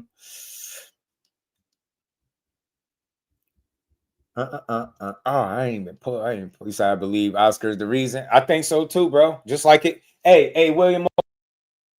Just like when it was Oscar, right? It was, Ryan. When it was Ryan and Tank about to fight. What was the reason? If that fight didn't happen, who would have been at fault? It wasn't going to be Ryan, right? People told you that Ryan didn't really want to fight with Tank. He was scary. And lo and behold, he was the one. He was the one pushing for the fight. So when you look at Golden Boy and how they're moved and how they're advised, to me, bro, I would look at Oscar before I would say, you get what I'm saying? That is Virgil. Oscar probably got plans, but I know Virgil want to prove that he worth it. Virgil want to prove the shit that Oscar is saying. And the only way he can do that is if he get names in there like Ennis. Yeah, you got some names on your resume and you got some good names, but ain't none of them Jerron Ennis. 12 back to boxing for now. We said he's indicated he wants to go to 60. He claims there's a lack of title shots. Who that? Oh, you talking about Ortiz? I said this for the longest. 160 been open. But Bud Crawford gonna be the one to snatch that out. Watch. They're gonna all snooze, you lose kind of deal. Watch. Bud Crawford gonna end up. But they better go. If you think about going to 160, you better go before Terence Bud Crawford, the GOAT of this era, go do it. Yeah, you're right. You're right. He was talking about that. I caught somewhere he was speaking about 60, saying like he can go there now. And yeah, I mean, look, somebody got to go take over 160. It's the middleweight division. How's the middleweight division on bullshit? How's the middleweight division not one of the best ones in boxing? It's crazy to me. Yeah, he ain't going nowhere. He ain't going nowhere, Shower. You know what I mean? Yo-Yo is there too. Yeah, he over there. He over there. I just feel like man, what I got a bum bump. I got a bum bump, y'all. Got a bum bump. PBC wants them to Infinity Stones from 160. And no Bud knows coming. Yeah, Yo-Yo just called out Adamas. I mean, look, that's a good way to put yourself in the mix. Cause shout out to Monte. He was asking about it. You got what's his name? We got people at 60 for Bud to fight, but you got that Yo-Yo dude. But Bud might be more in position because of, you know, recent accomplishments and different things like that. So we'll see. We'll see, man. We'll see. I hate when I get stuff like this while I'm live. Y'all double tap the screen, hit that like button, y'all. Hit the like button for your boy. What the hell?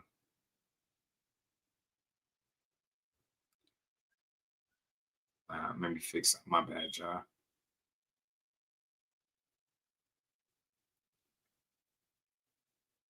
right, fix that. Just got a clogged pore. You'll be out. Yeah, man, I got a bump, y'all.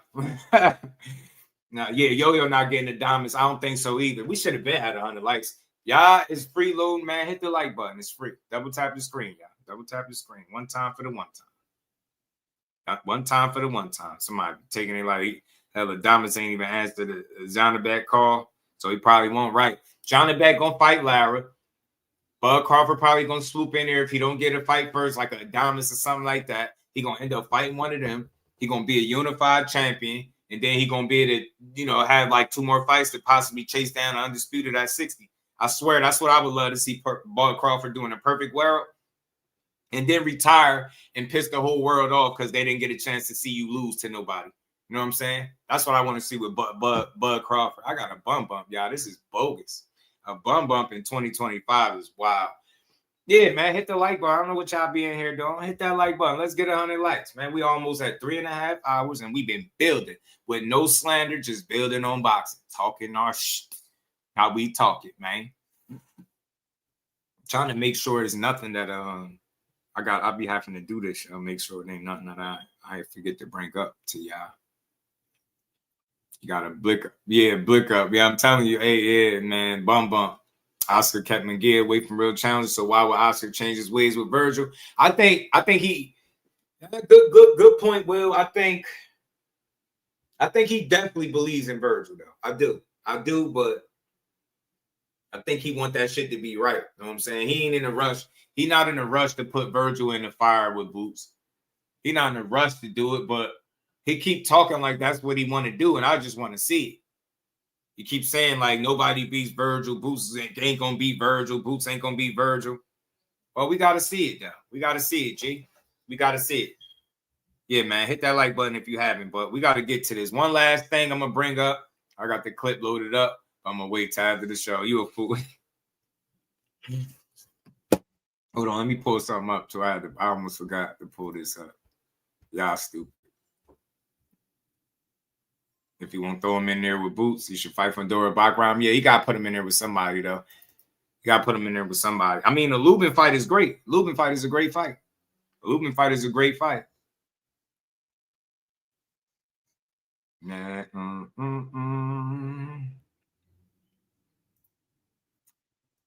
Hold on, let me upload this too. Schofield demanded the Shakur fight, and God and Virgil can do the same. Man, talk to him, Shower. Talk to him. Don't let him off the hook. Yeah, he did. He did. I'm sick of them. Them Schofield people back talking too, man. They back talking. They won't stop bringing up Shakur and they shit. That should be annoying as hell. That shit's really annoying. They're really annoying. Like, they won't just stop mentioning them. You should be fighting us now. Shut up like y'all ain't have y'all chance and got sick. And then you plug iPhone 17 chargers into your son and told Alexis to play some Caribbean funeral music or whatever the fuck that was he was playing in the back. The 5 styles in boxing. I'm tired of his shit. He's very annoying. I don't got no like real like smoke because I don't know him personally, but the way he promoting his son is crazy. The last interview I watched, they was on Mill City, and he kept finishing his sentences and shit. I was like, dude, you're not gonna let this man finish his sentences? It's crazy, bro. Yeah, fight Javier Tito. Facts. Instead of just thinking he gonna skip your way to the top of the line, man. Bro, over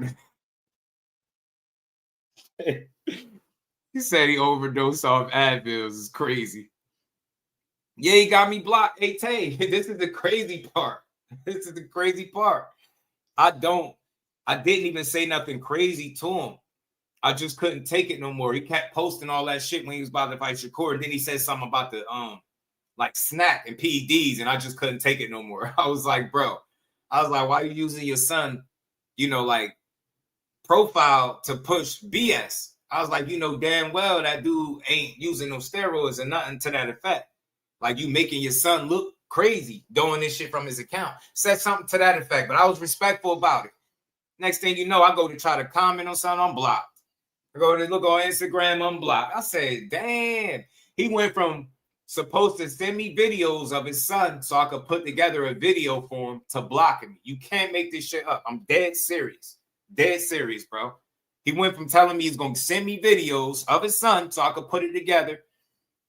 He went from that to blocking me. Says your voice deep in the head. He said, I just got home watching Black Adam. It was pretty good. I could try that out. I could try it. Yeah, yo, I'm telling hey, Shower, the thing with me, I pride myself on being respectful. And why I say that? Because I know on the internet, 90+ interactions, 90+% interactions of people are negative. Jusdueboxing, the way I stand out is when I say something to a fighter, when I respond, I'm always bringing my respect with me. I always try to talk like you talking to somebody that rock with boxing and just support this shit, right? You go left on me, I'm going left on you from now on. I'm not letting shit slide no more. But I pulled this post up real quick, because y'all said y'all want to see fights, right? Y'all want to see fights. Yeah, and you know what? Hey, Shower, that's why a lot of people feel comfortable switching on me, because they think that shit's sweet when it's not. But now I think I got to show people the other side of me. That's why I've been a little more snappy. Y'all got to pardon me, but some of these people need to be checked when they come through with that disrespect. But he's a weird guy. He blocked a genuine supporter. I like his son. I was gonna do a prospect watch on Kid Austin years ago, before anybody got up on him, before anybody was up on him like that. Nobody was talking about no Kid Austin like that when I was talking about doing a prospect watch. I was talking about doing a prospect watch on him. Lee, what's good with the homie? I was on Auntie Ash live, and all of a sudden I couldn't comment no more. And I was in yeah, he got you blocked. Yeah, he got you blocked. We need a live to settle this issue. Hey, man, we can do it. Hey, Tay, I'm with it. I'm with it, bro. But let me talk about this real quick while I got this up here. I got this up here because this is a fight that's being talked about. Look, I know we don't trust T.O. Some people don't trust Shakur. They feel like every time it's time for them to fight somebody and it's a big fight, it's going to be something stopping them from making a fight. I get it. But what we got to pay attention to, if we just being real, to boxing, there's never been a contract that came to him, to my understanding, to the knowledge I got, that he turned down and said, nah, I'm not fighting that guy. Never. He said no to an offer, but never to a fight. So any fight, and this is facts, it's shit you could take to the bank, any fight that you heard his name be a part of that he wasn't able to get and it didn't materialize, it wasn't because he ducked the fight, try to get out the fight. It's not because he's asking for too much money in negotiations. All that shit that people lie about is all bullshit. He has a great team, got great representatives. They understand the youngin's worth, and they're going to make sure that every single time that he ever steps in the ring, he's going to get his worth. He don't have the kind of team that's going to advise him to take bullshit deals so people at home feel like he ain't scared or ducking. That's never going to happen. Never. So if you're asking this man right here that built his whole life to get to where he at right now, he deserves every penny that he make, period. And if you could beat him, get in there and beat him. I don't want to hear no rhetoric. I don't want to hear you dragging him. This is how you know people not real boxing fans. The man is talking about going up to 140. I ain't even about to throw no strays. But he talking about going up to 140, somewhere he never been. He not handpicking. He going after one of the more established champions with no tune-up fight. As long as everything works out, and that's the guy he fighting. A guy in Teofimo that they said is more athletic than Shakur. He's more athletic. He ain't smarter. That's why he not gonna win. I don't give a fuck about that athleticism. He ain't gonna win. He was more athletic than Kambosos too. That shit didn't work. It didn't help him either. So, look, if you really a fan of boxing, then you got to be a fan of this fight. You don't got to be a fan of neither one of these guys, but you got to know these is two of the more accomplished guys in the sport. You know what I'm saying? T.O. is established up there at 40. Corey ain't never been past 35. He giving T.O. the comfortability, no rehydration, no weight restrictions, no nothing. Let's just go up to 140 and fight. If you beat me, you beat me. I take my ass back to 135 with an L. If not, I beat your ass, take your belts, and then I vacate them, flex, and take my ass back to 135 and keep being great. That's it. That's all. I don't care who you root for, but fights like this should be celebrated. Moves like this should be celebrated. The fact that he even thinking about chasing this dude to 140, bro, and beating his ass, there's not a single thing you can say bad about the fight. So miss me with that Shakur cherry picking. He cherry picking a damn world champion is crazy. Oh, nah, go fight Gary Antoine. Go fight. Nah, he said Tio. He want the more established guy.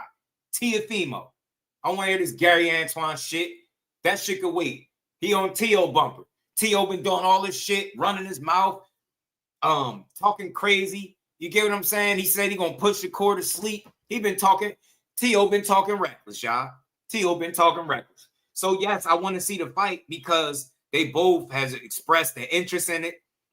Tio has said things online that make you think this is the fight that he want. So shit, if it's the fight that he want, it's the fight that I want to see. You get me? It's the fight that I want to see. I gotta pull this up, yo. And real quick, I gotta pull that up too. Damn, man, I be forgetting stuff. Y'all bear with me. Double tap the screen if you haven't. Sub to the channel, support the grind. We gonna keep doing what we do. You know what I mean? What we do over here. Hold on, let me pull this up too. Because I want to put y'all up on something real quick. Just in case y'all didn't know. Hey man, somebody in the chat, let me know. Are y'all familiar with shout out to Aviator Cross, man. They've been ducking my bush course since day one. All the hype names. Hey, look. Shout out to Aviator Cross. I had him on the channel, bro. I'm trying to get him back on here for the round 2. I know he a busy man, so we're gonna make that shit happen. We're gonna make the connection. I gotta get my boy back on here one more time because there's some other shit I gotta talk to him about. But look, the fact of the matter is, Aviator Cross, make sure you double tap the screen for me and sub to the channel, man. And you done reached the real one. Oh man, that ain't what I meant to put up, but look, this is the fact of the matter is with Shakur, right? They know they can't trick him in negotiations. His team too strong, right? I don't like talking about nobody's money, so I'll just speak about his team. They know his team too strong and they smart. They know the business. From Jay Prince to Jusdueboxing, they know what they're doing. He's not gonna be bullied in negotiations. You're not gonna convince Shakur Stevenson and his team to take less than what they know he's really worth. It's not gonna happen. So as a result of that, you'll get a lot of people like critiquing him or trying to claim that, you know, he tries to bully everybody in negotiations. That's why these fights don't happen. Nah, it's bullshit. The fact of the matter is his team know better. This is why they would have never allowed him to take 25% with that Devin fight, because they ain't stupid. They know what he worth, man. They could shit on you once and shortchange you once. They damn sure could do it again. It's the business of boxing, bro. They're not going to stop. Just, you know what I'm saying? Like, so that's just what it was. And then when you look at it from a style standpoint, it's not that they run around scared of the man, right, per se, but he's a bad style matchup for a lot of these guys. Shakur he was a highly touted amateur, a silver medalist. I know the accolades. People will downplay that shit, but they're not in a rush to get in there with him. So it's not as simple as them just like ducking him per se. But if I'm a fighter, right, and I got Shakur as one of the options and 3 other names, more than likely they're gonna go the direction of them 3 other names, because from a style standpoint and experience, like the dude is accomplished and all that, he's not a good style matchup for a lot of these guys. Like that's what people feel like for Tio. Some people feel like Tio's a bad style matchup for Shakur because he's more athletic, and then the other way around, some people feel like Shakur being a pure boxer, smart, fight a lot of mistake-free boxing, is going to be a tough out for Tio. So it can go either way. You know what I mean? Tio's a real challenge. He's a real one. Inside the ring, at the top of his game, he one of the best. So it's a good fight, but Shakur's not that they scared per se. I know Core might feel like they scared, but they just don't want to lose to a guy that got that kind of style, your bad style matchup, right? He don't let you do what you do, as Calvin Ford said a while back. You know what I'm saying? And that's the thing. He don't let guys do what they do, and he's not supposed to. But He's wild and erratic. You know what I said, Aviator? They can have it. They can have it, Aviator Cross, if they want to say he's more athletic than Core. That's cool. But I feel like Shakur is more substance and efficiency. T.O. is more flash and flair. That shit is, that bluff shit don't work. All that shit that people be seeing him do against these other guys, I think if he tries it against Shakur, I think it backfires. I think he get outboxed. Get what I'm saying? So he's just a bad style matchup for a lot of these guys that are limited, or they like to do one or two things, and he could nullify those one or two things, and they don't even want to give him an opportunity to do it. So you're going to see it a lot more before his career over. People going to hesitate to fight him. They're going to make excuses to fight him. You're going to hear content creators that don't like him because he's a threat to their favorite fighter, push narratives. But at the end of the day, it's not about us being scared or they ducking him as much as they don't want to deal with that style. He a headache for these dudes. You get what I'm saying? Right. It gets you sniped. Or you know what I'm saying? Get you picked apart. And that shit T.O. doing can get them beat up. And they know that. So it's interesting that Bob hasn't said anything this whole time, but maybe that's because Top Rank's still trying to find a home, so to speak. So maybe you're not going to hear Aram speak as much as he used to, but that's what I see. I see that being a really good competitive fight. It's a 50-50 fight on paper. I just think the mistakes that Teofimo make, ultimately somebody like Shakur can take advantage of and beat him. Now sending me the contract. Shout out to my brother William Old School. Yeah, I can't be ducking William Old School. We still gotta get you that John Fury fight, man. We know he can't beat you. Yeah, but that's exactly right. So I'm a realist, right? I try to make sure I don't push narratives, whether it's in favor of the fighter I like or against. The real thing, real recognized, real Shakur, stylistic nightmare for some of these dudes, right? The way he chooses to fight, he's all about winning the rounds. These guys, they gotta have certain advantages, or they got to be able to put you in a situation where they can knock you out, and he's not that guy that you can easily do that to. So they're going to second guess trying to get in the ring with him. But real quick, for the people that's still in the building, it's 30 people in here. Make sure all 30 of y'all hit that like button. Just double tap the screen. It's free. But I want to let y'all know something I've been meaning to address. I'll bring it up again tomorrow. I don't know if y'all see this part right here, or this section when y'all go on the live streams or the short videos, but y'all see the remix, the super thanks. They got some shit called hype where you can hype the videos. I'm still trying to figure out how it quite works. But if you rock with me, if you see this hype button, make sure y'all hit that hype button. It's free. I think it sends your content out to more people. So I want to make sure everybody that's in here is aware of where to find this hype button at, and smash that joint for your boy, because we're going to keep building, man. We on a mission, and we got a lot of work to do. We got a lot more work to do to get where we're trying to get, but I got to be more engaged with the community in the chat. Y'all got to know, man, shit like that helps, goes a long way. The free forms of support go a long way. Like button, sharing the lives, hitting that hype button right there. Of course, the Super Chat Cash App is always great, but we encourage y'all to support the free ways as well. So one of the ways you can, and that's on short videos. I don't know if y'all noticed this as an option. You can hit hype on the video, get a creator some points and stuff like that. I want to start seeing, some people hype your boy Just up. You dig? Hype up the video. So if y'all see that in any short video, whether it's the live streams, make sure y'all hit the hype for your boy, man. And we gonna keep on building, man. So let's go. Let's keep going. That's something I'm gonna keep there.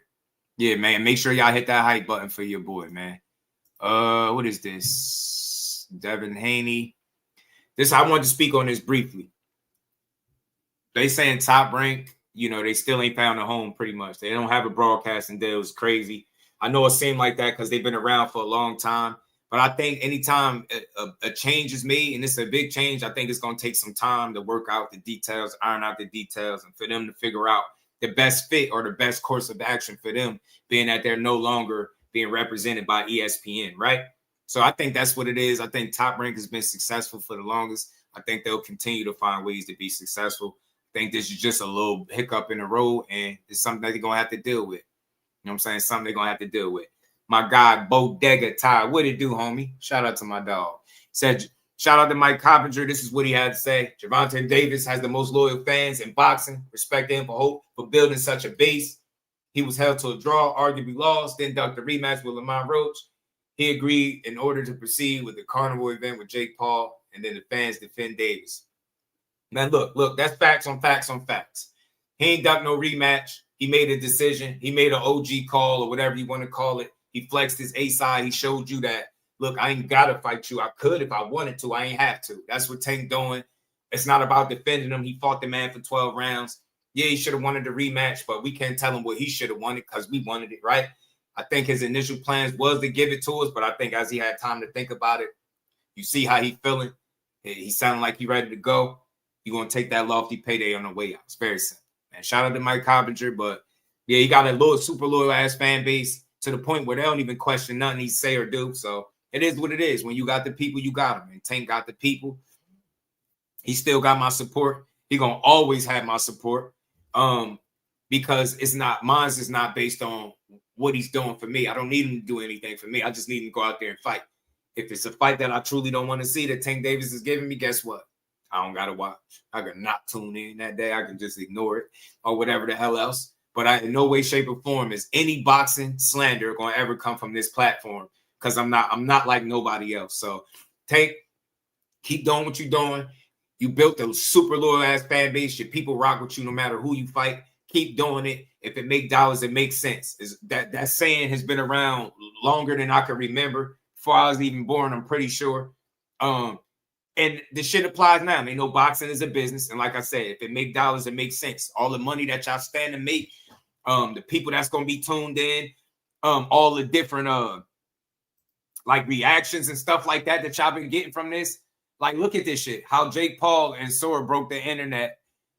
1 billion views in 6 days. Y'all better shut up and put some respect on Jake's name, bro. Shut up.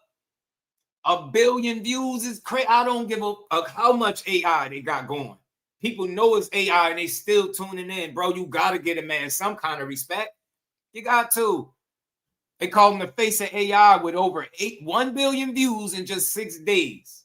That shit is pretty impressive. You say, what you mean you ain't gonna watch us? It's not an option. We slaves to the machine, right? We gotta watch it, right? That's how they act, Cal. That's the only way I would be mad about something, Cal. The only way I would be mad about Jake and Tank if I was forced to watch it. If my choice to watch it or don't watch it was removed, yes, then I would be like, pissed off about it. But the fact that it's completely up to me whether or not I want to watch this shit is mind-blowing. It's mind-blowing, y'all. Shout out to the homie, man, Pooh the Kid, man. Shout out to my dog, man. Appreciate the support and that Cash App, always supporting the grind. Shout out to the family and my guy.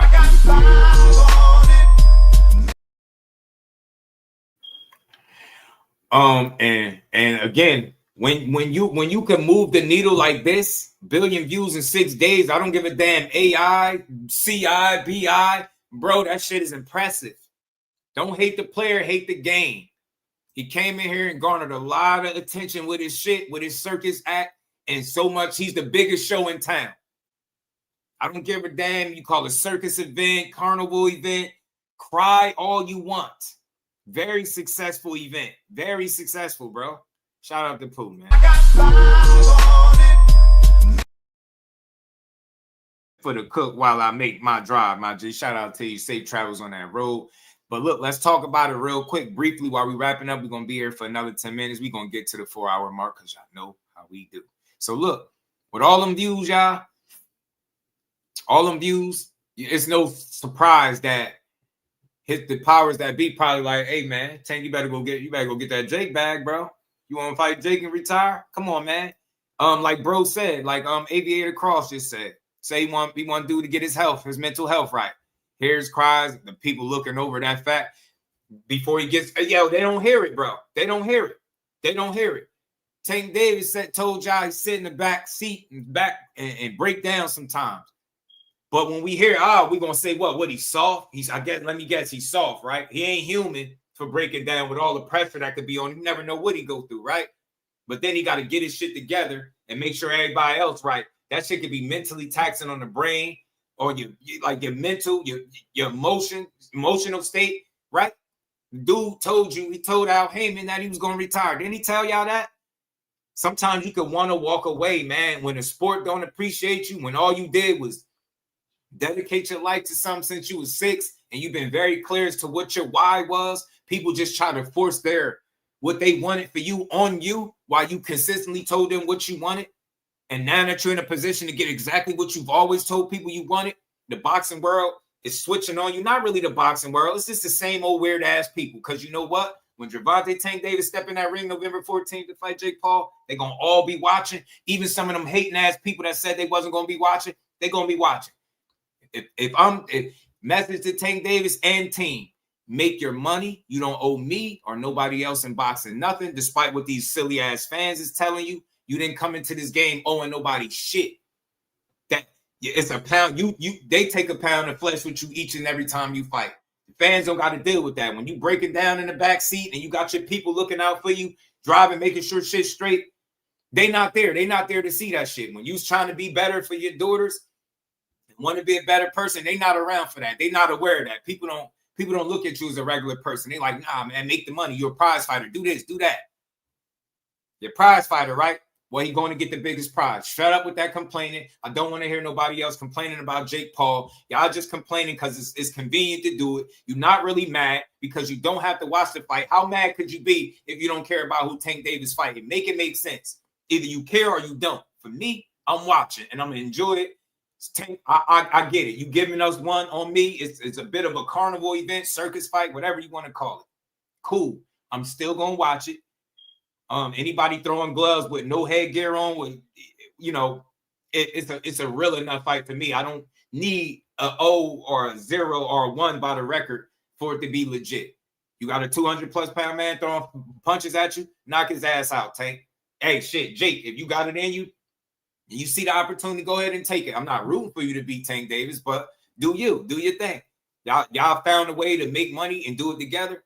I ain't knocking that shit. Go get your money, bro. Go get your money. I promise you. Just let somebody tell me I can make 40 to 150 million. I'm going to get my money. Y'all gonna cry all you can cry and be mad all you want. I'm not trying to hear none of it. Why you mad? Tell you what's good with it. Say who you got, Just Parker or Fabio Wardley. Part of me I'm torn. I want to go Joseph Parker because of what he's been showing me recently, like turning his shit around after he took some losses. But then Fabio Wardley is pretty good, but he had that real. Hold on, no, oh shit, hold on, that's Wardley. That's the one that won the fight. Damn, it's a toss up. I like Parker's experience, man. I like Parker's experience, but Fabio Wardley's a real dog. It's a 50-50, man. It's hard. It's tough to pick. Tough to pick. Hey, Ant must be on the mission. I haven't seen him today. Yeah, he probably doing something. Shout out to my brother Ant McQueen, always rocking with me. And why you mad, Toy? What's good with it? Fabio Wardley and Joseph Parker gonna be a really good fight, man. It's a pick 'em, yo. I like Fabio Wardley, but I like the experience of Joseph Parker, and he's still young enough, like he's youthful enough to box with these younger guys coming up. I like his chances. Shout out to my guy, what he sent me. But they say, take your time. I'm out. 12 threes, my guy. We wrapping up. We got about 8 more minutes. Gervonta Davis responds. Yeah. So lastly, I played the clip for y'all yesterday. This was the response from Tank Davis today. Shout out to my brother Kyle Coolett. I'll play the clip that Claressa spoke.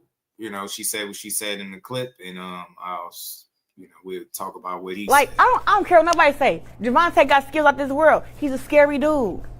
He's scary. Ain't no way he said he supposed to come back and get Shakur, Devin, Ryan, Teofimo, whoop all these niggas ass. He like, I'm about to retire after I fight Jake.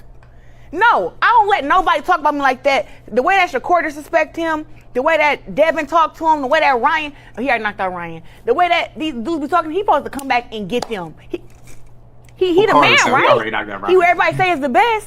I ain't leaving no food on the table. When I'm done boxing, I'm whooping all these girls' ass. They all getting beat. You said you can beat me? Oh, okay. I'm gonna figure out a way to fucking get you. You just wait. So who you think could beat Gervonta? I think Shakur beat Gervonta Davis, and I used to think Devin. I think Devin can outbox Tank, but once Tank catch him, it's gonna be a long night. But only person I think that can beat him. I'm with you, bro. Tank catching is night. I think it's anybody else. I'm not gonna say I think that Teofimo can beat him. I think that Teofimo is gifted, but I don't think he can beat Tank. So I see y'all. I see y'all. I hear y'all. I don't respect y'all. Y'all dudes that's willing to go at Claressa Shields and her accomplishments and how great she is and what she stands for in order to go to bat for a grown-ass man because she gave her opinion. I don't think nothing she said is hating because she said he's scary. That's her opinion. I don't mean it's mine. I don't think she hating. That maybe that's her choice of words, bro. But I don't think none of these boxers are scary. Do they want to lose? No. But why would you want to lose? Why would you want to lose after you done built your career a certain way? Like this generation don't even allow you to lose a fight. They don't allow you to lose a fight. They don't allow you to lose a fight. You get what I'm saying? So I get it. To a certain degree, it's the way that people perceive you. Think about it. He had a close fight with Pitbull. Well, a competitive fight, should I say, with Pitbull. They was willing to say he lost. He had to draw. They said he lost. He got exposed, right? He got exposed against Pitbull. People were saying Pitbull beat him. So imagine somebody actually beating him. How they gonna talk? I don't care what you say. It plays a factor on what fights these people make. So this is Tank Davis' response. Reef, what's good, my bro? He said, Gervonta Davis seemingly responds to Claressa Shields. Stop mentioning me. It feeds my ego. You know what I mean? So if hey, I'm gonna get to that part. Oh, I ain't get there. Blame Mayweather. Like I said, I think he had a huge impact on the way Tank moved. I think the way he moved his career, the moves that he made, the fights that he took, obviously, you know, the monster that you see that is Tank Davis. He about that bag. He found out the way to make the. What if he don't want to be all beaten up and broke down at the end of his career? And for him, he like, yo, I'll fight for y'all because I get in here and I get y'all these knockouts with it. He like, bro, I am giving y'all entertainment. I'm not forcing y'all to buy the fights. You know what I mean? It ain't like he going in there and not winning them joints. So look, maybe he don't want to be beat up at the end of his career. Maybe he still wants his mental and his faculties and all of that. This shit is a sport that takes so much from you. And not only does the sport take so much from you just to compete at the highest level that he's been at, the fans take everything from you. 30-year-old's prospect. He ain't this, he ain't that. But I tell you what, years later, when you talk about Gervonta Davis and he's still up and he living good, you're going to respect that shit. You're going to be, I see why he did what he did. You're going to respect it. You know, work harder, work smarter, not harder. Facts. At a certain level, you's only so hard you could work, but you can always be smarter. You can always be smarter. You get what I'm saying? So I get it, man. People saying he's feeding his ego. Look, that's a Tank flex. That's that A-side shit. That's that I get money shit. I ain't really tripping on that. I like the fact that he didn't go after Claressa like some of these soft-ass Tank fans been doing. Y'all don't get to question her. Yeah, the only person I think she need to fight for real for me is Shadasia Green. That's my girl. I'm rocking with her till the wheels fall off, till she hang up the gloves. Shadasia Green is the only person that I need at Claressa Shields. She do. Y'all, one of your best wins is Savannah Marshall. Her best win is Savannah Marshall. Y'all got something in common. Y'all dogs. Y'all at the top of the game. Y'all want to prove yourself against the absolute best. Shadasia, I spoke to her personally. I know she want that fight. Claressa, you just put your foot in your mouth. You said you're going to beat up all these girls. You ain't leaving no food on the table. So good. Look, it's easy to criticize Tank, but you're in a situation where you got some people that you could fight too, and one of them is Shadasia. I ain't making no argument for nobody else until I see the GOAT fight the Swedes Terminator. I want to see it, bro. I need to see it. Shout out to Patterson, New Jersey. Y'all got y'all a whole unified champion. She stood on business, and she going to stand on business whenever she get an opportunity, man. That girl is special, man. Shadasia Green, shout out to you, the family, and everybody, man. And the whole team, the whole MVP. You know what I mean? Only dude that she should be talking about beating up Claressa is Pat. Yeah. Nah, you all right. You're right. You're all Pat. Shout out to Aviator Cross, man. Make sure you hit the like button, sub to the channel. We got about 2 more minutes and we're going to rock out. But I think we covered all our topics for today, man. I appreciate everybody staying tuned, staying locked in, and and make sure, like I said, y'all, it's a hype section where the like button and all that stuff at. You scroll over to the right, you see one of those little icons where it say hype. Click that hype and hype this live, hype the video, do it on the live streams, on the short videos.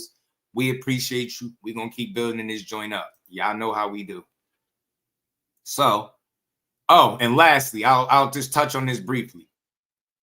There's some talk because, you know, obviously Top Rank don't have a TV deal. They don't have a home right now. They don't have a home. Keyshawn Davis blew the bag, over $1 million payday. But De Los Santos fight, blowing the weight. You know, the fight got canceled and all that. Oh, I already know, Cal. I know. I knew what you meant. I knew exactly what you meant, my guy. You know what I mean? But it's been quiet for Top Rank. You're not seeing or hearing from Bob Arum as much as you used to. I think that's because for obvious reasons, got other people making the moves and facilitating things for Top Rank right now. And it's not Bob Arum as old as he is. But we all seen the fallout with Keyshawn Davis. He's been quiet since then. You don't know when he's going to be back in the ring, but this is somebody saying that it's active discussions taking place between Keyshawn Davis and Matchroom over a promotional deal. Said it's believed that Davis' deal with Top Rank ends in 2026. However, MR are prepared to buy out. So that's MR's Matchroom are prepared to buy out the final year of his contract. Discussion is ongoing, not final.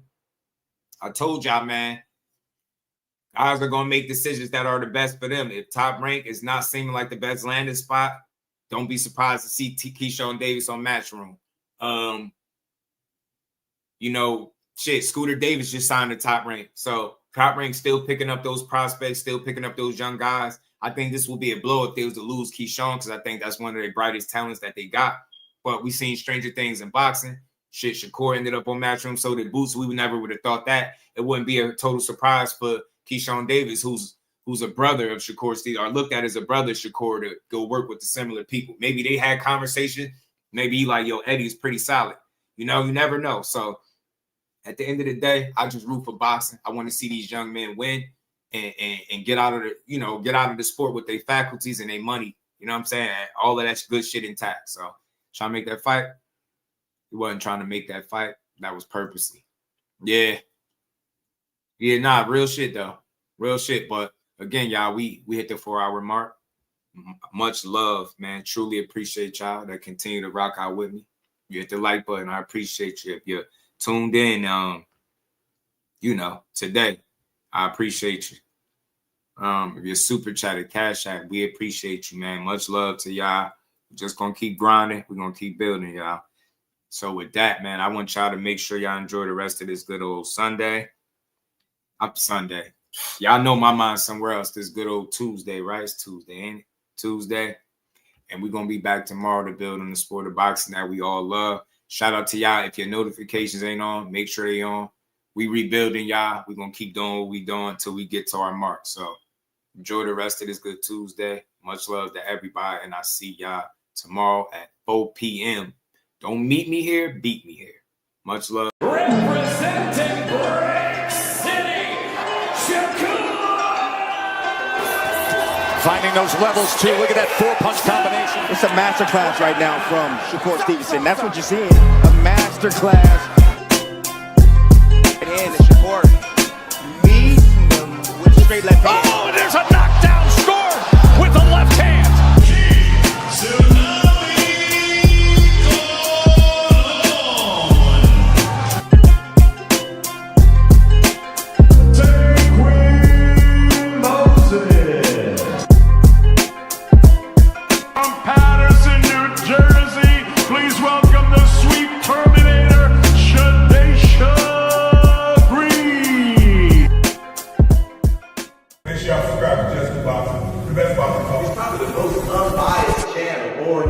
Right now, we're going to give him his just due. Shout out to my brother Just Due.